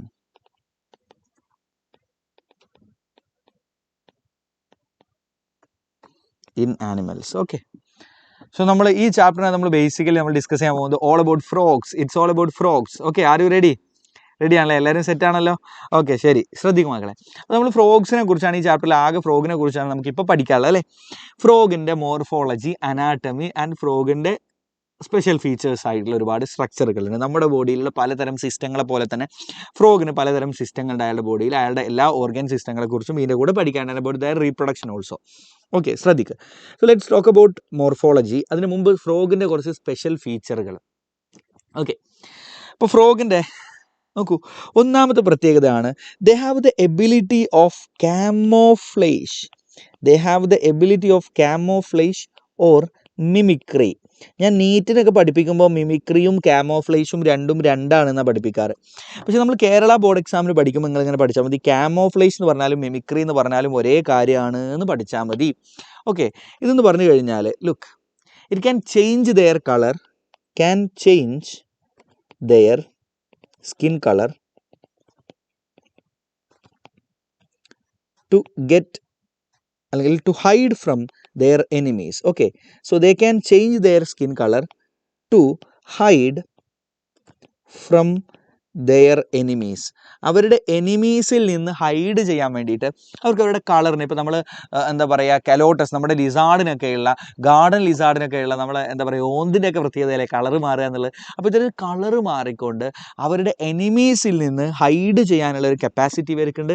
and that is called camouflage or mimicry. Okay, so sir ബയോളജിക്ക് ഫുൾ മാർക്ക് കിട്ടാൻ PYQ ഫുള്ള് പഠിച്ചാൽ മതിയോ സാർ? നോട്ട്, നമുക്ക് അങ്ങനെ പറയാൻ പറ്റൂല, നോട്ട് റിയലി. പക്ഷേ എന്നാലും നിങ്ങൾക്ക് മെജോറിറ്റി സ്കോർ ചെയ്യാൻ പറ്റും. നിങ്ങൾ PYQs മൊത്തം സെറ്റാക്കി കഴിഞ്ഞാൽ, അങ്ങനെ വെറുതെ PYQ പഠിക്കാനും പറ്റൂല. If you have enough knowledge, അത്യാവശ്യം ഐഡിയ ഉണ്ടെങ്കിൽ PYQ നന്നായിട്ട് അനലൈസ് ചെയ്ത് പഠിച്ചു കഴിഞ്ഞാൽ നിങ്ങൾക്ക് ഓൾമോസ്റ്റ് ഒരു 85% മാർക്ക് സ്കോർ ചെയ്യാം, അല്ലെങ്കിൽ ഒരു 90% അടുത്ത് സ്കോർ ചെയ്യാൻ പറ്റും കേട്ടോ. സെറ്റല്ലേ മക്കളെ? ഓക്കെ. അപ്പോൾ ക്യാമോഫ്ലേഷനുള്ള കഴിവ് എബിലിറ്റി ഇവർക്കുണ്ട്. ഒന്നാമത്തെ അപ്പോൾ ക്യാമോഫ്ലേഷൻ എന്താ ചോദിക്കും? It is the ability of an organism to change their colour to get protected from അല്ലെങ്കിൽ to get hide from their enemies. പഠിച്ചു അല്ലേ? ഇനി ഇവന്മാരുടെ പ്രത്യേകത, ഇവന്മാർക്കൊരു സമ്മർ സ്ലീപ്പ് ഉണ്ട്, വിൻ്റർ സ്ലീപ്പ് ഉണ്ട്. നല്ല പീക്ക് സമ്മർ ആയാലും ഇവന്മാർ കുഴികൾ ഉണ്ടാക്കിയിട്ട് വലിയ ബറോ എന്താ പറയുക, പൊത്തുകൾ ഉണ്ടാക്കിയിട്ട് ആ കുഴികൾ എന്ന് പറയുന്നത് പൊത്തുകൾ അല്ലെങ്കിൽ നമ്മൾ ഗുഹകൾ എന്നൊക്കെ പറയല്ലേ, അതിനകത്ത് പോയിട്ട് ഇവരെന്ത് ചെയ്യും? ഉറങ്ങും. Okay. So that is their summer sleep. അങ്ങനെ പീക്ക് വിൻ്റർ ആകുമ്പോഴും നല്ല തണുപ്പാകുമ്പോഴും ഇവർ പരിപാടി ചെയ്യും. Okay. So they have this summer sleep and winter sleep. Okay. So summer സ്ലീപ്പിന് നമ്മൾ എന്താ വിളിക്കുക? കുറച്ച് കാലത്തേക്ക് ഇവർ അതിൻ്റെ ഉള്ളിൽ പോയിട്ട് അങ്ങനെ കിടന്നുറങ്ങും. ഓക്കെ. സമ്മർ സ്ലീപ്പ് ഉണ്ട് ആൻഡ് വിൻ്റർ സ്ലീപ്പ്. ഓർമ്മയുണ്ടോ? ഇത് രണ്ടിൻ്റെയും പേര് ചിലപ്പോൾ ചോദിക്കും. Summer sleep is called aestivation. എന്താ വിളിക്കുക കുട്ടികളെ? Aestivation. And winter sleep is called hibernation. എന്താ വിളിക്കുക വിൻ്റർ സ്ലീപ്പിനെ? ഹൈബർനേഷൻ. ക്ലിയർ ആണോ? Okay. So they have aestivation and hibernation. സെറ്റാണോ? ഓക്കെ. ഇത്രയാണ് ഇവരെക്കുറിച്ച് ആദ്യം നമ്മൾ അറിയേണ്ട കുറച്ച് സ്പെഷ്യൽ ഫീച്ചറുകൾ, സ്പെഷ്യൽ പോയിന്റുകൾ. ഇനി regarding their morphology.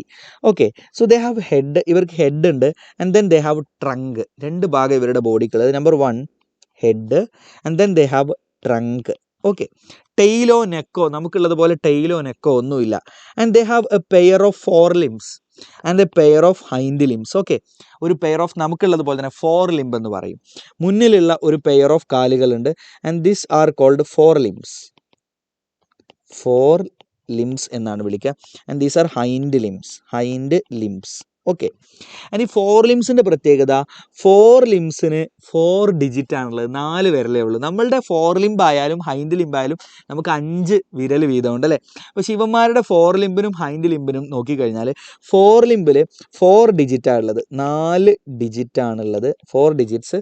Hind ലിംബിൽ 5 digit ആണ്. ഓർത്ത് വെച്ചോ, ഹൈൻഡ് ലിംബിൽ 5 ഡിജിറ്റ്സ് ആണ് ഉള്ളത്.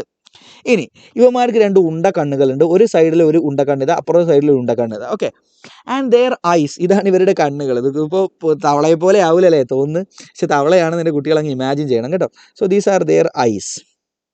Okay. And these eyes are covered in water. വെള്ളത്തിലുള്ളപ്പോൾ അവരുടെ കണ്ണിനെ പ്രൊട്ടക്റ്റ് ചെയ്യാൻ വേണ്ടി ബൈ എ നിക്റ്റിറ്റേറ്റിംഗ് മെംബ്രെയിൻ. ഇവരുടെ കണ്ണിനെ പ്രൊട്ടക്റ്റ് ചെയ്യാൻ വേണ്ടിയിട്ട് they have a special membrane called nictitating membrane. അപ്പോൾ വെള്ളത്തിലുള്ള സമയത്ത് ഇവരുടെ കണ്ണിനെ പ്രൊട്ടക്റ്റ് ചെയ്യാൻ വേണ്ടി ഇവരുടെ കണ്ണിലുള്ളൊരു മെംബ്രെയിൻ ആണ് എന്ത് കുട്ടികളെ? Nictitating membrane. എന്താണ്? നിക്റ്റിറ്റേറ്റിംഗ് മെംബ്രെയിൻ. ഓക്കെ. ഇനി നോക്കൂ കുട്ടികളെ, സാർ ടീച്ചർ പറഞ്ഞത് പി വൈക്ക് മൊത്തം പഠിച്ച ഫുൾ മാർക്ക് കിട്ടുന്നതാണ്. എന്താ പഠിച്ചോളൂ, നല്ല കാര്യമല്ലേ? പി വൈക്ക് പഠിച്ചെങ്കിൽ അത്രയും വിവരം വെക്കുമല്ലോ. അപ്പോൾ നോക്കിയോ, ഫുൾ പി വൈക്ക് മൊത്തം പഠിച്ചോ. ഓക്കെ. ഈ ചാപ്റ്ററിൻ്റെ വെയിറ്റേജ് നമുക്കൊരു 4 മാർക്ക് വരെ, ഒരു 3 to 4 മാർക്ക് നിങ്ങൾക്ക് ഉറപ്പായിട്ടും പ്രതീക്ഷിക്കാവുന്ന ചാപ്റ്ററാണ്. ഓക്കെ. സോ ഇവരുടെ കണ്ണിനെ പ്രൊട്ടക്ട് ചെയ്തുകൊണ്ട് ഞാൻ ഒരുപാട് കാര്യങ്ങൾ സ്കിപ്പ് ചെയ്യുന്നുണ്ട്. മോസ്റ്റ് ഇമ്പോർട്ടൻ്റ് പഠിപ്പിക്കുന്നുള്ളൂ. ഓക്കെ. ഇവരുടെ കണ്ണിനെ പ്രൊട്ടക്ട് ചെയ്തുകൊണ്ട് what is that? They have nictitating membrane. എന്താണ് കുട്ടികളെ? Nictitating membrane. ഇനി ചെവിയുടെ സ്ഥാനത്ത് ഇവർക്ക് എന്താ ഉണ്ടാവുക? എക്സ്റ്റേണൽ ഇയർ ഉണ്ടാവുമോ? ഇല്ല. ഞാൻ പറഞ്ഞു, ആംഫീബിയ, റെപ്റ്റീലിയ, ബേർഡ്സ് ഇവർക്ക് 3 പേർക്കും എക്സ്റ്റേണൽ ഇയറിലെ പകരം ടിംബാനം റെപ്രസെൻറ്റ് ദ ഇയർ. നോക്കൂ, ഇവരുടെ ഇയറിനെ റെപ്രസെൻറ്റ് ചെയ്തുകൊണ്ട് they have a structure called tympanum. എന്താണ് മക്കളെ? ടിംബാനം എന്ന് പറയുന്ന സ്ട്രക്ചറാണ് ഇവരുടെ ഇയറിൻ്റെ സ്ഥാനത്ത് ഉണ്ടാവുക. Okay. So tympanum represent their ear. Okay. Tympanum. Okay.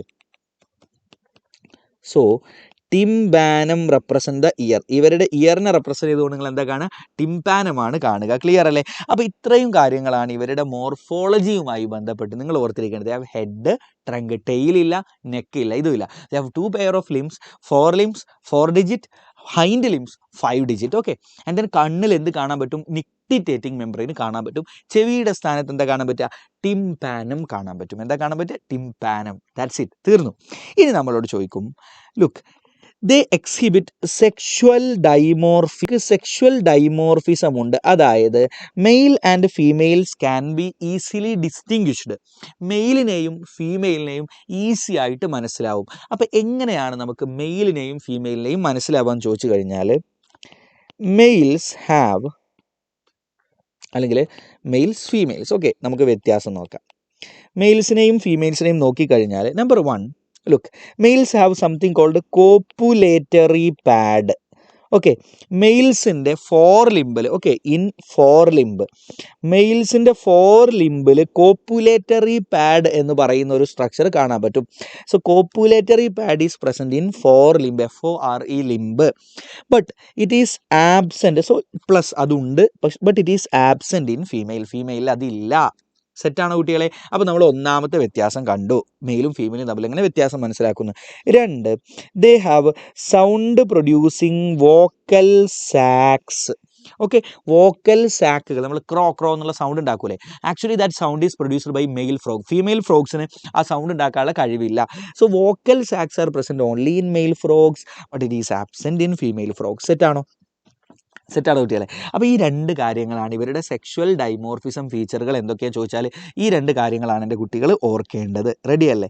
ആകെ നമ്മളിപ്പോൾ എത്ര കുറച്ച് പറഞ്ഞുള്ളൂ? സമ്മർ സ്ലീപ്പ്, വിൻ്റർ സ്ലീപ്പ്, ക്യാമോഫ്ലേഷ്, പിന്നെ നമ്മൾ പറഞ്ഞ അവരുടെ മോർഫോളജിയുമായി ബന്ധപ്പെട്ട നിക്റ്റിറ്റേറ്റിംഗ് മെംബ്രെയിനാണ് അതിൽ മസ്റ്റായിട്ട് ഓർക്കേണ്ടത്. And then you have studied about their sexual dimorphism features, how to differentiate between males and females. സെറ്റല്ലേ? സൗണ്ട് ഉണ്ടാക്കുന്ന ഗ്ലാൻഡ് സാക്ക്, വോക്കൽ സാക്ക് ആർക്കേ ഉള്ളൂ? മെയിലിനുള്ളൂ. It is absent in female. അതും പഠിച്ചു. നൗ റെഡിയാണോ? റെഡി ആണെങ്കിൽ കമൻറ്റ് ചെയ്തേട്ടാ, കുറച്ച് ലവ് സിമ്പിൾ കമൻറ്റ് ചെയ്താൽ റെഡി ആണെങ്കിൽ please please please. Okay, ready ആണെങ്കിൽ കുറച്ച് ലവ് സിമ്പിൾ കമൻറ്റ് ചെയ്ത്. Okay, very good very good. ഇനി നമ്മൾ അടുത്ത ഭാഗത്തേക്ക് പോവുകയാണ്. That is regarding their digestive system. ഇനി നമ്മൾ അവരുടെ ഓരോ സിസ്റ്റങ്ങളാണ് പഠിക്കുന്നത്. Digestive system, digestive system. നോക്കൂ, ഇവരുടെ ഡൈജസ്റ്റീവ് സിസ്റ്റവും നമ്മുടെ ഡൈജസ്റ്റീവ് സിസ്റ്റവും ഒക്കെ ഏകദേശം ഒരുപോലെയാണ്. 2 ഭാഗമാണ് ഡൈജസ്റ്റീവ് സിസ്റ്റത്തിനുള്ളത്. നമ്പർ 1, ഒരു കനാൽ. ഇപ്പോൾ നമ്മുടെ ഡൈജസ്റ്റീവ് സിസ്റ്റം എടുത്താലേ there is a canal. Okay, നോക്കൂ, ലുക്ക്, നമ്മുടെ ബക്കൽ ക്യാവിറ്റി എന്ന് പറയുന്ന ഭാഗമാണ് ഈ മൗത്ത്. ഓക്കെ, നമ്മൾ ഈ മൗത്ത് എന്ന് പറഞ്ഞാൽ ഈ ഓപ്പണിംഗ് ആണ്, ഇങ്ങനെയുള്ള ഈ ഓപ്പണിംഗ് ആണ് മൗത്ത്. അതിൻ്റെ ഉള്ളിൽ ഒരു ക്യാവിറ്റി ഉള്ള പല്ലും നാവൊക്കെ ഇരിക്കുന്നത്, that is called buccal cavity. എന്താ വിളിക്കുക? Buccal cavity. അത് കഴിഞ്ഞ് വി ഹാവ് ഫാരിങ്സ്, അത് കഴിഞ്ഞ് വി ഹാവ് ഈസോഫേഗസ്, അന്നനാളം എന്ന് പറയും. ആ ഈസോഫേഗസ് അങ്ങനെ പോയി നമ്മുടെ സ്റ്റൊമക്ക്, ആമാശയത്തിലേക്ക്, അത് കഴിഞ്ഞ് നമ്മുടെ കുടൽ ഇൻറ്റസ്റ്റൈനിലേക്ക് എത്തും. അവസാനം വേസ്റ്റുകളൊക്കെ പുറം തള്ളപ്പെടും എയ്നസ് എന്ന് പറയുന്ന ഓപ്പണിങ്ങിലൂടെ. So that is a canal, അല്ലേ? So that canal is called alimentary canal. എന്താ വിളിക്കുക? Alimentary canal. അതുപോലെ നമ്മളെ ഡൈജഷന് സഹായിക്കുന്ന പലതരം ഗ്ലാൻഡുകളുണ്ട്. Have you heard about pancreas, salivary glands, ഉമിനീർ ഗ്രന്ഥികൾ, പാൻക്രിയാസ്, ലിവർ, കരൾ എന്നൊക്കെ, ഇതൊക്കെ നമ്മുടെ ഡൈജഷന് സഹായിക്കുന്ന ഗ്രന്ഥികളാണ്. അപ്പം അതുപോലെ ഇവർക്കും ഒരു കനാലുണ്ട്. അതുപോലെ അസോസിയേറ്റഡ് ഗ്ലാൻഡുകളുണ്ട്, അതിനെ സഹായിക്കുന്ന ഗ്രന്ഥികൾ നമ്മുടെ കേസിലുള്ള പോലെ തന്നെയാണ്. Their digestive system also consist of elementary canal and associated glands. നമുക്കുള്ളത് പോലെ തന്നെ ഇവരുടെ എലിമെൻ്ററി കനാൽ നോക്കിയാലും നമ്മളെ പോലെ മൗത്ത് കാണാൻ പറ്റും. Okay, there is an opening called mouth. This is mouth. നമുക്കുള്ള ഈ ഓപ്പണിംഗ്, ചുണ്ട് ഇങ്ങനെ തുറക്കുമ്പോൾ ഉണ്ടാകുന്ന opening, that is mouth. Okay, so mouth lead to next part, that is a cavity, and this cavity is called buccal cavity. What is this cavity? Buccal cavity. Okay, and this buccal cavity lead to next part, and that is called pharynx. Okay, ഇതിനെന്താ വിളിക്കുക? Pharynx. പറഞ്ഞേ, pharynx. Pharynx lead to next part, and that is called oesophagus. എന്താ കുട്ടികളെ വിളിക്കുക? Oesophagus, അന്നനാളം. Clear ആണോ? Oesophagus, അന്നനാളം. OESO, oesophagus, അന്നനാളം. റെഡിയാണോ കുട്ടികളെ? ഓക്കെ, എജുപോർട്ട് +1 ഉണ്ട്, സ്റ്റെക്ക് ഉണ്ടെന്ന് പറയുന്നുണ്ടല്ലോ, ഒന്ന് റെഡിയാക്കി കൊടുത്തേ മക്കളെ. എജുപോർട്ട് സ്റ്റാഫ് വേഗം റെഡിയാക്കി. Esophagus. Then esophagus lead to next part, and that is called stomach. Okay, this is called stomach. ഇവരുടെ ആമാശയാണിത്, stomach. Stomach lead to next part, that is called their intestine. എന്താണ് കുട്ടികളെ? Stomach lead to their intestine. Okay, so this is their intestine. Intestine, കുടല് നമുക്കുള്ളത് പോലെ തന്നെയാടാ.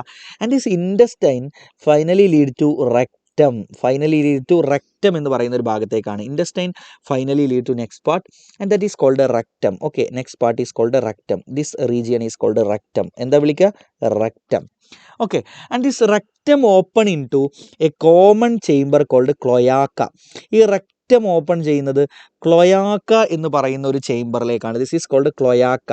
എന്താ വിളിക്കുക കുട്ടികളെ? ക്ലോയാക്ക. ക്ലോയാക്ക എന്ന് പറഞ്ഞാൽ ഇവരുടെ ഡൈജസ്റ്റീവ് വേസ്റ്റുകൾ, ഇവർ കഴിച്ച ഫുഡിൻ്റെ വേസ്റ്റുകൾ നമ്മൾ എയ്നസിലൂടെ പുറന്തള്ളാറുണ്ട് അല്ലേ? പക്ഷെ ഇവരുടെ കേസിൽ ഈ ക്ലോയാക്കയിലൂടെയാണ് ഈ വേസ്റ്റ് പുറന്തള്ളപ്പെടുന്നത്. ഇനി ഈ ക്ലോയാക്കയിലൂടെ തന്നെയാണ് ഇവരുടെ യൂറിൻ പുറന്തള്ളപ്പെടുന്നത്. ഈ ക്ലോയാക്കയിലൂടെ തന്നെയാണ് ഇവരുടെ ഗാമീറ്റുകൾ പുറത്തോട്ട് വരുന്നത്. യെസ്, ബിലീവ് മീ, എങ്ങനെയെന്നുള്ളത് ഞാൻ പിന്നെ പഠിപ്പിച്ചു തരാം. റെഡി അല്ലേ? ഇപ്പോൾ ഡൈജസ്റ്റീവ് സിസ്റ്റത്തിൻ്റെ എലിമെൻ്ററി കനാലിനെ കുറിച്ച് മാത്രം ഒന്ന് പറഞ്ഞേ. They have mouth, that is this opening that lead to, നമുക്കുള്ളതുപോലെ ക്യാവിറ്റി, അവിടെ നാവൊക്കെ ഉണ്ടാവും, ഇവരുടെ നാവൊക്കെ ഇവിടെ ഉണ്ടാവും. So that is buccal cavity. That lead to next part pharynx, that lead to oesophagus, then stomach, then intestine, okay, കുടല്, that lead to rectum and cloaca. സെറ്റാണോ? ഇതാണ് എലിമെൻ്ററി കനാൽ. അപ്പോൾ എലിമെൻ്ററി കനാൽ പഠിച്ചു. ഇനി അസോസിയേറ്റഡ് ഗ്ലാൻഡുകൾ, നമുക്കുള്ളതുപോലെ തന്നെ they have associated glands. ആരൊക്കെയാണെന്ന് ചോദിച്ചാൽ they have liver and pancreas. 2 ഗ്ലാൻഡുകളേ ഉള്ളൂ. ഒന്നാമത്തതാണ് ലിവർ, രണ്ടാമത്തതാണ് pancreas. Okay, so NCERT diagram ഉണ്ട്. ആ ഡയഗ്രത്തിൽ അടിപൊളിയായിട്ട് ഇത് മാർക്ക് ചെയ്തിട്ടുണ്ട്. അത് നിങ്ങൾ മാർക്ക് ചെയ്യാൻ പഠിച്ചിരിക്കണം. ഓക്കെ, സോ നമ്മളിത് കഴിഞ്ഞു, ഡൈജസ്റ്റീവ് സിസ്റ്റം പഠിച്ചു കഴിഞ്ഞു. ഇത്ര അറിഞ്ഞാൽ മതി. ഇത് റെഡിയാണോ? റെഡിയാണെങ്കിൽ കമൻറ്റ് ചെയ്ത്, റെഡിയാണെങ്കിൽ പെട്ടെന്ന് കമൻറ്റ് ചെയ്ത്. ഡൈജസ്റ്റീവ് സിസ്റ്റം കഴിഞ്ഞു, അടുത്ത ഭാഗത്തേക്ക് പോകണം. Is that clear? ക്ലിയർ ആണെങ്കിൽ ഒന്ന് കമൻറ്റ് ചെയ്ത് മക്കളെ, പ്ലീസ് ഡു കമൻറ്റ്. എടാ സ്പീഡപ്പ്. റെഡിയാണോ? Okay, I hope it is clear. Let's talk about the respiratory system. Okay, look, let's talk about their respiratory system. നോക്കൂ, they can respire using their skin and then they can use their lungs and buccal cavity. Buccal cavity ഉപയോഗിച്ച് എങ്ങനെ respire ചെയ്യാമെന്നറിയാം, ഞാൻ പറഞ്ഞുതരാം. അപ്പോൾ വായ തുറന്നിങ്ങനെ ഇരിക്കും. അങ്ങനെ വായ തുറന്നിരിക്കുമ്പോൾ അന്തരീക്ഷത്തിലെ എയറിൽ നിന്ന് ഓക്സിജൻ മാത്രം അവരുടെ വായയിലുള്ള രക്തക്കൊഴലുകളിലേക്ക് കയറിപ്പോവും. വായിൽ ഇഷ്ടംപോലെ രക്തക്കൊഴലുണ്ട്, അങ്ങോട്ട് കയറിപ്പോവും. ആ രക്തത്തിലെ കാർബൺ ഡൈ ഓക്സൈഡ് വായിലൂടെ പുറത്തോട്ട് വരും. ഇങ്ങനെ വായ പൊളിച്ചിരിക്കും. ക്ലിയർ ആണോ? സെറ്റിൽ എങ്ങനെ ഇരിക്കും? റെഡിയാണോ? So that is buccal respiration. ഇനി ഇവരുടെ ശരീരത്തിലെ മൊത്തത്തിൽ സ്കിന്നിലൂടെ തന്നെ അന്തരീക്ഷത്തിൽ നിന്ന് ഓക്സിജൻ ബോഡിയിൽ ആ സ്കിന്നിലുള്ള രക്തക്കൊഴലുകളിലേക്ക് കയറിപ്പോവും. തിരിച്ച് കാർബൺ ഡൈ ഓക്സൈഡ് അന്തരീക്ഷത്തിലേക്ക് പോകും. ആൻഡ് നമ്മളെപ്പോലെ they can use the lungs. നമ്മളെങ്ങനെയാണോ ലങ് ഉപയോഗിക്കുന്നത് അങ്ങനെ അവർക്ക് ലങ് ഉപയോഗിക്കാനും പറ്റും. ഓക്കെ, സോ ഇൻ വാട്ടർ, വെള്ളത്തിലുള്ള സമയത്ത് they use only skin. Okay, skin ഉപയോഗിച്ച് okay, so in water they use only skin. Okay, so that is called cutaneous respiration എന്നാണ് വിളിക്കുക. സ്കിൻ ഉപയോഗിച്ച് ബ്രീത്ത് ചെയ്യുന്നതിനെ ക്യൂട്ടേനിയസ് റെസ്പിറേഷൻ എന്നാണ് പറയുക. So in water only cutaneous respiration takes place. റെഡിയാണോ? In water they use only skin for respiration. But in land, കരയിലിരിക്കുന്ന സമയത്ത് they use skin ഉപയോഗിച്ച് ബ്രീത്ത് ചെയ്യാൻ പറ്റുമവർക്ക്. They can use their buccal cavity ഉപയോഗിച്ചുകൊണ്ട് respiration നടത്തും അവർ, and also lungs. Okay, so in land skin, buccal cavity and lungs act as respiratory organs. But in water only skin act as respiratory organ. സെറ്റാണോ? പക്ഷേ കരയിൽ തന്നെ ഇവർ summer sleep and winter sleep ഉണ്ടല്ലോ, during aestivation and hibernation. Summer സ്ലീപ്പും winter സ്ലീപ്പും ചെയ്യുന്ന സമയത്ത് ഡ്യൂറിങ് ഈസ്റ്റിവേഷൻ ആൻഡ് ഹൈബർനേഷൻ പ്രത്യേകം എന്താണെന്ന് വെച്ച് കഴിഞ്ഞാൽ only cutaneous respiration takes place. Skin ഉപയോഗിച്ചുള്ള റെസ്പിറേഷൻ മാത്രമേ നടക്കുകയുള്ളൂ. ക്ലിയർ ആണോ? I hope it is clear. Ready ആണെന്നാണ് ഞാൻ കരുതുന്നത്. ഓക്കെ, അപ്പോൾ അത് കഴിഞ്ഞു. റെസ്പിറേറ്ററി സിസ്റ്റം നമ്മൾ പഠിച്ചു കഴിഞ്ഞു. ഇത്ര അറിഞ്ഞാൽ മതി. റിഗാർഡിങ് ദിയർ റെസ്പിറേഷൻ ഇത്ര കാര്യം മാത്രം അറിഞ്ഞാൽ മതി. വാട്ടറിലെ സ്കിന്ന്, കരയിൽ സ്കിന്നും ലങ്ങും ബക്കൽ ക്യാവിറ്റി ഉപയോഗിക്കാൻ പറ്റും. പക്ഷേ ഈസ്റ്റിവേഷൻ്റെയും ഹൈബർനേഷൻ്റെയും സമയത്ത് സ്കിൻ ഉപയോഗിച്ചുള്ള ക്യൂട്ടേനിയസ് റെസ്പിറേഷൻ മാത്രമാണ് നടക്കുക. റെഡിയല്ലേ? കഴിഞ്ഞു. Now regarding their circulatory system.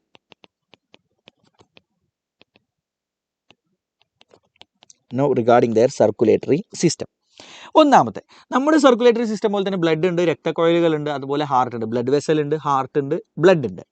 പക്ഷെ ഒരു വ്യത്യാസം എന്താണെന്ന് വെച്ചാൽ നമ്മുടെ RBC വിത്തൗട്ട് ന്യൂക്ലിയസ് ആണ് അല്ലേ? പക്ഷേ ഇവരുടെ RBC ന്യൂക്ലിയേറ്റഡ് ആണ്. പിന്നെ നമുക്കറിയാം ഹാർട്ടിന് എത്ര ചേമ്പറാണ് ഉള്ളത്? 3 ചേമ്പറാണ് ഉള്ളത്. 2 എട്രിയം, 1 വെൻട്രിക്കിൾ. ക്ലിയർ ആണ് കുട്ടികളെ? Okay, so 2 atrium, 1 common ventricle. ഇവിടുന്ന് ഇങ്ങോട്ടുള്ള opening single ventricle. So they have a right atrium, left atrium and a single ventricle. Okay, അപ്പോൾ ഈ 2 എട്രിയത്തിൽ നിന്നും ബ്ലഡ് ഈ കോമൺ വെൻട്രിക്കിളിലേക്കാണ് ബ്ലഡ് വരിക. നമ്മളെപ്പോലെ തന്നെയാണ് റൈറ്റ് എട്രിയത്തിൽ നിന്ന് ഡിയോക്സിജനേറ്റഡ് ബ്ലഡാണ് വരിക, ലെഫ്റ്റ് എട്രിയത്തിലൂടെ ഓക്സിജനേറ്റഡ് ബ്ലഡാണ് ഇങ്ങോട്ട് എത്തുക. നമ്മുടെ കേസിലും ഇങ്ങനെയാണ്. റൈറ്റ് എട്രിയത്തിലേക്ക് എപ്പോഴും ഡിയോക്സിജനേറ്റഡ് ബ്ലഡാണ് എത്തുക. ഞാൻ നീല നിറത്തിൽ അതുകൊണ്ടാണ് കാണിച്ചത്. ഓക്കെ, ഡീഓക്സിജനേറ്റഡ് ബ്ലഡാണ് റൈറ്റ് എട്രിയത്തിലേക്ക് വരിക. ലെഫ്റ്റ് എട്രിയത്തിൽ നിന്ന് ഓക്സിജനേറ്റഡ് ബ്ലഡും വരും. രണ്ടും കൂടെ മിക്സ് ആവും ഈ സിംഗിൾ വെൻട്രിക്കിളിൽ. സെറ്റാണല്ലോ. ഇനി ഒറ്റ പോയിന്റ് കൂടെ പഠിച്ചോ. റെഡിയല്ലേ മക്കളെ? Then there is a structure, a triangular structure called sinus venosus. It is attached to right atrium. ഈ റൈറ്റ് അട്രിയത്തിലേക്ക് അറ്റാച്ച് ചെയ്തുകൊണ്ട് there is a triangular structure called sinus venosus. എന്താണ് കാണാതെ പറഞ്ഞേ? Sinus venosus. ഓക്കെ. ഇനി ഇവരുടെ വെൻട്രിക്കിളിലേക്ക് അറ്റാച്ച് ചെയ്തുകൊണ്ട് there is a structure called, ഇങ്ങനെ ഒരു സ്ട്രക്ചർ ഉണ്ട്, and that is called conus arteriosus. എന്താ വിളിക്കുക കുട്ടികളെ?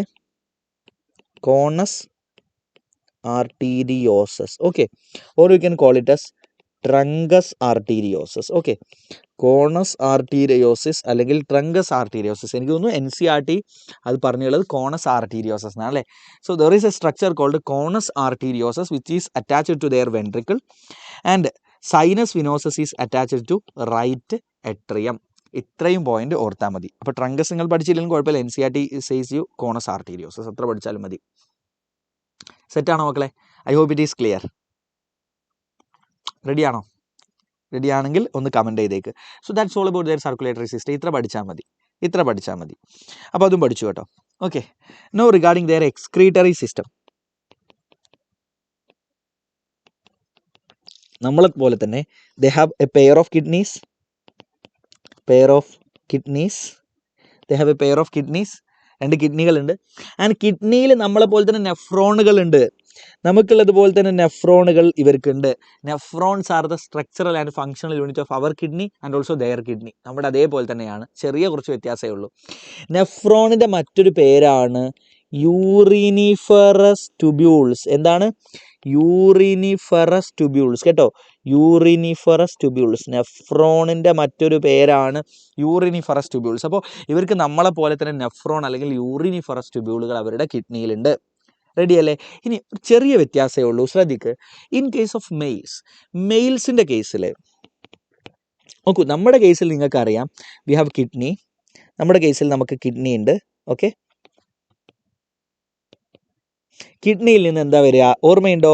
യുറീറ്ററുകൾ വരും. യൂറിൻ കൊണ്ടുവരാൻ വേണ്ടി we have ureter and that open to urinary bladder and that opens out through urethra. ഇങ്ങനെയായിരുന്നു നമ്മുടെ സ്ട്രക്ചർ. പക്ഷേ ഇവരുടെ സ്ട്രക്ചർ അങ്ങനെയല്ല. ഇവരുടെ കേസിൽ മെയിലിൻ്റെ കേസ് എടുത്തു കഴിഞ്ഞാൽ മെയിലിന് യൂറിൻ വരുന്ന യുറീറ്റർ ഉണ്ടല്ലോ, കിഡ്നിയിൽ നിന്ന് യൂറിൻ വരുന്ന യുറീറ്റർ, ആ യുറീറ്ററിലൂടെ തന്നെയാണ് സ്പേം വരിക. അവരുടെ ഗാമീറ്റ് പുറത്തോട്ട് വരുന്നതും യൂറിൻ വരുന്ന കിഡ്നിയിൽ നിന്ന് യൂറിൻ വരുന്ന കുഴലിലൂടെയാണ്. So we can say that, നോക്കൂ, ഫ്രോഗിൻ്റെ കേസിൽ in males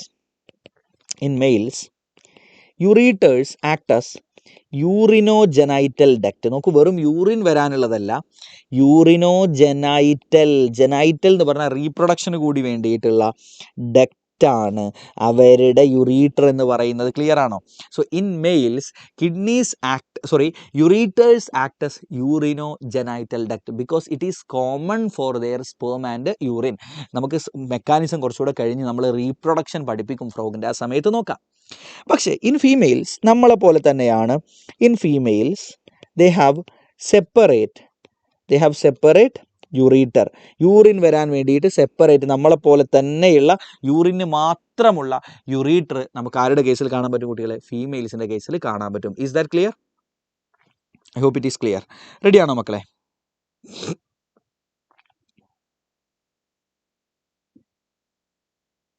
okay, is that clear? റെഡിയാണോ? ഒന്ന് കമൻറ്റ് ചെയ്തേ മക്കളെ. അപ്പോൾ നമുക്ക് ആ ഫീമെയിലിലെ യൂറിൻ കൊണ്ടുവരുന്ന സ്ട്രക്ചർ ഒന്ന് നോക്കാം കേട്ടോ. Okay, so they have a pair of kidneys. നമ്മളെപ്പോലെ തന്നെ they have a pair of kidneys. നമ്മുടെ കിഡ്നിയെ പോലെയൊക്കെ തന്നെയാണ്, പക്ഷേ ചെറിയൊരു വ്യത്യാസം സ്ട്രക്ചറിലുണ്ടെന്നുള്ളൂ. അപ്പോൾ കിഡ്നിയിൽ നിന്ന് യൂറിൻ കൊണ്ടുവരുന്ന യുറീറ്ററാണിത്. These are യുറീറ്റേഴ്സ്. ഈ യുറീറ്റർ എങ്ങോട്ടാണ് ഓപ്പൺ ചെയ്യുന്നതെന്ന് അറിയോ? നമ്മൾ നേരത്തെ ഒരു ക്ലോയാക്കയെ കുറിച്ച് പറഞ്ഞില്ലേ, ആ ക്ലോയാക്കയിലേക്കാണ് ആക്ച്വലി ദിസ് ഈസ് ക്ലോയാക്ക. ആ ക്ലോയാക്കയിലേക്കാണ് ആര് ഓപ്പൺ ചെയ്യുന്നത് കുട്ടികളെ? ആ ക്ലോയാക്കയിലേക്കാണ് ഈ യുറീറ്റർ പോയിട്ട് ഓപ്പൺ ചെയ്യുന്നതും. ക്ലിയർ ആണോ? നമ്മൾ നേരത്തെ കണ്ടിട്ടുണ്ടായിരുന്നു, ആ ക്ലോയാക്കയിലേക്കാണ് ഇവരുടെ റെക്റ്റം ഓപ്പൺ ചെയ്തത്. ഡൈജസ്റ്റീവ് വേസ്റ്റ് കൊണ്ടുവരുന്ന റെക്റ്റം റെക്റ്റം ഓപ്പൺ ചെയ്തത് അങ്ങോട്ടാണ് അല്ലേ? റെക്റ്റം ഡൈജസ്റ്റിൻ്റെ വേസ്റ്റ് എത്തുന്നത് ആ ക്ലോയാക്കയിലേക്കാണ്. അങ്ങോട്ട് തന്നെയാണ് ആര് ഓപ്പൺ ചെയ്യുന്നതും? യുറീറ്ററുകൾ ഓപ്പൺ ചെയ്യുന്നതും. ഇനി ആ ക്ലോയാക്കയിലേക്ക് തന്നെ കണക്ട് ചെയ്തുകൊണ്ട് നോക്ക്, ആ ക്ലോയാക്കയിലേക്ക് തന്നെ കണക്ട് ചെയ്തുകൊണ്ട് they have a special urinary bladder. അവർക്കൊരു സ്പെഷ്യൽ യൂറിനറി ബ്ലാഡർ ഇവിടെ ഇങ്ങനെ കണക്ട് ചെയ്തിരിക്കുന്നത് കാണാൻ പറ്റും. This is urinary bladder. അപ്പോൾ എന്താ സംഭവിക്കാന്നറിയോ? യൂറിൻ ഇങ്ങനെ വരും, അത് ക്ലോയാക്കയിലേക്ക് എത്തും, പക്ഷേ ഈ ബ്ലാഡറിൽ സൂക്ഷിച്ച് വെക്കപ്പെടും. ഇനി ആവശ്യമുള്ള സമയത്ത് ഈ ക്ലോയാക്കയിൽ നിന്ന് പിന്നീട് പുറന്തള്ളപ്പെടും. ഇങ്ങനെ ക്ലോയാക്കയിലൂടെ പിന്നീട് പുറന്തള്ളപ്പെടും. ഇതാണ് നടക്കുക. ക്ലിയർ ആണോ? So this is their structure. ഈ സ്ട്രക്ചർ നിങ്ങൾ പഠിക്കണം. റെഡി അല്ലേ? NCERT ഇതിൻ്റെ അടിപൊളിയായിട്ടുള്ള ഒരു പിക്ചർ ഉണ്ട്. സോ യൂറിനറി ബ്ലാഡർ കൊടുത്തിട്ടുണ്ട്. ആൻഡ് ദെൻ യൂറിനറി ബ്ലാഡറിന് NCERT കൊടുത്തുള്ള കുറച്ചുകൂടെ വലിയൊരു സ്ട്രക്ചർ ആയിട്ടാണ് ഞാൻ സിമ്പിളായിട്ട് വരച്ചു എന്ന് മാത്രം. റെഡി അല്ലേ? ഓക്കെ. അപ്പോൾ ഇത് ഫീമെയിൽ ഫ്രോഗിൻ്റെ കേസ് നമ്മൾ വരച്ചത്. മെയിൽ ഫ്രോഗിൽ ഇങ്ങനെയല്ല. മെയിൽ ഫ്രോഗിൽ ഗാമീറ്റ് കൊണ്ടുവരാൻ കൂടിയിട്ട് ഉള്ളതാണ് യൂറീറ്റർ എന്ന് പറയുന്നത്. അതിന് യൂറിനോ ജനൈറ്റൽ ഡക്റ്റ് എന്നാണ് പറയുക. അപ്പോൾ നമ്മൾ അതും പഠിച്ചു കേട്ടോ. Now we are going to study about their endocrine system. ഇവരുടെ ഹോർമോണുകൾ ഉണ്ടാക്കുന്ന ഗ്ലാൻഡുകൾ ആരൊക്കെ? നമുക്കുള്ള ഏകദേശം എല്ലാ ഗ്ലാൻഡും ഇവർക്കുണ്ട്. നമുക്ക് പിറ്റ്യൂറ്ററി ഗ്ലാൻഡ്, പിനിയൽ ഗ്ലാൻഡ്, അതുപോലെ തന്നെ thyroid gland, parathyroid gland, thymus gland, നമുക്കുള്ള എല്ലാ ഗ്ലാൻഡും ഓൾമോസ്റ്റ് ആർക്കുണ്ട്? ഇവർക്കുണ്ട്. ഓക്കെ.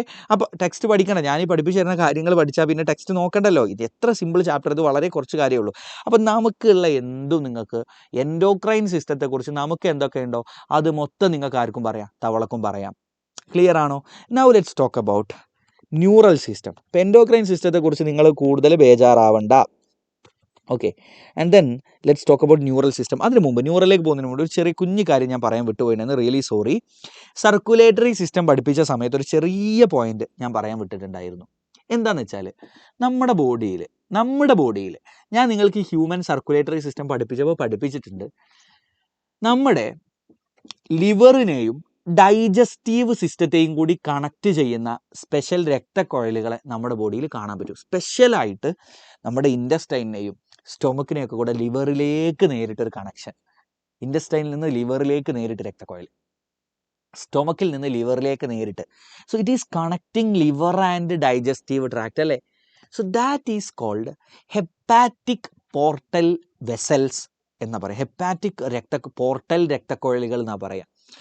അത്തരം കുറേ രക്തക്കുഴലുണ്ട്. നമ്മൾ മൊത്തത്തിൽ പറയുന്ന പേരാണ് ഹെപ്പാറ്റിക് പോർട്ടൽ സിസ്റ്റം. എന്താ പറയുക?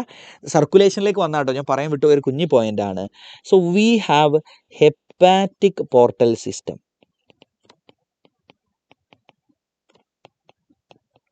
ഓക്കെ. സോ ഇതിൻ്റെ പ്രത്യേകത എന്താ? Connect liver and digestive tract. അത് നമ്മളെ പോലെ തന്നെ ആർക്കുണ്ട്? ഫ്രോഗിനുണ്ട്. നമ്മളെ പോലെ തന്നെ ആർക്കുണ്ട്? ഫ്രോഗിനുണ്ട്. ഇനി നമ്മുടെ ബോഡിയിലില്ലാത്ത ഇത്തരത്തിലുള്ള മറ്റൊരു കണക്ഷൻ കൂടി എക്സ്ട്രാ ആയിട്ട് ഫ്രോഗിനുണ്ട്. നമുക്ക് ഹെപ്പാറ്റിക് നമുക്കുണ്ട്, ഫ്രോഗിനുണ്ട്. എന്ത്? Hepatic portal system. ഇത് connect liver and digestive tract.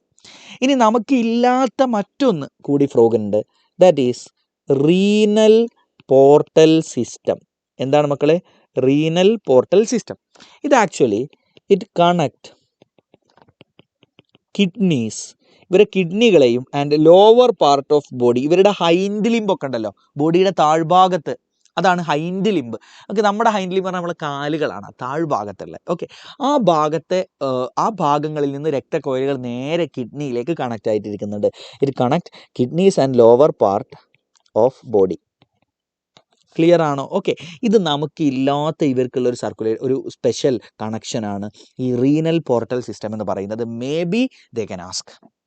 റെഡിയാണ് കുട്ടികളെ? മേ ബി ചിലപ്പോൾ ചോദിച്ചേക്കാം. ഭയങ്കര ഇമ്പോർട്ടൻ്റ് ഒന്നുമല്ല, പക്ഷേ ചിലപ്പോൾ ചോദിച്ചേക്കാം. അതുകൊണ്ട് ഞാൻ പറഞ്ഞതാണ്. അപ്പോൾ നമ്മൾ സർക്കുലേഷൻ ഒന്നുകൂടെ പറയാം അല്ലേ? സോ 3 ചേമ്പേർഡ് ഹാർട്ടാണ്. സൈനസ് വിനോസസ് ഉണ്ട്, ട്രങ്കസ് ആർട്ടീരിയോസസ് ഉണ്ട്. ആ കാര്യം റെഡി ആണല്ലോ. എക്സ്ക്രീറ്ററി സിസ്റ്റം നമ്മളെ പോലെ തന്നെ, പക്ഷേ മെയിൽസിൻ്റെ കേസിൽ യൂറിനോ ജനൈറ്റൽ ഡക്റ്റ് ആണ്. യൂറീറ്റർ ഇങ്ങനെ വേറെ തന്നെ കാണാൻ പറ്റില്ല, യൂറിനോ ജനൈറ്റൽ ഡക്റ്റ് ആണ്. ഫീമെയിലിൻ്റെ കേസിൽ യൂറീറ്റർ തന്നെയാണ്. അത് ഇത് എങ്ങോട്ട് ഓപ്പൺ ചെയ്യുന്നത്? ക്ലോയാക്കയിലേക്കാണ്. ദിസ് ഈസ് ക്ലോയാക്ക അല്ലേ? ആ ക്ലോയാക്കയിലേക്ക് ബാക്കി എല്ലാവരും ഒന്ന് ഓപ്പൺ ചെയ്യുന്നത്. This is ക്ലോയാക്ക. ആൻഡ് ഈ ക്ലോയാക്കയിലേക്ക് കണക്ട് ചെയ്തുകൊണ്ട് ഒരു യൂറിനറി ബ്ലാഡർ ഉണ്ട് ഇവർക്ക്. ഇതിൻ്റെ ഡയഗ്രം NCERT-ലുണ്ട്. You should look that diagram. Ready അല്ലേ മക്കളെ? I hope it is clear. Okay. അപ്പോൾ നമ്മൾ പഠിച്ചു. പിന്നെ നമ്മൾ പറഞ്ഞു എൻഡോക്രൈൻ സിസ്റ്റം നമ്മൾ നോക്കിയാൽ, ദാറ്റ് ഈസ് ഹോർമോണുകൾ നോക്കിയാൽ നമുക്കുള്ള ഏകദേശം എല്ലാ ഗ്രന്ഥികളും അതേപോലെയാണ്, നോ ഡിഫറൻസ്. ഓക്കെ. പിന്നെ നമ്മൾ ഇനി പഠിക്കാൻ പോകുന്നത് എന്താ? ന്യൂറൽ സിസ്റ്റം ആണ് അല്ലേ? Neural system. നോക്കൂ, നമ്മുടെ ന്യൂറൽ സിസ്റ്റത്തെ നമ്മൾ 2 ഗ്രൂപ്പായിട്ട് ക്ലാസിഫൈ ചെയ്തിട്ടുണ്ട്. ഏതൊക്കെ നിങ്ങൾക്ക് ഓർമ്മയുണ്ടോ നോക്കട്ടെ. We have central nervous system and peripheral nervous system. ആണോ? നോക്കൂ മക്കളെ, വേഗം പറ. ഇങ്ങനെയല്ലേ നമ്മുടെ ന്യൂറൽ സിസ്റ്റത്തെ നമ്മൾ 2 ഗ്രൂപ്പല്ലേ, central and peripheral nervous system. Full form എഴുതണോ? Central nervous system and peripheral nervous system അല്ലേ. സെൻട്രൽ നെർവസ് സിസ്റ്റത്തിൽ നമ്മൾ ആരെ ഉൾപ്പെടുത്തുക? ബ്രെയിന്, സ്പൈനൽ കോഡ് അല്ലേ. പെരിഫറൽ നെർവസ് സിസ്റ്റത്തിലോ all other nerves connected to brain and spinal cord. Ready അല്ലേ? ഇനി നമ്മുടെ കേസിൽ പെരിഫറൽ നെർവസ് സിസ്റ്റത്തെ നമ്മൾ 2 ഗ്രൂപ്പായി ഡിവൈഡ് ചെയ്തിട്ടുണ്ട്. ഏതൊക്കെയാ? സൊമാറ്റിക് നെർവസ് സിസ്റ്റം എന്നും ഓട്ടോണോമിക് നെർവസ് സിസ്റ്റം എന്നും. ഇത് നമുക്ക് സ്ഥിരമായിട്ട് പഠിക്കാനുള്ളതാണല്ലേ. നമുക്ക് ന്യൂറൽ കൺട്രോൾ കോർഡിനേഷൻ ചാപ്റ്ററിൽ പഠിക്കാനുള്ളതാണ്. നമ്മുടെ പെരിഫറൽ നെർവസ് സിസ്റ്റം നമ്മൾ വീണ്ടും ക്ലാസിഫൈ ചെയ്തു, somatic and autonomic nervous system. അപ്പോൾ ശരിക്കും പറഞ്ഞാൽ ഇങ്ങനെയാണ് ഫ്രോഗിൻ്റെയും ക്ലാസിഫിക്കേഷൻ. ഫ്രോഗിൻ്റെ കേസിലും ഇങ്ങനെ തന്നെയാണ് നെർവസ് സിസ്റ്റത്തിൻ്റെ ക്ലാസിഫിക്കേഷൻ. പക്ഷേ നമ്മുടെ NCERT കൊടുത്തുള്ള അങ്ങനെയല്ല. In case of frogs the neural system is divided in to central nervous system, peripheral nervous system and autonomic nervous system എന്നാണ് കൊടുത്തുള്ളത്. അത് ശരിക്കും മിസ്റ്റേക്ക് പറ്റിയതാണ് NCERT-കാരെടുത്ത്. പക്ഷെ നമുക്ക് തൽക്കാലം അങ്ങനെ തന്നെ പഠിക്കാം. ക്ലിയർ അല്ലേ? So they have central nervous system, peripheral nervous system and autonomic nervous system. അത് NCERT-കാർക്ക് മിസ്റ്റേക്ക് പറ്റിയ ശേഷം നമ്മുടെ പരീക്ഷയ്ക്ക് ഈ NCERT-യിലുള്ളത് അങ്ങനെ ചോദിക്കുക. അതുകൊണ്ട് നിങ്ങൾക്ക് ഇങ്ങനെ പറയാം, the nervous system consist of central nervous system, peripheral nervous system and autonomic nervous system. Okay, central nervous system എന്ന് പറഞ്ഞാൽ ബേസിക്കലി എന്താണ്? ബ്രെയിൻ ആൻഡ് സ്പൈനൽ കോഡാണ്. ബ്രെയിൻ ആൻഡ് സ്പൈനൽ കോഡാണ്. ഓക്കെ, ഇനി നമ്മളോട് ചോദിക്കുക ഇവരുടെ ബ്രെയിനിൻ്റെ സ്ട്രക്ചറാണ് ചോദിക്കുക. ശ്രദ്ധിക്കും മക്കളെ, ഇനി നമ്മളോട് ഇവരുടെ ബ്രെയിനിൻ്റെ സ്ട്രക്ചറാണ് ചോദിക്കുക. മസ്റ്റായിട്ട് പഠിക്കണം. നമ്മുടെ ബ്രെയിൻ ഏതൊക്കെ ഭാഗമുണ്ട്? We have fore brain, mid brain, hind brain. ഓർമ്മയുണ്ടോ? We have fore brain, mid brain and hind brain. നമ്മുടെ ഫോർ ബ്രെയിനിൽ എന്തൊക്കെ ഉണ്ടായിരുന്നത്? സെറിബ്രം ഉണ്ട്, തലാമസ്, ഹൈപ്പോതലാമസ്, അങ്ങനെ ഉണ്ടല്ലേ. അതേപോലെ ഇവർക്കുണ്ട്. അപ്പോൾ ശ്രദ്ധിച്ചോ, ഈ ബ്രെയിനിൻ്റെ സ്ട്രക്ചർ മസ്റ്റായിട്ട് പഠിക്കണം. നിങ്ങളൊരു ഡയഗ്രം വെച്ച് ഞാൻ പഠിപ്പിച്ചുതരാം. ഒരു എക്സാക്ട് സാധനമൊന്നുമല്ല, സിമ്പിളായിട്ട് പഠിക്കാൻ വേണ്ടി ഒരു diagram. Okay, so look, their forebrain consists of a pair of olfactory lobes. Okay, so these are olfactory lobes. So they have a pair of cerebral hemispheres. And then they have olfactory lobes. Okay, so these are their olfactory lobes. Okay, so this is olfactory lobe. ഇതിനെന്താ വിളിക്കുക കുട്ടികളെ? നമുക്കുള്ള പോലെ cerebrum ഉണ്ട് and then olfactory lobe കേട്ടോ. So this is olfactory lobe. Okay, so they have a pair of olfactory lobes and then ഇത് രണ്ടുമാണ് cerebral hemispheres.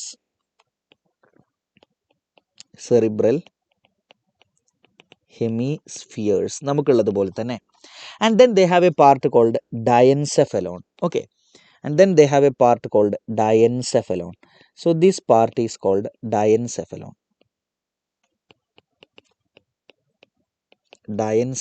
നമുക്കും ഉണ്ടടാ ഡയൻസെഫലോൺ. നമ്മൾ പഠിച്ചില്ലേ നമ്മുടെ ഫോർബ്രെയിനിൽ നമ്മൾ എന്തൊക്കെ പഠിച്ച്? We have cerebrum, thalamus, hypothalamus അല്ലേ. ഈ തലാമസും ഹൈപ്പോതലാമസും ഒക്കെ കൂടിയാണ് ഡയൻസെഫലോൺ എന്ന് പറയുന്നത്. അപ്പോൾ നമുക്കും എന്തുണ്ട്? ഡയൻസെഫലോൺ ഉണ്ട്. ശരിക്കും നമുക്കും ഒൽഫാക്ടറി ലോബ് ഉണ്ട്. നമ്മുടെ NCERT കാണിച്ചിട്ടില്ല എന്നുള്ളൂ. നമ്മുടെ ബ്രെയിനിൻ്റെ താഴ്ഭാഗത്ത് we have olfactory lobes. Okay, NCERT കാണിച്ചിട്ടില്ല, ഈ ഫോർ ബ്രെയിൻ്റെ ഭാഗമായിട്ട് തന്നെ ഉണ്ട്. Okay, whatever be it. അപ്പോൾ ഇവർക്ക് എന്തുണ്ട്? Their fore brain consist of cerebral hemispheres, olfactory lobes and diencephalon. സെറ്റാണല്ലോ. അപ്പോൾ ഇതാണ് എന്താവുന്നത്? Their fore brain. ഓക്കെ, ഇനി നമുക്ക് എന്താണുള്ളത്? ഫോർ ബ്രെയിൻ കഴിഞ്ഞാൽ അടുത്ത ഭാഗം ഏതാ? Mid brain. Very good. നമ്മുടെ മിഡ് ബ്രെയിനിൽ 4 സ്വെല്ലിങ്ങുകൾ ഉണ്ടായിരുന്നു അല്ലേ. നമുക്ക് അൺപെയർഡ് ഡയൻസെഫലോൺ എന്ന് പറഞ്ഞാൽ എന്താ? ഒൽഫാക്ടറി ലോബുകൾ ഒരു പെയറാണ്, സെറിബ്രൽ ഹെമിസ്ഫിയർ ഒരു പെയറാണ്. ഡയൻസെഫലോൺ നിങ്ങൾ ഓരോന്ന് കാണുന്നുണ്ടോ? 2 എണ്ണം കാണുന്നുണ്ടോ? ഇല്ല, ഒറ്റൊന്നേ ഉള്ളൂ. അതാണ് അൺപെയർഡ് ഡയൻസെഫലോൺ. അല്ലാതെ ഈ അൺപെയർഡ് എന്നുള്ളത് വേറൊരു പദമല്ല. അൺപെയർഡ് ഡയൻസെഫലോൺ എന്നാൽ ബാക്കിയൊക്കെ 2 എണ്ണം ഉണ്ട്, ഇത് ഒരെണ്ണല്ലേ ഉള്ളൂ. ഡയൻസെഫലോൺ നിങ്ങൾ ഒരൊറ്റ സാധനമല്ലേ കാണുന്നത്, അതാണ് പറയുന്നത്. അപ്പം നമുക്കൊക്കെ 2 സെറിബ്രൽ ഹെമിസ്ഫിയേഴ്സ് ഉണ്ട്, നമുക്ക് 2 ഒൽഫാക്ടറി ലോബ് ഉണ്ട്. പക്ഷെ നമുക്ക് തലാമസ് 2 എണ്ണം ഉണ്ടോ? ഒന്നേ ഉള്ളൂ. ഹൈപ്പോതലാമസോ? Okay, you got the point. ശ്രദ്ധിക്കും. പിന്നെ അടുത്ത മിഡ് ബ്രെയിൻ.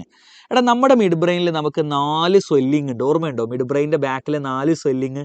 നമ്മളതിനെ കോർപ്പോറ ക്വാഡ്രിജെമിന എന്ന് വിളിച്ചിട്ടുണ്ടായിരുന്നു അല്ലേ. പക്ഷേ ഇവർക്ക് 2 സ്വെല്ലിംഗാണ് ഉള്ളത്. ഓക്കെ, ആ സ്വെല്ലിങ്ങിനെ നമ്മൾ ഇവരുടെ കേസിൽ കോർപ്പോറ ബൈജെമിന എന്ന് വിളിക്കാറുണ്ട്. നമുക്ക് 4 ഉള്ളതുകൊണ്ട് ക്വാഡ്രിജെമിന. ഇവർക്ക് രണ്ടെണ്ണുള്ളൂ. അപ്പോൾ ബൈജെമിന എന്ന് വിളിക്കാറുണ്ട്. പക്ഷേ NCERT മറ്റൊരു പേരാണ് NCERT കൊടുത്തിട്ടുള്ളത്. ദാറ്റ് ഈസ് ഒപ്റ്റിക് ലോബ് എന്നാണ് കൊടുത്തിട്ടുള്ളത്. So next part is their mid brain. Next part is their mid brain. It consist of 2 optic lobes. 2 swelling കാണാം. നമുക്ക് 4 കണ്ടപ്പോൾ ഇവർക്ക് 2 ഉള്ളൂ. And these swellings are called optic lobes. Clear ആണോ? A pair of optic lobes. Optic lobes clear ആണല്ലോ. And this part is called mid brain. ഈ ഒരു ഭാഗത്തെയാണ് നമ്മൾ എന്ത് വിളിക്കുന്നത്?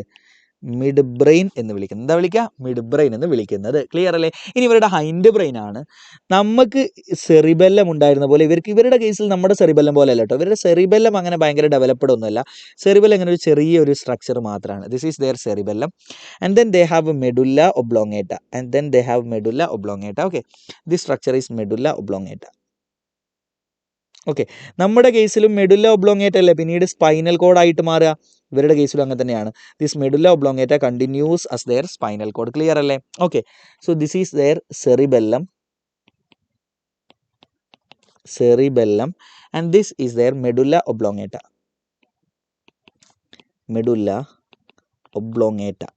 Okay, so this form their hind brain. ഇതാണ് ഇവരുടെ ഹൈൻഡ് ബ്രെയിൻ. ക്ലിയർ അല്ലേ? And this medulla oblongata continues as their spinal code.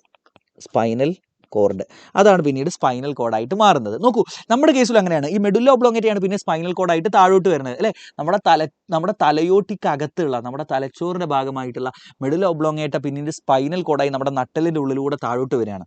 അപ്പോൾ നമ്മുടെ തലയോട്ടിയിൽ ഈ സ്പൈനൽ കോഡ് താഴോട്ട് വരാൻ വേണ്ടിയിട്ട് ഒരു ഓപ്പണിങ് വേണ്ടേ? നിങ്ങൾ ആലോചിച്ച് നോക്ക്, തലയോട്ടി അത് ഇതിൻ്റെ ഉള്ളിൽ നിന്നൊരു സാധനങ്ങൾ താഴോട്ട് വരികയാണെങ്കിൽ ഒരു ഓപ്പണിങ്ങിലൂടെ അല്ല അത് താഴോട്ട് ഇറങ്ങി വരിക. നമ്മുടെ കേസിലും ഫ്രോഗിൻ്റെ കേസിലൊക്കെ ആ ഓപ്പണിംഗ് ഉണ്ട്. And that opening look at this opening. ഈ ഓപ്പണിങ്ങിലൂടെയാണ് ഈ സ്പൈനൽ കോഡ് താഴോട്ട് വരുന്നത്. This opening is called foramen magnum. എന്താ വിളിക്കുക? ഫൊറാമൻ മാഗ്നം എന്നാണ് ഇതിനെ വിളിക്കുക. പറഞ്ഞിട മക്കളെ, എന്താ വിളിക്കുക? Foramen magnum. ഇത് നമുക്കുമുണ്ട്, ഫ്രോഗിനുണ്ട്. The opening through it spinal cord comes out is called foramen magnum. Ready അല്ലേ? ഇത്രയേ ഉള്ളൂ. ഫ്രോഗിൻ്റെ ബ്രെയിനിൻ്റെ സ്ട്രക്ചർ പഠിച്ചു. അപ്പോൾ ഫ്രോഗിൻ്റെ ഫോർ ബ്രെയിനിൽ എന്തൊക്കെ, മിഡ് ബ്രെയിനിൽ എന്തൊക്കെ, ഹൈൻഡ് ബ്രെയിനിൽ എന്തൊക്കെ ചോദിക്കും. ഇനി ഫ്രോഗിൻ്റെ സെൻസറി സിസ്റ്റം എന്ന് പറഞ്ഞിട്ട് NCERT കൊടുത്തിട്ടുണ്ട്. വലിയ ഇമ്പോർട്ടൻസ് ഒന്നുമില്ല. നമ്മൾ ഓൾറെഡി എന്താ പറയുക, കണ്ണിൽ നിക്തിറ്റേറ്റിംഗ് മെമ്പറൈൻ ഉണ്ട്, ടിംബാനം റെപ്രസെൻറ്റ് ചെയ്യാർ. അത്ര ഓർത്താൽ മതി, വേറെ ഒന്നും വേണ്ട, തീർന്നു. Let's move the last part, reproductive system. Frog കഴിഞ്ഞു, ചാപ്റ്റർ തീർന്നു. Okay, reproductive system.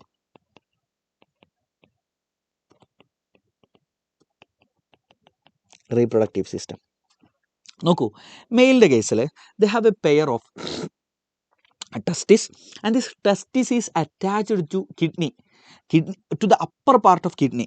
അവരുടെ കിഡ്നിയുടെ അപ്പർ പാർട്ടിലേക്കാണ് ഈ ടെസ്റ്റിസ് അറ്റാച്ച് ചെയ്തിരിക്കുക. ഓക്കെ, സോ ദിസ് ഈസ് ദെയർ കിഡ്നി. ഓക്കെ, സോ ഈ കിഡ്നിയുടെ അപ്പർ പാർട്ടിലേക്കാണ് ഇവന്മാരുടെ ടെസ്റ്റിസ് അറ്റാച്ച് ചെയ്തിരിക്കുന്നത്. Okay, so like the testis is attached to upper part of kidney. Okay, ഇതിനെ കണക്ട് ചെയ്ത് വെക്കാൻ വേണ്ടിയിട്ട് പ്രത്യേക കണക്ഷൻസ് ഒക്കെ ഉണ്ട്. Okay, some connections. ഇനി ശ്രദ്ധിക്കടാ, ഓരോ ടെസ്റ്റിസിൽ നിന്നും നമ്മുടെ ടെസ്റ്റിസ് എന്ന് പറഞ്ഞാൽ നമ്മുടെ വൃഷ്ണം, അതിനകത്താണ് സ്പേം ഉണ്ടാകുന്നത്. ഈ സ്പേമിനെ കൊണ്ടുവരുന്ന കുഴലുകളുണ്ട്. വാസ എഫറൻഷ്യ എന്നാണ് ആ കുഴലുകളെ വിളിക്കുക. എന്താ വിളിക്കുക? വാസ എഫറൻഷ്യ. ഇവരുടെ കേസിലും വാസ എഫറൻഷ്യ ഉണ്ട്. And that vasa efferentia enter kidney. Vasa efferentia നേരെ കിഡ്നിയിലേക്കാണ് പോകുന്നത്. കണ്ടോ, കുഴലുകളായത്. ഒരു കുഴൽ കണ്ടോ, അടുത്ത കുഴൽ, ഇങ്ങനെ. These are called vasa efferentia. ഇത് കണ്ടോ കുഴലുകൾ, ക്യാൻ യു സീ കുഴൽസ്? യെസ്, ദിസ് വാസ എഫറൻഷ്യ എന്താ വിളിക്കുക? ഉറക്കെ പറഞ്ഞേ, vasa efferentia. Okay, so this is testis. And this vasa efferentia enter into a canal called Bidder's canal. ഇവരുടെ കിഡ്നിയിലുള്ള പ്രത്യേക കനാലുകളുണ്ട്. ദീസ് കനാൽസ് മെയിൽസിലേ കാണാൻ പറ്റുള്ളൂ. These canals are called Bidder's canal. എന്താണ് കുട്ടികളെ? ബിഡറുടെ കനാൽ. പറഞ്ഞേ, ബിഡേഴ്സ്. ബിബേഴ്സ് എന്നായി പോയി. ബിഡേഴ്സ് കനാലിലേക്ക് എൻ്റർ ചെയ്യും. ഈ ബിഡേഴ്സ് കനാലിലേക്ക് എൻ്റർ ചെയ്ത് ഇവർ പിന്നെ യൂറിനും അങ്ങോട്ടാണ് എത്തുക. അതെല്ലാം കൂടി ചേർന്നിട്ടാണ് പിന്നീട് യൂറിനും സ്പേമിനും കോമൺ ആയിട്ടുള്ള ഒരു യൂറിനോജനൈറ്റൽ ഡക്റ്റായിട്ട് ഇവർ മാറുന്നത്. And finally become urinogenital duct. എന്തായിട്ട് മാറുന്നു അത്? പിന്നെ യൂറിനോജനൈറ്റൽ ഡക്റ്റായിട്ട് മാറുന്നു. That finally opens into cloaca. അത് പിന്നെ എങ്ങോട്ട് ഓപ്പൺ ചെയ്യുന്നു? To your ക്ലോയാക്ക. ക്ലിയർ ആണോ? അത് പിന്നീട് ക്ലോയാക്കയിലേക്ക് ഓപ്പൺ ചെയ്യുന്നു. I hope it is clear. This is the idea. Ready ആണോ മക്കളെ? ഓക്കെ, റെഡിയല്ലേ കുട്ടികളെ? Yes or no? So look, the testes are attached to upper part of kidneys. From each testis vasa efferentia arises. It enters the kidneys and then it communicates with Bidder's canal and finally it become urinogenital duct and that opens cloaca. Ready അല്ലേ? അതിലൂടെയാണ് സ്പേമും അതുപോലെ തന്നെ യൂറിനും വരുന്നത്. ഈ common യൂറിനോജനൈറ്റൽ ഡക്റ്റിലൂടെയാണ്. എന്താണ് Periya? Charge കയറുന്നുണ്ട്. 43% charge ഉണ്ട്. Okay, that's it. Now in case of ഫീമെയിൽസിൻ്റെ കേസിൽ ഇങ്ങനെയല്ല. നോക്കൂ, there is no attachment between ovaries and kidney. ഓവറിയും കിഡ്നിയും തമ്മിൽ അറ്റാച്ച്മെന്റ് ഇല്ല എന്ന് ഞാൻ പറയില്ല. No functional connection. ഇതേപോലെ അവരുടെ ഫീമെയിൽ ഗാമീറ്റ് അവരുടെ കിഡ്നിക്കകത്തേക്ക് പോകുന്നില്ല. ഫീമെയിൽ ഗാമീറ്റ് ഒരിക്കലും കിഡ്നിക്കകത്തേക്ക് പോകുന്ന പരിപാടിയൊന്നും അവിടെ ഇല്ല.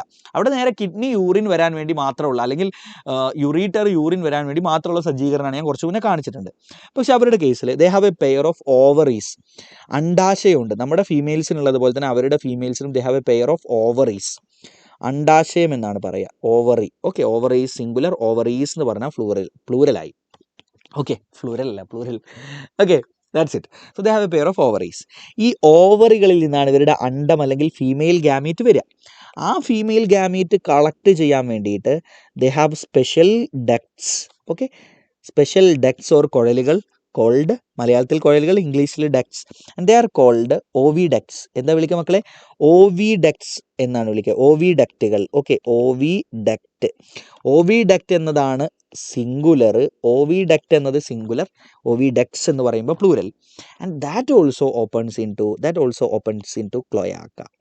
അത് സെപ്പറേറ്റ്ലി ക്ലോയാക്കയിലേക്ക് ഓപ്പൺ ചെയ്യും. യുറീറ്റർ അവരുടെ കേസിൽ യുറീറ്റർ സെപ്പറേറ്റ് ആയിട്ട് ഓപ്പൺ ചെയ്യുന്നുണ്ടാവും. യുറീറ്റർ, ഒരു യുറീറ്റർ, മറ്റൊരു യുറീറ്റർ. ക്ലിയർ ആണോ? ഇവരുടെ കേസിൽ ഇനി റെക്റ്റം സെപ്പറേറ്റ് ആയിട്ട് ഇവിടെ റെക്റ്റവും ഓപ്പൺ ചെയ്യുന്നുണ്ടാവും. ക്ലിയർ ആണോ മക്കളെ? I hope it is clear. So they have separate oviducts for collection of ovum. Clear അല്ലേ? ഇനി ദേ ആർ ഓവി പാരസ് അല്ലേ? ഇവരുടെ ഫെർട്ടിലൈസേഷൻ എങ്ങനെയാണ് നടക്കുകയെന്നറിയോ? ശ്രദ്ധിച്ചോ, നല്ല കോമഡിയാണ്. മെയിൽ ഗാമീറ്റിനെ വെള്ളത്തിലേക്ക് റിലീസ് ചെയ്യും, ഫീമെയിൽ ഗാമീറ്റിനെയും വെള്ളത്തിലേക്ക് റിലീസ് ചെയ്യും. എന്നിട്ട് ശരീരത്തിന് പുറത്താണ് മെയിലിൻ്റെയും ഫീമെയിലിൻ്റെയും ഗാമീറ്റ് കൂടി ചേരുന്നത്. So their fertilisation is external. ഇവരുടെ കേസിൽ എക്സ്റ്റേണൽ ഫെർട്ടിലൈസേഷൻ ആണ് നടക്കുന്നത്.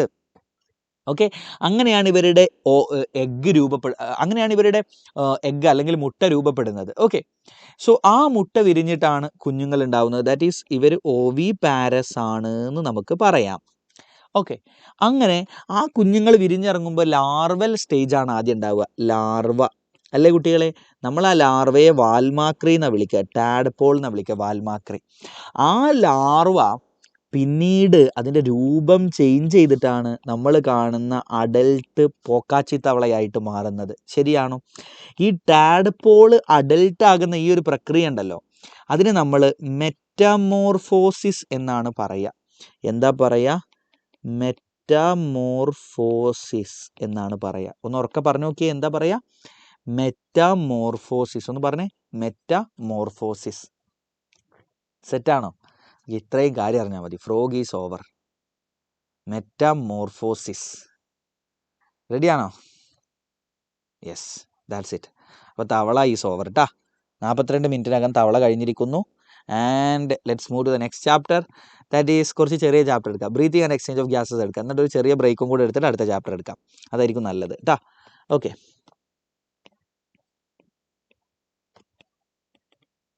ബ്രീത്തിങ് അല്ലേ? ബ്രീത്തിങ് നമുക്കുള്ളതല്ലേ അല്ലേ? നോക്കട്ടെ, ഏത് ചാപ്റ്റർ നോക്കട്ടെ. ഞാൻ ഏത് ചാപ്റ്റർ എടുക്കും? എനിക്ക് അങ്ങനെ പ്രിപ്പറേഷൻ ഒന്നും ആവശ്യമില്ല, ശീലമായിപ്പോയി കാലകാലമായിട്ട്.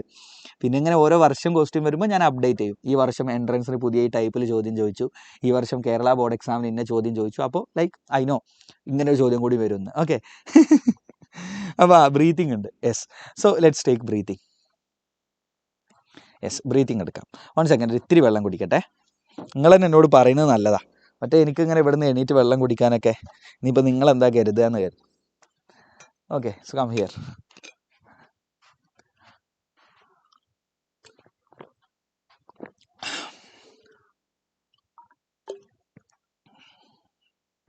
വെള്ളം കുടിക്കണ്ട്.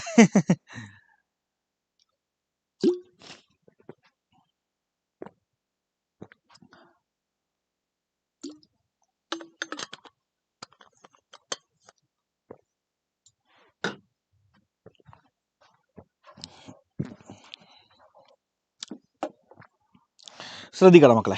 Let start. തുടങ്ങിയാലോ? ക്ലാസ് നന്നായി മനസ്സിലാവുന്നുണ്ട്. Thank you.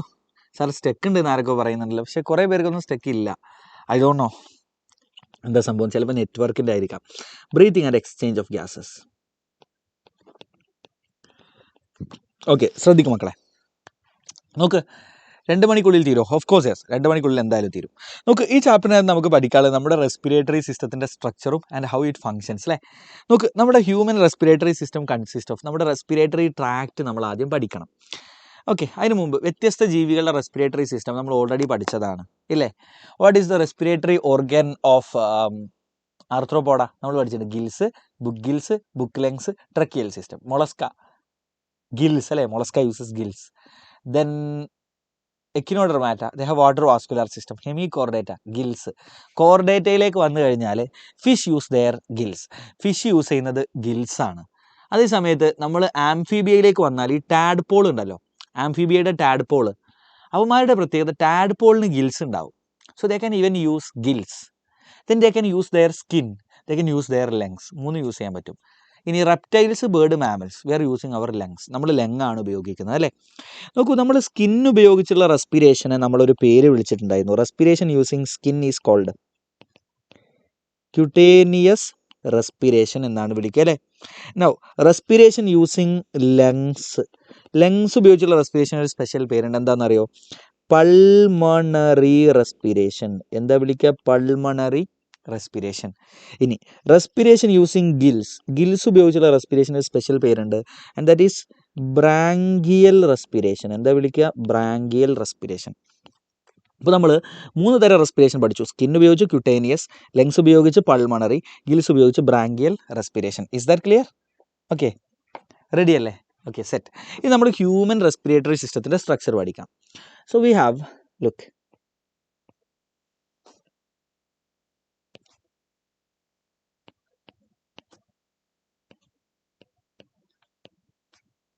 what is this?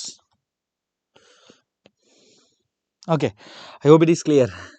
So look, you have external nostrils. ഇവിടെയുള്ള ഓപ്പണിംഗ് ഉണ്ടല്ലോ, that is called external nostrils. എന്താ വിളിക്കുക? External nostrils. സെറ്റാണോ? That lead to a passage and this passage is called nasal passage. എന്താ വിളിക്കുക? Nasal passage. സെറ്റാണല്ലോ.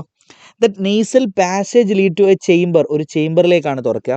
That nasal passage lead to a chamber and that chamber is called nasal chamber. എന്താ വിളിക്കുക മക്കളെ? Nasal chamber എന്നാണ് വിളിക്കുക. So there is a small chamber and this is called nasal chamber. Nasal chamber.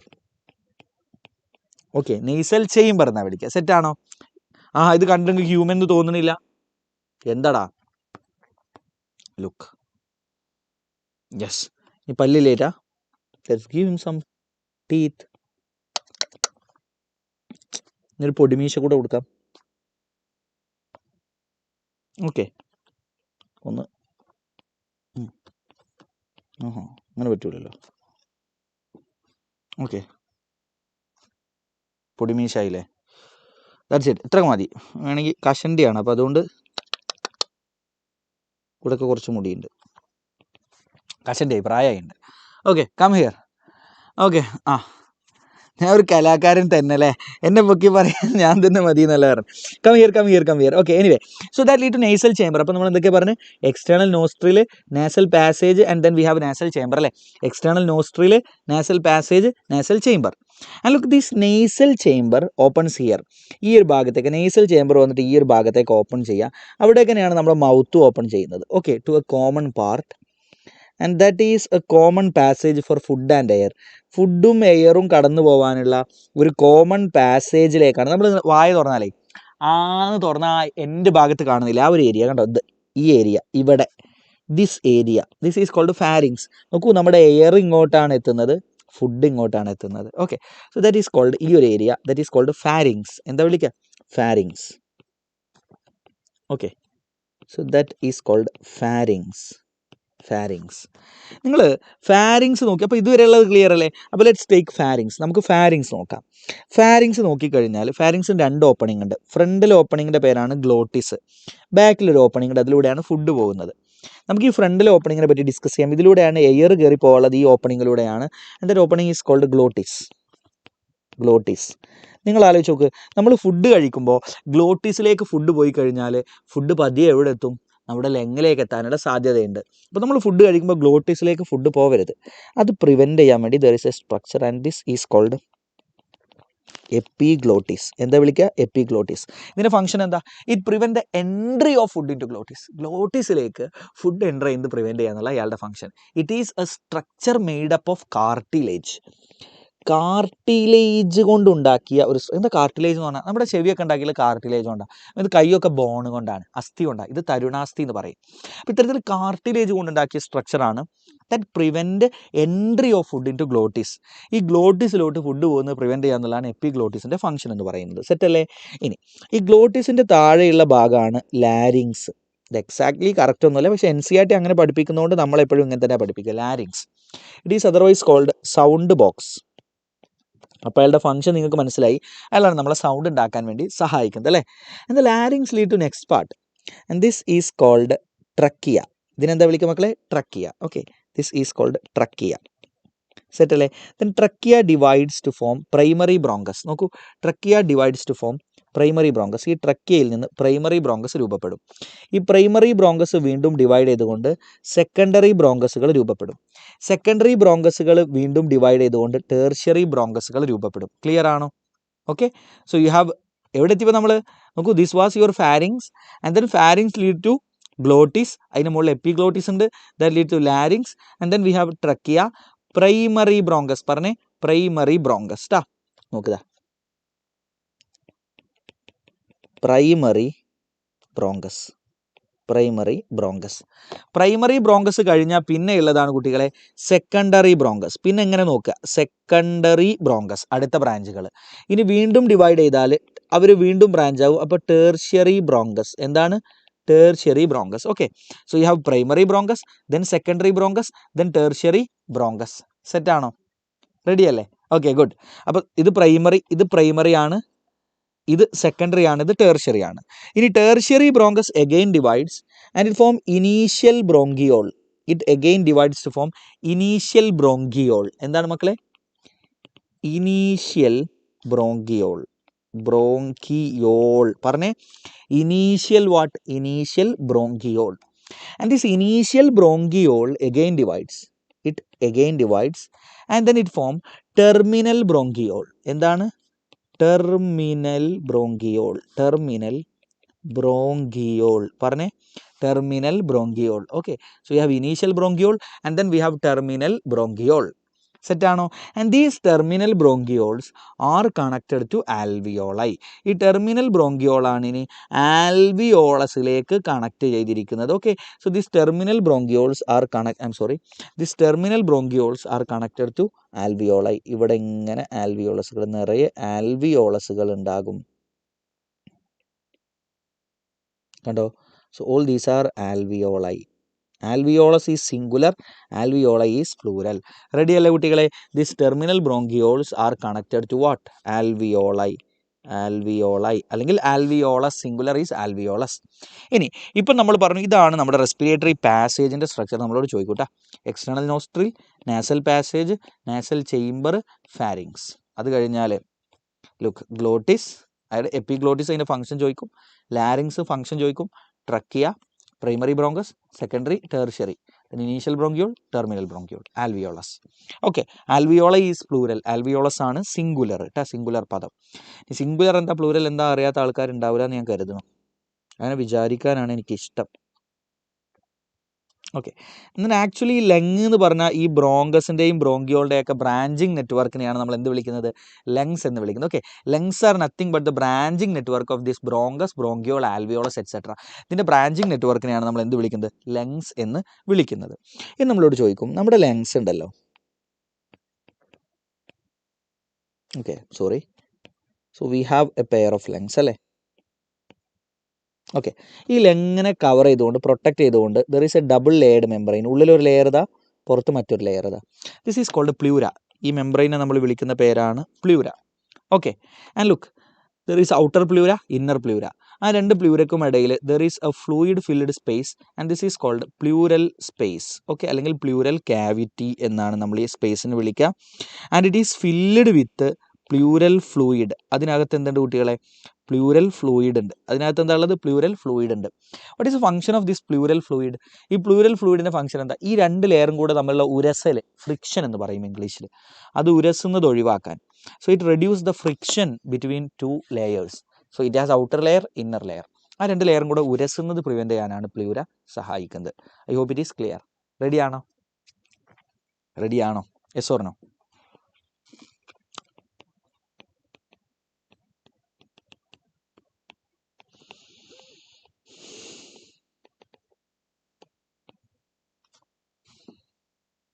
റെഡിയാണോ? Yes or no? Yes, very good. ഇനി let's talk about the mechanism of breathing. നമ്മൾ നിരന്തരമായിട്ട് breath ചെയ്യുന്നുണ്ട്. ഷിഫാന കേസിന് ഉറക്ക് വരുന്നുണ്ട്. ഷിഫാന വേഗം പോയി ഉറങ്ങിക്കോ. പരീക്ഷ ഹാളിൽ അതിനേക്കാളും നന്നായിട്ട് ഉറങ്ങാൻ പറ്റട്ടെ. പഠിച്ചു കഴിഞ്ഞിട്ടുണ്ടെങ്കിൽ ഉറങ്ങാം കേട്ടോ, പഠിച്ചിട്ടില്ലേലും ഉറങ്ങാം. That's up to us. Okay, so come here. Mechanism of breathing. അപ്പോൾ നമ്മുടെ ബ്രീത്തിങ്ങിൽ രണ്ട് സ്റ്റെപ്പ് ഉണ്ട് അല്ലേ? വി ഹാവ് ഇൻസ്പിരേഷൻ ഉണ്ട്, എക്സ്പിരേഷൻ ഉണ്ട് അല്ലേ? Inspiration, expiration. So breathing consist of inspiration and expiration. അപ്പോൾ ഇത് രണ്ടിൻ്റെയും മെക്കാനിസമാണ് നമ്മൾ പഠിക്കാൻ പോകുന്നത്. ശ്രദ്ധിച്ചോ. അപ്പോൾ ആദ്യം തന്നെ മെക്കാനിസം ഓഫ് ഇൻസ്പിരേഷൻ. ഇൻസ്പിരേഷൻ നോക്ക്, ഇൻസ്പിരേഷൻ്റെ മെക്കാനിസം ഇത്രയേ ഉള്ളൂ. നമ്മൾ ലങ്ങിൻ്റെ സൈസ് കൂട്ടും. ശ്രദ്ധിക്കുക.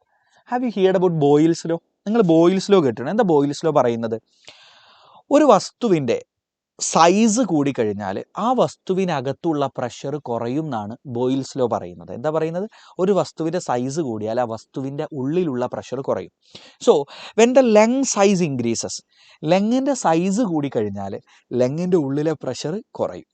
അതാണ് ബോയിൽസ് ലോ. ആ ഒരു കാര്യം പഠിച്ചു. ഇനി എയറിൻ്റെ എല്ലാ സമയത്തും എയറിൻ്റെ ടെൻഡൻസി പ്രഷർ കുറഞ്ഞ സ്ഥലത്തേക്ക് സഞ്ചരിക്കാനാണ്. എങ്ങനെയാണ്? പ്രഷർ കുറഞ്ഞ സ്ഥലത്തേക്ക് സഞ്ചരിക്കാനാണ്. അപ്പോൾ നമ്മുടെ ഇൻസ്പിരേഷൻ എങ്ങനെ നടക്കുക വെച്ചാൽ, നമ്മൾ നമ്മുടെ ലങ്ങിൻ്റെ സൈസ് കൂട്ടും. ലങ്ങിൻ്റെ സൈസ് കൂട്ടിയാൽ ലങ്ങിൻ്റെ ഉള്ളിലെ പ്രഷർ കുറയും. അപ്പോൾ പ്രഷർ കുറഞ്ഞ ലങ്ങിലേക്ക് അന്തരീക്ഷത്തിൽ നിന്ന് എയർ കയറിപ്പോവും. And that is inspiration. Clear ആണോ? Okay, very good. ഓക്കെ, അപ്പോൾ നമുക്ക് നോക്കാം. നോക്ക് മക്കളെ, ലുക്ക്. ഇപ്പം നമ്മൾ എന്താ ചെയ്യുക? നമ്മുടെ ലങ് എവിടെ ഇരിക്കുന്നത്? തൊറാസിക് ക്യാവിറ്റിയിലാണ് നമ്മുടെ ലങ് ഇരിക്കുന്നത് അല്ലേ? This is called thorax. അതിനുള്ളിലുള്ള സ്പേസിനെയാണ് തൊറാസിക് ക്യാവിറ്റി എന്ന് പറയുക. അതിനകത്ത് നമ്മുടെ ലങ് ഇരിക്കുന്നത്. നോക്കൂ, നമ്മുടെ തൊറാസിക് ക്യാവിറ്റിയുടെ വലിപ്പം കൂടിയാൽ, വോളിയം കൂടിയാൽ ലങ്ങിൻ്റെ വോളിയവും അല്ലെങ്കിൽ ലങ്ങിൻ്റെ വലിപ്പവും കൂടും. Okay, it's A fact. ഇതൊരു സത്യമാണ്, അത് മനസ്സിലാക്കിക്കോ. സോ നമ്മൾ ആദ്യം തൊറാസിക് ക്യാവിറ്റിയുടെ വലിപ്പം കൂട്ടും. അപ്പോൾ സ്വാഭാവികമായിട്ടും അതിൻ്റെ ഉള്ളിലുള്ള ലങ്ങും വലുതാവും. ക്ലിയർ ആണല്ലോ? അങ്ങനെ വലുതാവുമ്പോൾ ലങ്ങിൻ്റെ ഉള്ളിലെ പ്രഷർ കുറയും, എയർ ലങ്ങിലേക്ക് കയറിപ്പോവും. That is inspiration. ക്ലിയർ അല്ലേ? സോ അതിന് വേണ്ടിയിട്ട് നമ്മൾ എന്താ ചെയ്യുക വെച്ചാൽ, ആദ്യം തന്നെ നമ്മുടെ ഡയഫ്രം എന്ന് പറയുന്ന മസിൽ ഉണ്ട്, അയാൾക്ക് കൺട്രാക്ഷൻ നടക്കും. Contraction of diaphragm. Okay, diaphragm എന്ന് പറയുന്ന മസിൽ കൺട്രാക്റ്റ് ആവും. അതുപോലെ തന്നെ നമ്മുടെ വാട്ട് ഈസ് ഡയഫ്രം എന്ന് ചോദിച്ചാലേ, ഇതിപ്പോൾ ഒരു മനുഷ്യനാണെങ്കിൽ അയാൾ ഇതാ നെക്ക് ഇതാ, ചെസ്റ്റ് ഇതാ. ഓക്കെ, ഇവിടെ അയാളുടെ കൈയൊക്കെ ഉണ്ട്. So this is his chest. And ഇവിടെ ഇയാളുടെ അബ്ഡോമൻ, കുംഭപ്പള്ളയുണ്ട്. പിന്നെ മറ്റു ഭാഗങ്ങൾ ഞാൻ എന്താണെന്ന് എക്സ്പ്ലെയിൻ ചെയ്യുന്നില്ല, ഒക്കെ ഇവിടെ ഉണ്ടാവും. ഓക്കെ, ഇതൊരു മനുഷ്യനാണ്. അങ്ങനെയാണെങ്കിൽ നമ്മുടെ അബ്ഡോമനെയും തൊറാക്സിനെയും വേർതിരിക്കുന്ന നമ്മുടെ ശരീരത്തിൻ്റെ ഉള്ളിലുള്ള മസിൽ കൊണ്ടുള്ള ഒരു ഡോം ഷേപ്പ്ഡ് സ്ട്രക്ചർ ഉണ്ട്. ദാറ്റ് സ്ട്രക്ചർ ഈസ് കോൾഡ്, ഈ ഒരു സ്ട്രക്ചറിനെയാണ് നമ്മൾ ഡയഫ്രം എന്ന് വിളിക്കുന്നത്. എന്താ വിളിക്കുക? Diaphragm. Okay, the structure is actually called diaphragm. Clear അല്ലേ? സോ ഈ ഡയഫ്രം കൺട്രാക്റ്റ് ആവുമ്പോൾ തൊറാക്സിൻ്റെ വലിപ്പം കൂടും. അതുപോലെ നമ്മുടെ റിബുകൾ ഉണ്ടല്ലോ, ഇതൊക്കെ നമ്മുടെ റിബുകളാണ്. ഓക്കെ, റിബുകൾ എന്ന് പറഞ്ഞാൽ വാരിയൽ. ഈ വാരിയലുകൾക്കിടയിൽ ഒക്കെ മസിലുകൾ കാണാം. They are called intercostal muscles. എന്താ വിളിക്കുക? Intercostal muscles. അപ്പോൾ ഡയഫ്രം ആൻഡ് ഇൻ്റർകോസ്റ്റൽ മസിൽസ്, ഇവർ രണ്ടുപേരും കൺട്രാക്റ്റ് ആവും. ഇൻ്റർകോസ്റ്റൽ മസിൽസ്, ഇവർ രണ്ടുപേരും കൺട്രാക്റ്റ് ആവും. ഓക്കെ, സോ ഇവർ കൺട്രാക്റ്റ് ആയാൽ എന്ത് സംഭവിക്കും അറിയോ? തൊറാസിക് വോളിയം കൂടും. വോളിയം ഓഫ് തൊറാസിക് ക്യാവിറ്റി അത് കൂടും. അതിന് നമുക്ക് തൊറാസിക് വോളിയം എന്ന് പറയാം. ഇറ്റ് ഇൻക്രീസസ്, അത് കൂടും. തൊറാസിക് വോളിയം കൂടിക്കഴിഞ്ഞാൽ പതിയെ lung volume lung volume also increases. Lung വോളിയവും കൂടും. ക്ലിയർ അല്ലേ കുട്ടികളെ? Lung volume also increases. അങ്ങനെ ലങ് വോളിയം കൂടിയാൽ ലങ്ങിനകത്തെ പ്രഷർ കുറയൂലേ? ലങ്ങിനകത്തെ പ്രഷറിന് നമ്മൾ പറയുന്ന പേരാണ് ഇൻട്രാ പൾമോണറി പ്രഷർ. പറഞ്ഞേ, ഇൻട്രാ പൾമോണറി പ്രഷർ ഡിക്രീസസ്. ലങ്ങിനകത്തെ പ്രഷർ കുറയും. അങ്ങനെ ലങ്ങിനകത്തെ പ്രഷർ കുറഞ്ഞാൽ air enter the lungs, air ലങ്ങിലേക്ക് എൻ്റർ ചെയ്യും. And that is called inspiration. അപ്പോൾ നമ്മൾ ഇൻസ്പിരേഷൻ്റെ മെക്കാനിസം പഠിച്ചു അല്ലേ? ഇനി എൻ സി ആർ ടിയിൽ ഒരു ഡയഗ്രം ഉണ്ട്. ആ ഡയഗ്രത്തിൽ, ഇൻസ്പിരേഷൻ്റെ ഡയഗ്രത്തിൽ നിങ്ങൾക്ക് കാണാം തൊറാസിക് ക്യാവിറ്റിയുടെ വോളിയം കൂടുകയാവും. തൊറാസിക് ക്യാവിറ്റിയുടെ വോളിയം അങ്ങനെ കൂടുമ്പോൾ ലങ്ങിൻ്റെ വോളിയവും കൂടും. അപ്പോൾ ലങ്ങിൻ്റെ ഉള്ളിലെ പ്രഷർ കുറയും, എയർ ഉള്ളിലേക്ക് കയറിക്കോളും. ക്ലിയർ ആണല്ലോ മക്കളെ? I hope it is clear. Ready അല്ലേ? അപ്പോൾ ഇതാണ് ഇൻസ്പിരേഷൻ്റെ mechanism. Very simple, very simple. നോക്കൂ, ഡയഫ്രോം ഇൻ്റർകോസ്റ്റലും കൺട്രാക്റ്റ് ആകുമ്പോൾ തൊറാസിക് വോളിയം കൂടും, അപ്പോൾ ലങ് വോളിയം കൂടും. അപ്പോൾ ഇൻട്രാ പൾമണറി പ്രഷർ, ഇത് ഓർത്താൽ മതി ആ പേര്, ഇൻട്രാ പൾമണറി പ്രഷർ കുറയും. അപ്പോൾ എയർ ലങ്ങിലേക്ക് കയറിപ്പോകും. റെഡി അല്ലേ? Okay, good. ഇനി let's talk about expiration.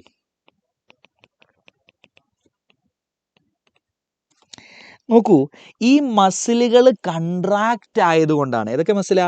ഡയഫ്രവും intercostal. നോക്കൂ, ഞാൻ കാണിച്ചു തരാം. ഞാൻ എണീറ്റ് നിന്ന് കാണിച്ചു തരാം. ഓക്കെ, ഞാൻ പനി ആയതുകൊണ്ട് എനിക്ക് നല്ല എണീറ്റൊക്കെ ബുദ്ധിമുട്ടുള്ളതുകൊണ്ടാട്ടോ ഇരിക്കുന്നത്. നോക്കൂ, നമ്മൾ യെസ് ഓക്കെ. എന്തുകൊണ്ട് ഈ എയർ ഉള്ളിലേക്ക് കയറുന്നത് അറിയോ? നമ്മൾ ഈ ഡയഫ്രത്തിൻ്റെയും അതേപോലെ ഇൻ്റർകോസ്റ്റലിൻ്റെയും സഹായത്തോടെ ഇവർ കൺട്രാക്റ്റ് ആകുമ്പോൾ നമ്മുടെ തൊറാക്സ് അങ്ങ് വികസിക്കുകയാണ്. ഇവർ കൺട്രാക്റ്റ് ആകുമ്പോഴാണ് ഈ തൊറാക്സ് വികസിക്കുന്നത്. You got it? ഈ നോക്കൂ, ഈ വികസിച്ച ആള് നോക്കൂ, തൊറാക്സ് വികസിക്കുന്നത് ഇവർ കൺട്രാക്റ്റ് ആയതുകൊണ്ടാണ്. അവരിനി റിലാക്സ് ആവും, അപ്പോൾ തൊറാക്സ് ചെറുതാകും. When intercostal muscles and diaphragm relaxes, the thoracic volume decreases. സെറ്റാണോ? കൺട്രാക്റ്റ് ആയപ്പോൾ, ഒരു റിലാക്സ് ആയപ്പോൾ thoracic volume decreases. So now look, ഇതിന് നേരെ ഓപ്പോസിറ്റ് അല്ലേ? അപ്പോൾ relaxation of what? Relaxation of diaphragm and intercostal. What happens? വേഗം പറ. Very good. Thoracic volume decreases. ഞാൻ ഡിക്രീസ് നട്ടത് വായിക്കേണ്ടത് ഡിക്രീസസ്. തൊറാസിക് വോളിയം കുറഞ്ഞാൽ ലങ് വോളിയം അല്ലെങ്കിൽ ഇൻട്രാ പൾമണറി വോളിയം അല്ലെങ്കിൽ ലങ് വോളിയം, അങ്ങനെ പറഞ്ഞാൽ മതി, decreases. Then what happens to pressure inside? നോക്കൂ, ബോയിൽസ് ലോ പ്രകാരം ലങ് ചെറുതായാൽ ലങ്ങിനകത്തെ പ്രഷർ കൂടും, ചെറുതായ പ്രഷർ കൂടും, വലുതായ കുറയും അല്ലേ? സോ ഇൻട്രാ പൾമണറി പ്രഷർ ആണോ? Intra pulmonary pressure increases. Then what? Air leaves the lungs. Air ലങ്ങിൽ നിന്ന് പുറത്തോട്ട് പോകുന്നു. That is called expiration. I hope it is clear. അപ്പോൾ റെഡി അല്ലേ? ഇൻസ്പിരേഷനും എക്സ്പിരേഷനും കാര്യങ്ങളൊക്കെ റെഡി ആണെന്ന് വിചാരിക്കുന്നു. Now let's talk about, ready ആണോ? Okay, let's talk about spirometry എന്ന് പറഞ്ഞാൽ the volume of air involve in the respiration. നമ്മുടെ ഇൻസ്പിരേഷൻ എക്സ്പിരേഷൻ എന്നൊക്കെ പറഞ്ഞാൽ ഈ റെസ്പിരേറ്ററി പ്രോസസ്സുകളിൽ ഇൻവോൾവ് ആയിട്ടുള്ള എയറിനെ നമുക്ക് മെഷർ ചെയ്യാൻ പറ്റും using a machine called spirometer. And that process is called spirometry. Okay, അപ്പോൾ സ്പൈറോമെട്രിയിൽ നമ്മൾ എന്താ ചെയ്യുന്നത് വെച്ചാൽ ഒരു മെഷീൻ യൂസ് ചെയ്തിട്ട് ഇത് അളക്കുന്നത്. അപ്പോൾ ഇതിൽ നമുക്ക് കുറേ വോളിയങ്ങൾ പഠിക്കാനുണ്ട്. ഒന്നാമത്താണ് ടൈഡൽ വോളിയം. ടൈഡൽ വോളിയം എന്ന് പറഞ്ഞാൽ the volume of air that enter the lung or leaves the lungs during normal respiration. മനസ്സിലായില്ലേ? ഞാൻ പറഞ്ഞുതരാം. നിങ്ങളിങ്ങനെ ആരും അറിയാതെ വീട്ടിലിരുന്നല്ല എവിടെ ഇരുന്നാലും നമ്മളിങ്ങനെ നിരന്തരമായിട്ട് റെസ്പയർ ചെയ്തുകൊണ്ടിരിക്കുന്നുണ്ട് അല്ലേ? നമ്മൾ പോലും അറിയുന്നില്ല. നിങ്ങൾ ആ റെസ്പയർ ചെയ്യുമ്പോൾ എന്താ സംഭവിക്കുന്നത് അറിയോ? 500 ml എയർ നിങ്ങളെ ബോഡിയിലേക്ക് കയറി പോകുന്നു, 500 ml തിരിച്ചു പോകുന്നു. നിങ്ങൾ ഉള്ളിലേക്കും 500 എടുക്കുകയാണ്, 500 അതാണ്. സോ ആ 500 ml എന്നുള്ള ആ വാല്യൂനെയാണ് ടൈഡൽ വോളിയം എന്ന് വിളിക്കുക. ദ വോളിയം ഓഫ് എയർ, എൻ്റെ കൂടെ പറഞ്ഞേ എല്ലാവരും എൻ്റെ കൂടെ പറഞ്ഞേ. ദ വോളിയം ഓഫ് എയർ, എൻ്റെ കൂടെ പറ. The volume of air that enter the lung or leave the lung, ലങ്ങിലേക്ക് കയറുക അല്ലെങ്കിൽ ഇറങ്ങുക during normal respiration, that is called tidal volume. സെറ്റാണോ? The volume of air that enter or leaves the lung during normal respiration, that is called tidal volume. അതിൻ്റെ value പഠിക്കണം കേട്ടോ. അപ്പോൾ അത് പഠിച്ചു. Tidal volume equal to 500 ml. എന്താടാ? 500 ml ആണ്. Set അല്ലേ? അപ്പോൾ ടൈഡൽ വോളിയം പഠിച്ചേ. റെഡിയാണോ? റെഡിയാണോ? My biceps size 36 centimetre. എന്നിട്ട് എന്ത് ചെയ്യണം? അപ്പം നിൻ്റെ ബൈസെപ്സ് സൈസ് കൂടിയതിന് ബൈസെപ്സ് ഉണ്ടായിട്ടൊന്നും കാര്യമില്ലടാ, പവർ വേണം അല്ലേ? പവർ വേണമെങ്കിൽ വിവരം വിദ്യാഭ്യാസം എല്ലാം വേണം. ബൈസെപ്സ് ഉണ്ടായിട്ട് കാര്യമില്ല എന്ന് ഞാൻ പറയില്ല. ബൈസെപ്സ് നമുക്ക് ബൈസെപ്സ് ഇല്ലെങ്കിലും കുഴപ്പമില്ല. എന്താ അറിയോ, നിങ്ങൾക്ക് ഭയങ്കര പൈസ ഉണ്ട് കയ്യിൽ. അപ്പോൾ ബൈസെപ്സും നമുക്ക് അത്യാവശ്യം ഹെൽത്ത് വേണം. പക്ഷെ ബൈസെപ്സ് ഒന്നും ഇല്ലെങ്കിൽ നമുക്ക് നിങ്ങൾ ദിവസം 1 ലക്ഷം സാലറി ഉണ്ടാക്കുന്ന ആളാണെങ്കിൽ നിങ്ങൾക്കൊരു 10 ഗുണ്ടകളെ വെച്ചുകൂടെ നിങ്ങളെ പ്രൊട്ടക്റ്റ് ചെയ്യാൻ വേണ്ടി അല്ലേ? ബൈസെപ്സ് ഒക്കെ ഉള്ളവന്മാരെ നമ്മൾ വാടകയ്ക്ക് എടുക്കുക. നമ്മളെന്തിനാ നമ്മളൊരാളെ തല്ലുകൊടുമ്പോൾ നമ്മളെ എഫേർട്ട് എന്തിനാ ഇടുന്നത്? നമ്മളതിന് പൈസ കൊടുത്ത ആളെ ഇറക്കുക. Money can buy everything. Okay, leave it. ഞാൻ പറഞ്ഞേ ഉള്ളൂ. യെസ്, അപ്പോൾ ഇത് സെറ്റ് അല്ലേ? അപ്പോൾ നമ്മൾ ടൈഡൽ വോളിയം പഠിച്ചു കേട്ടോ. റെഡി. അങ്ങനെ ബൈസെപ്സ് സൈസ് ആയിട്ട് വന്നേക്കാം. So come here. Okay, good. Now next. അടുത്താണ് inspiratory reserve volume. Reserve volume. Okay, നിങ്ങളൊരു പണി ചെയ്യേ, ഒന്ന് നോർമൽ ഇൻസ്പയർ ചെയ്തേ, ഫോഴ്സ് ഒന്നും യൂസ് ചെയ്യാതെ നോർമലി. നമ്മളെല്ലാവരും ഇപ്പോൾ 500 ml എടുത്തിട്ടുള്ളത് അല്ലേ? നമുക്കറിയാം നോർമലി ഉള്ളിലേക്കും പുറത്തേക്കൊക്കെ പോകണം 500. അപ്പോൾ നമ്മൾ നോർമലി ഉള്ളിലേക്ക് എടുക്കുക പറഞ്ഞാൽ 500 ml നമ്മൾ ഉള്ളിലേക്ക് എടുത്തു. ഇനി നിങ്ങൾ ഫോഴ്സ് ഉപയോഗിച്ച് നിങ്ങൾക്ക് വീണ്ടും എടുക്കാൻ പറ്റും. ഒന്ന് ശ്രമിച്ചു നോക്ക് അല്ലേ? 500 ml ശേഷം ഫോഴ്സ് ഉപയോഗിച്ച് വീണ്ടും എടുക്കാൻ പറ്റുന്നില്ലേ? That additional volume of air, അധികമായി ഫോഴ്സ് ഉപയോഗിച്ച് നിങ്ങൾ 500 പുറമെ എടുത്ത എയർ ഉണ്ടല്ലോ, that volume is called inspiratory reserve volume. അപ്പോൾ എങ്ങനെ ഡിഫൈൻ ചെയ്യുക? The additional volume of air that can be inspired by a forceful inspiration. Force നോക്കൂ, നോർമലിന് ശേഷം അഡീഷണലായിട്ട് ഫോഴ്സ് ഉപയോഗിച്ച് എത്ര എടുക്കാൻ പറ്റും? That is called inspiratory reserve volume. Sir വേഗം ചാപ്റ്റർ തീർക്കുമോ? വേഗം ചാപ്റ്റർ തീർക്കാൻ എനിക്കിത് നിങ്ങൾ പ്രിൻ്റ് എടുത്ത് നിങ്ങളുടെ മനസ്സിലേക്ക് അച്ചടിച്ച് തരാനുള്ള ഒരു മെഷീന് we have in invented till. Okay, we have in invented yet. നമുക്ക് ഇതുവരെ ഇൻവെൻറ്റ് ചെയ്തിട്ടില്ല. I can teach you only in this way. പെട്ടെന്ന് ചാപ്റ്റർ എടുത്ത് തീർക്കുമെന്ന് വെച്ചാൽ ഇങ്ങനെ എടുക്കാൻ പറ്റുള്ളൂ. പറ്റുമെങ്കിൽ you can be here or you can leave. Okay, anyway, so look, come here.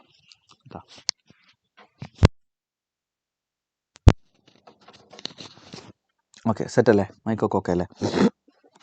So look, the additional volume of air that can be inspired by what a forceful inspiration. അതിനെ നമ്മൾ ഇൻസ്പിരേറ്ററി reserve volume എന്ന് പറയുന്നത് അല്ലേ? The additional volume that can be inspired by a forceful inspiration.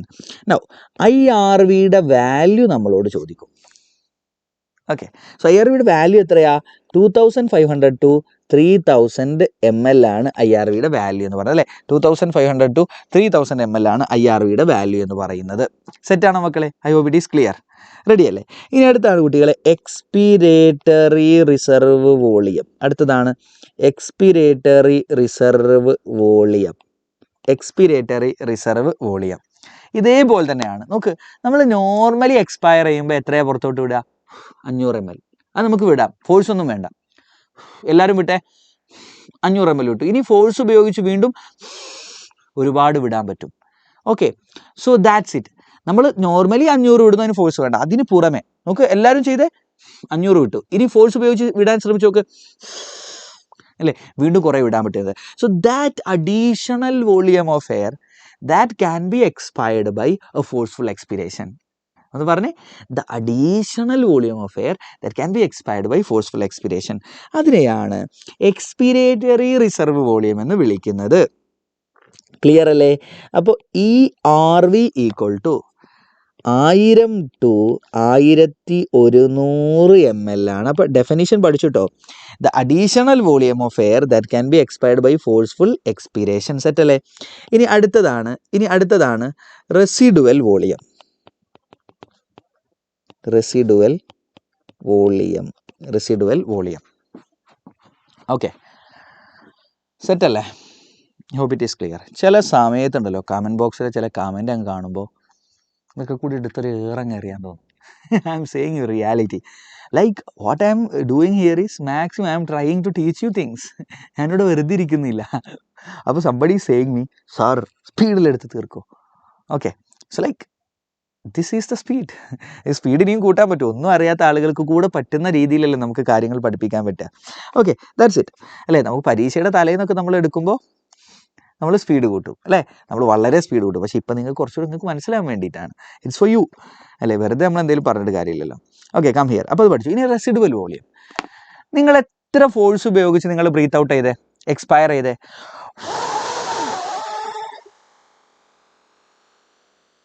Maximum breath out ചെയ്തോ. പക്ഷെ നമ്മൾ എത്ര breath out ചെയ്താലും നമ്മുടെ ലങ് പൂർണ്ണമായിട്ട് ഈ ചപ്പിപ്പോവില്ല. ലങ്ങിൽ എപ്പോഴും കുറച്ച് എയർ ബാക്കി ഉണ്ടാവും.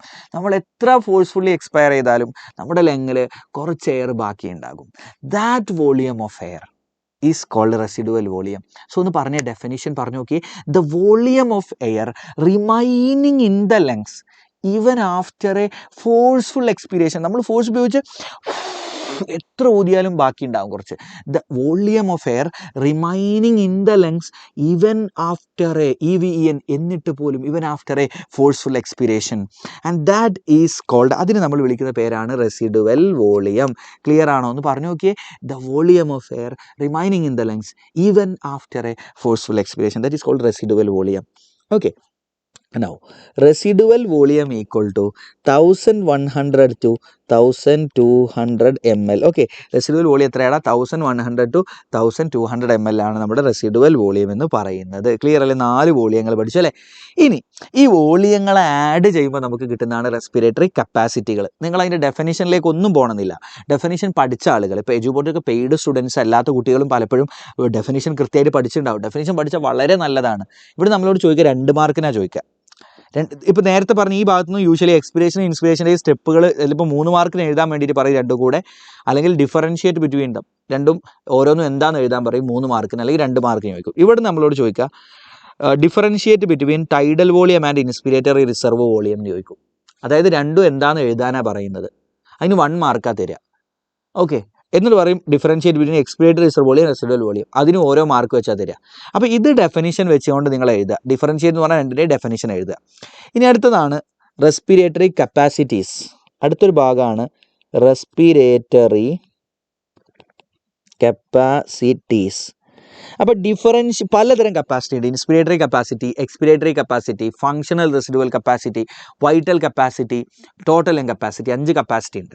അത് ഡിഫറൻഷിയേറ്റ് എന്ന് ചോദിച്ചാലേ, നിങ്ങൾ ഡെഫിനിഷൻ പഠിച്ച ആളുകളാണെങ്കിൽ differentiate between inspiratory capacity and expiratory capacity എന്നൊരു ചോദ്യം വരികയാണ്. നിങ്ങൾ ഡെഫിനിഷൻ പഠിച്ച ആളുകളാണെങ്കിൽ രണ്ടിൻ്റെയും ഡെഫിനിഷൻ എഴുതുക. നിങ്ങൾ ഡെഫിനിഷൻ അറിയില്ല, ഒരു കുഴപ്പമില്ല. ഡെഫിനിഷൻ എഴുതിയാൽ പോലും ഇവന്മാർ 1 മാർക്കായിന് തരിക, നിങ്ങൾ 2-3 ലൈൻ എഴുതിയിട്ട്. അപ്പോൾ അത് എഴുതിയില്ലേലും you may get that mark. പഠിച്ച ആളുകളാണെങ്കിൽ നല്ലത്, പഠിക്കാത്ത ആളുകളാണെങ്കിൽ സിമ്പിൾ ഐഡിയ ഞാൻ പറഞ്ഞില്ല. ഇക്വേഷൻ മാത്രം എഴുതിയേക്കുക.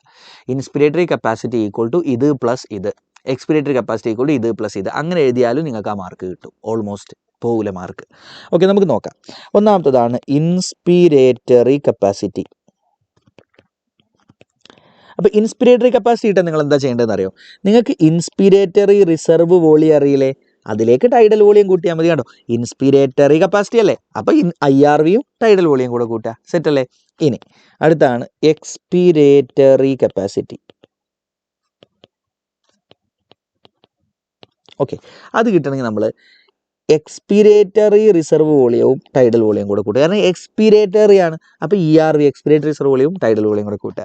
ഇനി അടുത്തതാണ് വൈറ്റൽ കപ്പാസിറ്റി. അപ്പോൾ നല്ല സുഖമാണ്, ടൈഡൽ വോളിയം കൂട്ടിയാൽ മതി. വൈറ്റൽ കപ്പാസിറ്റി ഇത് വൈറ്റലാണ്, അപ്പോൾ അതുകൊണ്ട് നമ്മൾ 3ഉം കൂട്ടുക. ഏതാ നമ്മളിപ്പോൾ പറഞ്ഞ 3 ആളുണ്ടല്ലോ, നമ്മളിപ്പോൾ IRV പറഞ്ഞിട്ടില്ലേ, IRV അത് കൂട്ടുക.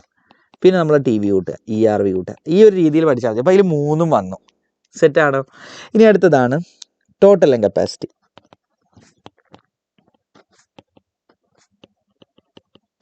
ഓക്കെ, ടോട്ടൽ ലങ് കപ്പാസിറ്റിയിൽ നമ്മൾ 4 വോളിയം കൂട്ടുക. നമ്മൾ ഈ പഠിച്ച 4 പേരെയും ഒക്കെ TV, IRV, ERV, RV 4ഉം കൂടെ കൂട്ടിയാൽ മതി.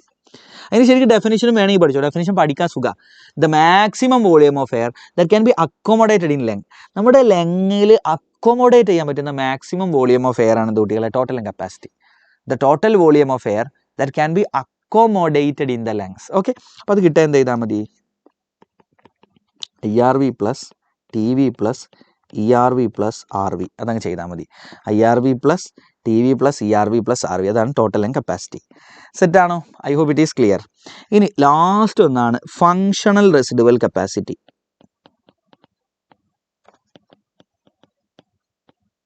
റെസിഡുവൽ കപ്പാസിറ്റി FRC എന്ന് പറയും. Okay, so what this functional residual capacity is? എന്താണ് ഫങ്ഷണൽ റെസിഡുവൽ കപ്പാസിറ്റി എന്ന് ചോദിച്ചു കഴിഞ്ഞാൽ ഒന്നുമില്ല കുട്ടികളെ, നമ്മൾ ലുക്ക്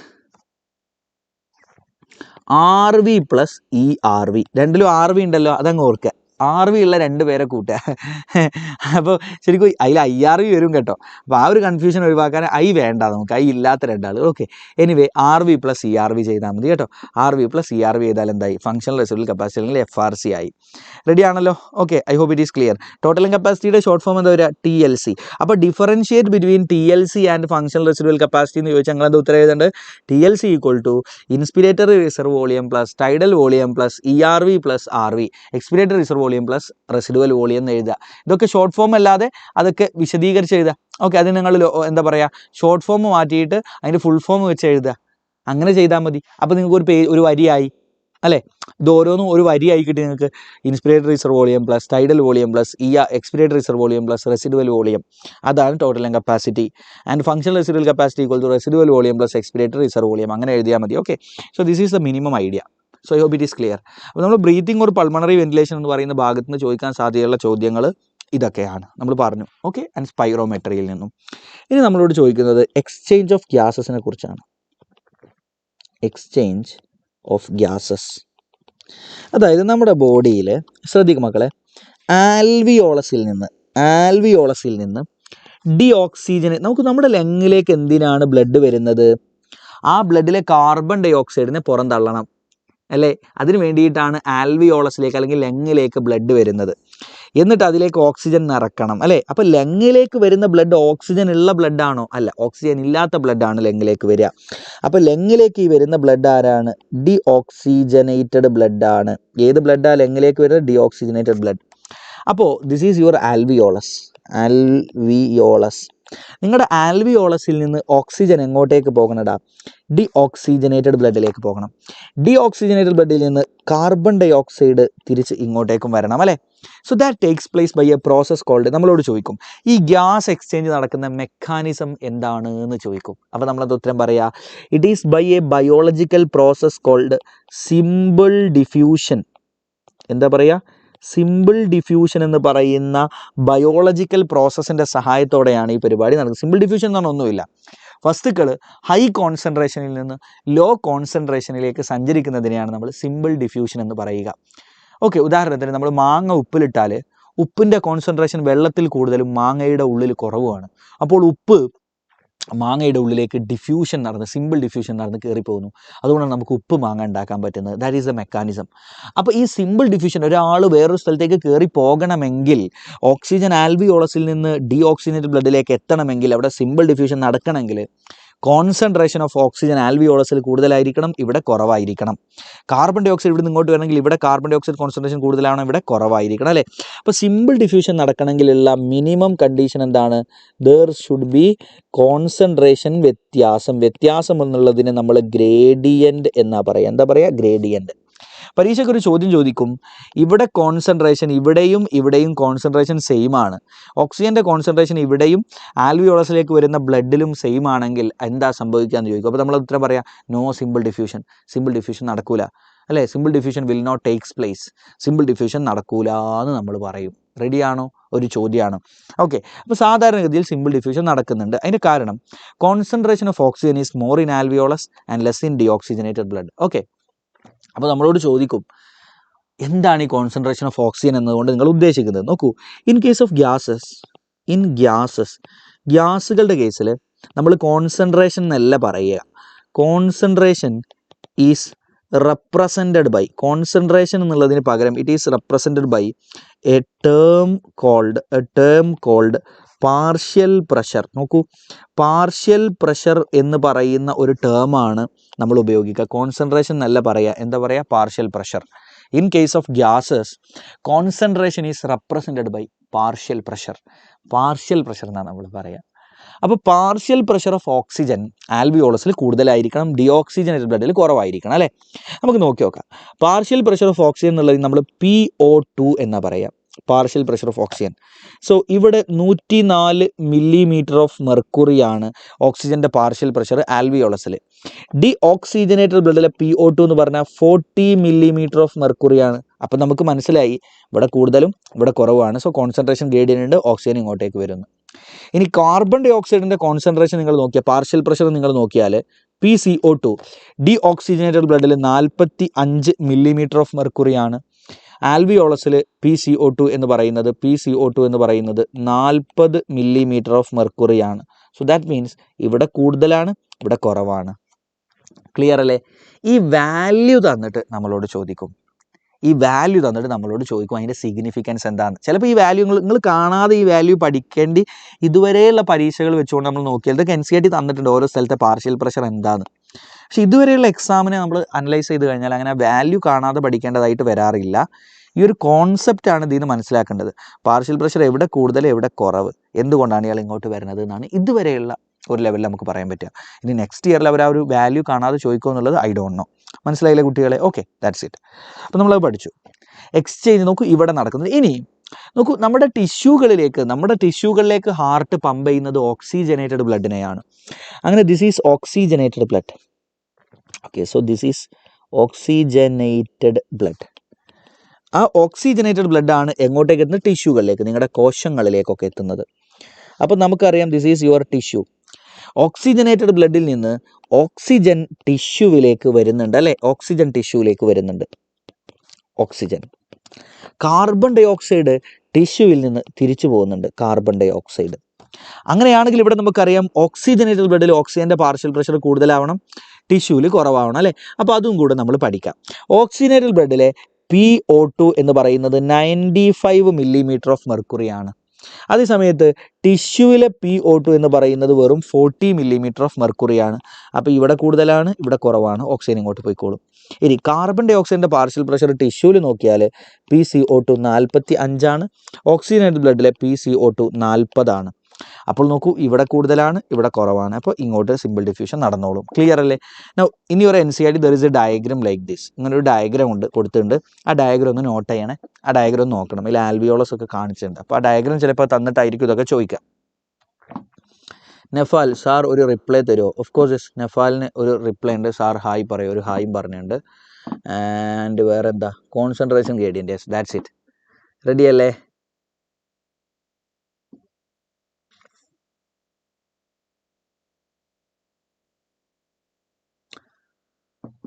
സാർ ഞാൻ മിസ്സിൻ്റെ അടുത്ത് സിമ്പിൾ ഡിഫ്യൂഷൻ അല്ലേ ഈ ഭാഗത്ത് നടക്കുന്നതെന്ന് ചോദിച്ചപ്പോൾ മിസ്സ് പറഞ്ഞത് സിമ്പിൾ ഡിഫ്യൂഷൻ ഉണ്ട്, അങ്ങേ ഒരു ഡിഫ്യൂഷൻ. അതെ, സിമ്പിൾ ഡിഫ്യൂഷൻ ഉണ്ട്, സിമ്പിൾ ഡിഫ്യൂഷൻ അല്ല നമ്മൾ പറഞ്ഞുകൊണ്ടിരിക്കുന്നത്. റെഡി അല്ലേ കുട്ടികൾ? I hope it is clear. Ready അല്ലേ? അപ്പോൾ നമ്മൾ എക്സ്ചേഞ്ച് ഓഫ് ഗ്യാസ് ഒക്കെ പഠിച്ചു കഴിഞ്ഞു. ഓക്കെ, ഇനി ശ്രദ്ധിക്കുക. ഇനി നമ്മൾ എങ്ങനെയാണ് നമ്മുടെ ബ്ലഡിലൂടെ ഗ്യാസുകളുടെ ട്രാൻസ്പോർട്ട് നടക്കുന്നതെന്ന് നമ്മൾ പഠിക്കാൻ പോകുന്നത്. ശ്രദ്ധിക്കുക. Transport of gases, how gases transport takes place in the blood. ശ്രദ്ധിക്കടാ, നമ്മുടെ alveolus, this is your alveolus. കാണാൻ വലിയ ലുക്കൊന്നുമില്ല അല്ലേ? ആൽവിയോളസിൽ നിന്ന് ബ്ലഡിലേക്ക് ആര് വരികയാണ്? യെസ്, ഓക്സിജൻ വരികയാണ്. ഓക്കെ, സോ ആൽവിയോളസിൽ നിന്ന് സിമ്പിൾ ഡിഫ്യൂഷൻ വഴി ഓക്സിജൻ ബ്ലഡിലേക്ക് എത്തി. ഇനി ബ്ലഡിലൂടെ ഓക്സിജൻ എങ്ങനെയാണ് ട്രാൻസ്പോർട്ട് ചെയ്യപ്പെടുക എന്ന് ശ്രദ്ധിച്ചോ. ഒരു 3% ഓക്സിജൻ ബ്ലഡിലെ വാട്ടറിൽ, ബ്ലഡിൽ പ്ലാസ്മ എന്ന് പറയുന്നതാണ് ബ്ലഡിലെ വാട്ടർ അടങ്ങിയ ഭാഗം, അവിടെ ലയിച്ച് ചേരും. Okay, so 3% dissolves in plasma, ബ്ലഡിൻ്റെ പ്ലാസ്മയിൽ ലയിച്ചു ചേരും. ഓക്കെ, ബാക്കി വരുന്ന 97% ദേ എൻ്റർ RBCs, അവർ RBCകൾക്കുള്ളിലേക്ക് കയറിപ്പോകും ഓക്സിജനുകൾ. എന്നിട്ട് RBCകൾക്കകത്ത് ധാരാളം ഹീമോഗ്ലോബിൻ മോളിക്യൂൾസ് ഉണ്ട്. ആ ഓരോ ഹീമോഗ്ലോബിനിലേക്കും 4 ഓക്സിജൻ വീതം അറ്റാച്ച് ചെയ്യും. And then it is called oxy haemoglobin. ഇതിനെ വിളിക്കുന്ന പേരാണ് oxy haemoglobin. And it form oxy haemoglobin. Okay, so 97% form oxy haemoglobin, 97% oxy haemoglobin ആയിട്ട് മാറും. ക്ലിയർ അല്ലേ? ആൻഡ് ലുക്ക്, ഇനി ഇവർ ബ്ലഡിലൂടെ എങ്ങനെ സഞ്ചരിക്കും? അങ്ങനെ സഞ്ചരിച്ച് ഇവർ ടിഷ്യൂകളിൽ എത്തിയാൽ എന്താ സംഭവിക്കുക എന്നറിയോ? വെൻ ഇറ്റ് റീച്ചസ് ടിഷ്യൂസ്, ഈ ഓക്സി ഹീമോഗ്ലോബിൻ ഡിസോസിയേറ്റ് ചെയ്യും. ഇവിടെ ഓക്സി ഹീമോഗ്ലോബിൻ ആൽവിയോളസിൻ്റെ അവിടെ നിന്ന് ഫോമേഷൻ നടന്നെങ്കിൽ ടിഷ്യൂലേക്ക് എത്തുമ്പോൾ ഓക്സി ഹീമോഗ്ലോബിൻ ഡിസോസിയേറ്റ് ആവും. ഓക്സിജനൊക്കെ ഹീമോഗ്ലോബിനിൽ നിന്ന് ഡിറ്റാച്ച് ചെയ്ത് പോരും. ആ ഓക്സിജനൊക്കെ ആർ ബി സിയിൽ നിന്ന് പുറത്തോട്ട് വരും. എന്നിട്ട് അവർ ടിഷ്യൂലേക്ക് കയറിപ്പോയിക്കോളും. ഇതിപ്പോൾ ടിഷ്യൂ ആണെന്ന് ഇമാജിൻ ചെയ്യും, ടിഷ്യൂലേക്ക് കയറിപ്പോയിക്കോളും. ക്ലിയർ ആണോ? ഇനി ഡിസോൾവ് ചെയ്ത് കിടന്നിരുന്ന ഓക്സിജൻ ഇല്ലേ, അതും നേരിട്ട് ടിഷ്യൂലേക്ക് കയറിപ്പോയിക്കോളും. ക്ലിയർ ആണോ? റെഡിയാണോ കുട്ടികളെ? റെഡിയാണോ? സോ ലുക്ക്, ഓക്സി ഹീമോഗ്ലോബിൻ രൂപത്തിൽ ആയി മാറും ആൽവിയോളസിൽ വെച്ചിട്ട്. പക്ഷെ ആ ഓക്സി ഹീമോഗ്ലോബിൻ എവിടെ വെച്ച് ഡിസോസിയേറ്റ് ചെയ്യും? ടിഷ്യൂ എത്തുമ്പോൾ ഡിസോസിയേറ്റ് ആവും. അപ്പോൾ ആക്ച്വലി ഇവരുടെ ട്രാൻസ്പോർട്ട് നടക്കുന്നത് 97% in oxy haemoglobin form. Okay, നമ്മൾ ഫുൾ ഫോം ആയിട്ട് തന്നെ എഴുതണേ. പരീക്ഷയ്ക്ക് എഴുതുമ്പോൾ ഓക്സി ഹീമോഗ്ലോബിൻ രൂപത്തിലാണ് 97% നടക്കുന്നത്. 3% ഇൻ ഡിസോൾവ്ഡ് സ്റ്റേറ്റിലാണ് 3% നടക്കുന്നത്. At alveolus oxy haemoglobin formation takes place, at tissue oxy haemoglobin dissociation takes place. ഇനി നമ്മളോട് പരീക്ഷയ്ക്ക് ചോദിക്കുന്ന ചോദ്യമാണ്, എന്തുകൊണ്ടാണ് ആൽവിയോളസിൽ ഫോർമേഷൻ നടക്കുന്നത്, ടിഷ്യൂലെത്തുമ്പോൾ ഡിസോസിയേഷൻ നടക്കുന്നത് ചോദിക്കും. So factors favouring oxy H B formation, oxy haemoglobin ഫോർമേഷനെ ഫേവർ ചെയ്യുന്ന ഫാക്ടറുകൾ എന്തൊക്കെയാണ്? And also factors favouring dissociation, ഇവർ തമ്മിലുള്ള ഡിസോസിയേഷനെ ഫേവർ ചെയ്യുന്ന ഫാക്ടറുകൾ എന്തൊക്കെ? ഈ 2 ഫാക്ടറുകൾ പഠിക്കണം. അതായത് ടിഷ്യൂവിൽ വെച്ച് നമ്മുടെ ആൽവിയോളസിൽ വെച്ചിട്ട് ഓക്സി ഹീമോഗ്ലോബിൻ ആയിട്ട് മാറുന്നു, ടിഷ്യൂലെത്തുമ്പോൾ ഡിസോസിയേഷൻ നടക്കുന്നു. What are the reasons for that? നോക്കിക്കഴിഞ്ഞാൽ ഒന്നാമത് നമുക്ക് മനസ്സിലാവും, ഫോർമേഷൻ നടക്കാനുള്ള കാരണം ആൽവിയോളസിൽ ഹൈ PO2 ഉണ്ട് എന്നുള്ളതാണ്. പാർഷ്യൽ പ്രഷർ ഓഫ് ഓക്സിജൻ കൂടിയാൽ ഫോർമേഷൻ നടക്കും. ഓക്കെ, അതേസമയത്ത് ടിഷ്യൂവിൽ ഡിസോസിയേഷൻ നടക്കാനുള്ള കാരണം അവിടുത്തെ PO2 കുറവാണ് എന്ന് ശാസ്ത്രജ്ഞർക്ക് മനസ്സിലായി. അപ്പോൾ അതുകൊണ്ടാണ് ഡിസോസിയേഷൻ. ഇനി ടിഷ്യൂവിൽ ഫോർമേഷൻ നടക്കാനുള്ള മറ്റൊരു കാരണം, ആൽവിയോളസിൽ ഫോർമേഷൻ നടക്കാനുള്ള മറ്റൊരു കാരണം ആൽവിയോളസിലെ PCO2 കുറവാണ്. അതേസമയത്ത് ടിഷ്യൂവിൽ നോക്കിയാൽ ഹൈ PCO2 ആണ്. അതുകൊണ്ടാണ് ടിഷ്യൂവിൽ ഡിസോസിയേഷൻ നടക്കാനുള്ള മറ്റൊരു കാരണം. ഇനി നോക്കൂ, ലുക്ക്, നമ്മുടെ ബോഡിയിൽ PCO2 കുറഞ്ഞാൽ എന്തായാലും H+ൻ്റെ കോൺസെൻട്രേഷനും കുറയും. അപ്പോൾ ആൽവിയോളസിൽ H+ കുറവായതുകൊണ്ട് ഫോർമേഷൻ നടന്നു എന്ന് നമുക്ക് പറയാം. ടിഷ്യൂവിൽ PO2 കൂടുതലായതുകൊണ്ട് തന്നെ ഹൈ H+ ഉണ്ടാകും. അത് ഡിസോസിയേഷന് കാരണമായി. നേരെ ഓപ്പോസിറ്റ് എഴുതിയാൽ മതി. ഓക്കെ, ഇനി ടെമ്പറേച്ചർ കൂടിയാൽ ഡിസോസിയേഷനാണ് നടക്കുക. സോ ലോ ടെമ്പറേച്ചറാണ് ആൽവിയോളസിൽ, ഹൈ ടെമ്പറേച്ചറാണ് എവിടെ? ഹൈ ടെമ്പറേച്ചറാണ് ടിഷ്യൂവിൽ. ക്ലിയർ അല്ലേ? So these are the reasons. Ready അല്ലേ? അപ്പോൾ നമ്മളോട് ചോദിക്കും, what are the factors favouring formation and what are the factors favouring dissociation? Now the final thing, oxygen dissociation curve. Oxygen dissociation curve ഇതെന്താ ചോദിക്കും. So it is simply a graph with percentage saturation. നോക്ക് മക്കളെ, നമ്മൾ Y ആക്സിസിൽ എടുക്കുന്ന എന്താണെന്നറിയോ? Percentage saturation of, ഇത് കാണാതെ പഠിച്ചു കേട്ടോ, ഓക്സിജൻ വിത്ത് ഹീമോഗ്ലോബിൻ കേട്ടോ, ഓക്സിജൻ വിത്ത് ഹീമോഗ്ലോബിൻ. അതായത് നിങ്ങളുടെ ബ്ലഡിൽ ടോട്ടൽ 100 ഹീമോഗ്ലോബിൻ ഉണ്ടെന്ന് ഇമാജിൻ ചെയ്യും. അതിലൊരു 50 ഹീമോഗ്ലോബിനിലേക്ക് ഓക്സിജൻ അറ്റാച്ച് ആയിട്ടുണ്ടെങ്കിൽ percentage saturation of oxygen with haemoglobin എന്ന് പറയുന്നത് 50% ആണ്. ഇനി എല്ലാ ഹീമോഗ്ലോബിനിലേക്ക് ഓക്സിജൻ ബൈൻഡ് ആയിട്ടുണ്ടെങ്കിൽ പെർസെൻറ്റേജ് സാച്ചുറേഷൻ 100% ആണ്. അതാണ് ഈ പെർസെൻറ്റേജ് സാച്ചുറേഷൻ എന്ന് പറയുന്നത്, എത്രത്തോളം ഓക്സിജൻ ഹീമോഗ്ലോബിനും ബൈൻഡ് ആയിട്ടുണ്ട് എന്നുള്ളത്. നമ്മൾ എക്സ് ആക്സിൽ എടുക്കുന്നത് PO2 ആണ്. എന്താ എക്സ് ആക്സിൽ എടുക്കുന്നത്? PO2 ആണ്. Okay, that's it. So look, ഇങ്ങനൊരു ഗ്രാഫ് വരച്ചാൽ ഇങ്ങനൊരു ഷേപ്പാണ് കിട്ടുക. And this shape is called sigmoid curve. എന്താ വിളിക്കുക മക്കളെ? സിഗ്മോയിഡ് കർവ് എന്നാണ് വിളിക്കുക. ഉറക്കെ പറ, സിഗ്മോയിഡ് കർവ് എന്നാണ് ഇതിൻ്റെ ഷേപ്പ്. അപ്പോൾ നമ്മളോട് എന്താ ODC എന്ന് ചോദിക്കും. So it is simply a graph with dash and dash on Y axis and dash on X axis. Okay, Y ആക്സിസിൽ എന്താണെന്ന് എഴുതുക, എക്സ് ആക്സിസിൽ എന്താ എഴുതുക. അതാണ് 1 മാർക്ക് ചോദ്യം. അടുത്ത 1 മാർക്ക് ചോദ്യമാണ് ഇതിൻ്റെ ഷേപ്പ് എന്താ ചോദിക്കും. ഇങ്ങനെ ഗ്രാഫ് വരച്ചതിൻ്റെ ഷേപ്പ് എന്താ ചോദിക്കും. എന്താ? Sigmoid curve. ഇനി നമ്മളോട് ചോദിക്കും, what is the significance of this ODC? Oxygen dissociation curve എന്ന് പറഞ്ഞാൽ അതിൻ്റെ ഷോർട്ട് ഫോം ആണ് ODC. എന്താണ് ODCയുടെ സിഗ്നിഫിക്കൻസ് എന്ന് ചോദിക്കും. സിഗ്നിഫിക്കൻസ് എന്താണെന്ന് വെച്ചാൽ to study the effects of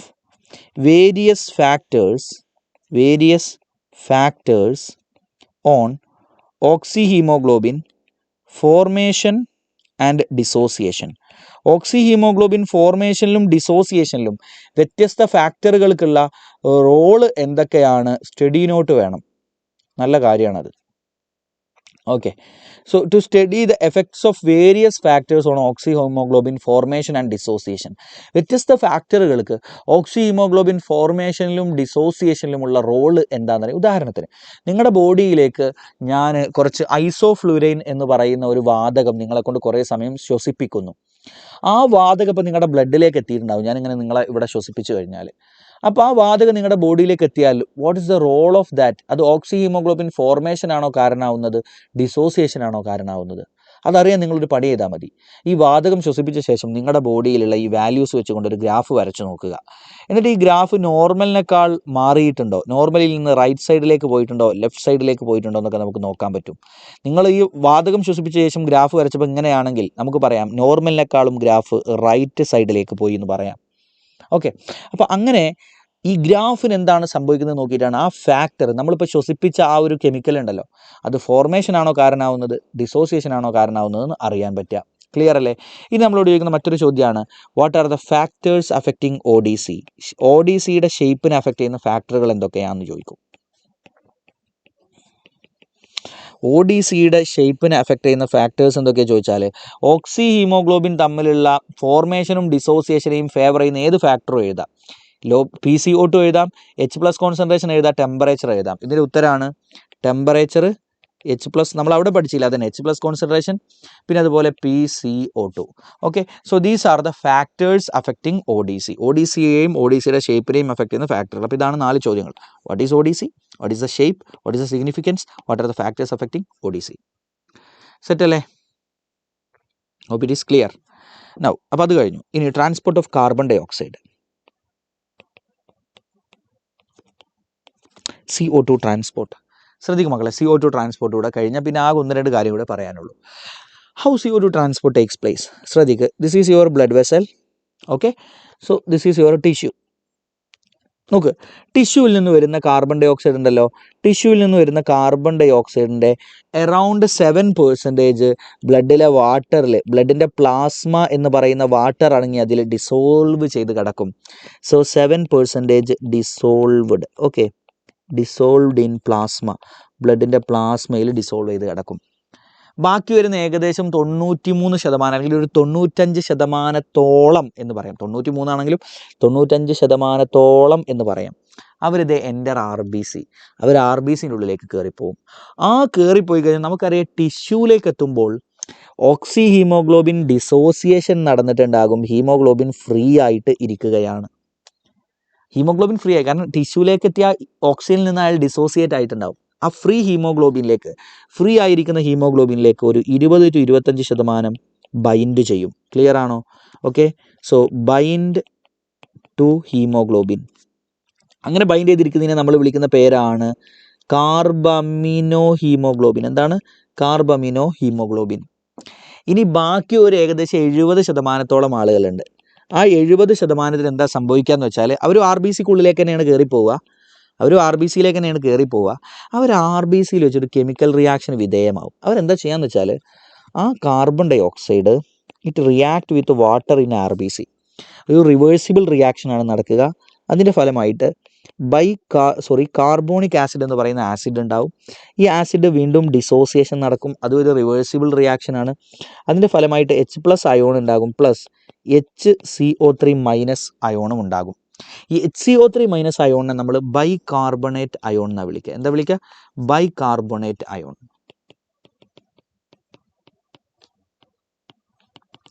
അപ്പോൾ 70% കാർബൺ ഡൈ ഓക്സൈഡും ഈ ബൈകാർബണേറ്റ് അയോൺ ആയിട്ട് മാറും. Become bicarbonate ion. ക്ലിയർ ആണോ? ഓക്കെ, ഇനി ഈ RBC സഞ്ചരിച്ച് നോക്കൂ. ഇനി when this RBC reaches alveolus, ഈ RBC സഞ്ചരിച്ച് ആൽവിയോളസിലേക്ക് എത്തിക്കഴിഞ്ഞാൽ നോക്കൂ, ഈ ബൈകാർബണേറ്റും H+ കൂടെ വീണ്ടും റിയാക്ഷൻ നടക്കും. എന്നിട്ട് H2CO3 രൂപപ്പെടും. എന്നിട്ട് അത് വീണ്ടും ഇങ്ങോട്ട് വന്ന് H2Oയും കാർബൺ ഡൈ ഓക്സൈഡും ആയിട്ട് മാറും. ആ കാർബൺ ഡൈ ഓക്സൈഡ് ഇവിടുന്ന് ആൽവിയോളസിലേക്ക് കയറിപ്പോവും. So at tissue the reaction takes place in forward direction and bicarbonate is formed. And when this RBC reaches alveolus, the reaction takes place in backward direction or reverse direction. Clear alle kuttiyale? And carbon dioxide again reforms, and that I'm really sorry, yes, carbon dioxide again reforms, and that carbon dioxide can then diffuse into alveolus. Set ആണല്ലോ? Okay, so this is what happens. Ready അല്ലേ? Okay, ഇനി നമ്മളോട് ചോദിക്കും the enzyme catalysing this reaction, ഈ റിയാക്ഷനെ catalyse ചെയ്യുന്ന enzyme ആരാന്ന് ചോദിക്കും. That is by an enzyme called carbonic enhydrase. എന്താണ്? അൺഹൈഡ്രേസ് അല്ല, എൻഹൈഡ്രേസ്. ഈ റിയാക്ഷനെയും അയാൾ തന്നെയാണ് കാറ്റലൈസ് ചെയ്യുന്നത്. ക്ലിയർ അല്ലേ? ഓക്കെ, അപ്പോൾ നമ്മൾ പഠിച്ചു, look, 7% in dissolved state, okay, then 20 to 25% as carbamino haemoglobin രൂപത്തിലാണ് നടക്കുന്നത്. കാർബമിനോ ഹീമോഗ്ലോബിനെ നിങ്ങൾ എഴുതണം, ഞാൻ HB എന്ന് എഴുതിയിട്ടുള്ളൂ. ആൻഡ് 7% ബൈ കാർബോണേറ്റ് രൂപത്തിലാണ് നടക്കുന്നത്. റെഡി അല്ലേ കുട്ടികളെ? I hope it is clear. അപ്പോൾ നമ്മൾ കാർബൺ ഡൈ ഓക്സൈഡ് ട്രാൻസ്പോർട്ടും പഠിച്ചു കഴിഞ്ഞു. നൗ റെഗുലേഷൻ ഓഫ് റെസ്പിറേഷൻ്റെ റെഗുലേഷൻ. ഓക്കെ, നമുക്ക് നമ്മുടെ ബ്രെയിനിലാണ് മെയിൻ റെഗുലേഷൻ നടക്കുന്നത്. അപ്പോൾ നമുക്ക് ബ്രെയിനിലുള്ള റെസ്പിറേഷൻ്റെ റെഗുലേഷൻ സഹായിക്കുന്ന ഭാഗങ്ങൾ ഏതൊക്കെയെന്ന് മാത്രം പഠിച്ചാൽ മതി. ഓക്കെ, സോ യു ഹാവ് നമ്മുടെ മെഡുല്ല ഒബ്ലോങ്ങേറ്റയിൽ there is a centre called respiratory rhythm centre. ആരാടാ? Respiratory rhythm centre in the medulla oblongata. So ഇതിൻ്റെ പ്രത്യേകത, it is the main regulatory centre for respiration. ഇയാളാണ് നമ്മുടെ റെസ്പിറേഷനെ മെയിൻ ആയിട്ട് റെഗുലേറ്റ് ചെയ്യുന്നത്. Okay, so it is the main regulatory centre for respiration. Okay, and it is responsible for normal respiration. നമ്മുടെ ഈ normally respiration ഒക്കെ നടത്തുന്നത് ഇയാളാണ്. Okay, Abhay gaming sorry sir എന്ന് പറഞ്ഞിട്ടുള്ള എന്താ സംഭവം? Okay, so respiratory rhythm center is the main regulatory center and it is responsible for the normal respiratory rhythm. നമ്മൾ നോർമലി ബ്രീത്ത് ചെയ്യുന്നില്ലേ, അത് ഇയാൾ കാരണമാണ്. And then we have a chemosensitive area. It is also near the respiratory rhythm centre. നമ്മുടെ മെഡുല്ലയിൽ തന്നെ respiratory rhythm സെൻറ്ററിൻ്റെ തൊട്ടടുത്തുള്ള ആളാണ് കീമോസെൻസിറ്റീവ് ഏരിയ. ഇതിൻ്റെ പ്രത്യേകത, it is sensitive to CO2 and H+ concentration. അപ്പോൾ നമ്മുടെ ബോഡിയിൽ, നമ്മുടെ ബ്രെയിനിൽ CO2-ൻ്റെയും H+-ൻ്റെയും കോൺസെൻട്രേഷൻ കൂടുന്നുണ്ടോ എന്ന് നോക്കുന്ന ഒരാളാണ് ഇയാൾ. അത് കൂടിയാൽ ഉടനെ നമ്മുടെ റെസ്പിറേഷൻ്റെ സ്പീഡ് കൂട്ടാൻ വേണ്ടിയിട്ടുള്ള സിഗ്നലിനെ ഇയാൾ ഈ റിതം സെൻറ്ററിന് കൊടുക്കും. അങ്ങനെ നമ്മുടെ റെസ്പിറേഷൻ്റെ സ്പീഡൊക്കെ കൂടി പെട്ടെന്ന് തന്നെ കാർബൺ ഡൈ ഓക്സൈഡ് ബോഡിയിൽ നിന്ന് പുറന്തള്ളാൻ വേണ്ടി നമുക്ക് പറ്റും. ഇനി മറ്റൊരാളാണ് ന്യൂമോടാക്സിക് സെൻറ്റർ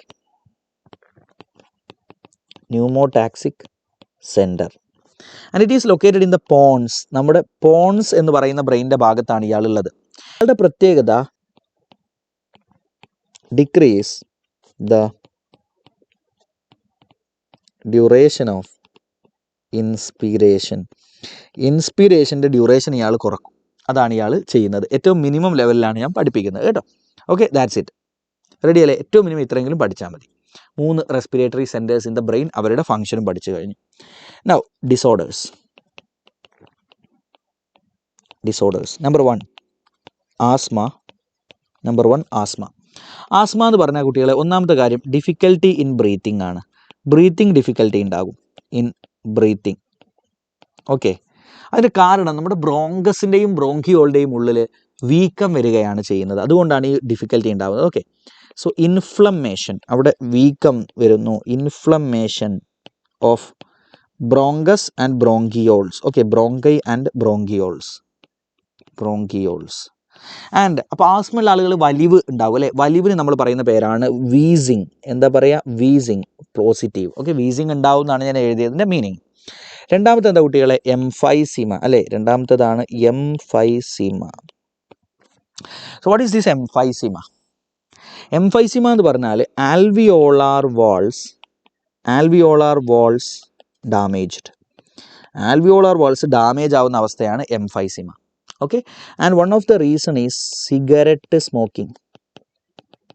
സിഗരറ്റ് സ്മോക്കിംഗ് കാരണമാണ് എംഫൈസിമ വരുന്നത്. I hope it is clear. മൂന്നാമതാണ് ഒക്കുപേഷണൽ റെസ്പിറേറ്ററി ഡിസോർഡേഴ്സ്. ORD എന്നൊന്നും എഴുതരുത്, നിങ്ങളിങ്ങനെ ഒക്കുപേഷൻ എന്ന് പറഞ്ഞാൽ ജോലിയുമായി ബന്ധപ്പെട്ട respiratory disorders. Okay, occupational respiratory disorders.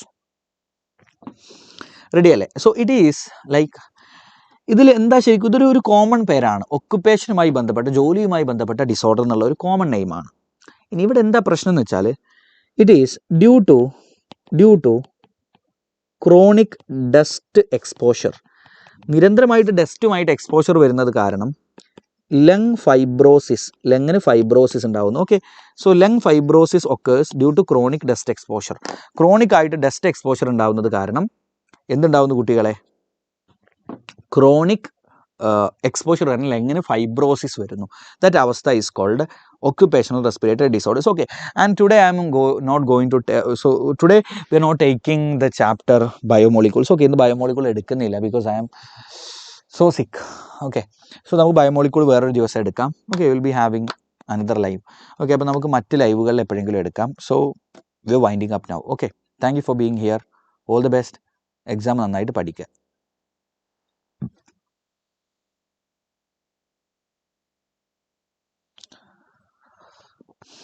Sir miss പറഞ്ഞത് സിമ്പിൾ ഡിഫ്യൂഷൻ, അങ്ങനെ ഒരു ഡിഫ്യൂഷൻ ഇല്ല. അത് മിസ്സിന് വിവരം ഇല്ലാത്തത് കൊണ്ടാണ്. മിസ്സിനോട് പറഞ്ഞു കൊടുത്താളാ. There are simple diffusion, facilitated diffusion and active transport. There are 3 types of cellular transports. You have simple diffusion, facilitated diffusion and active transport.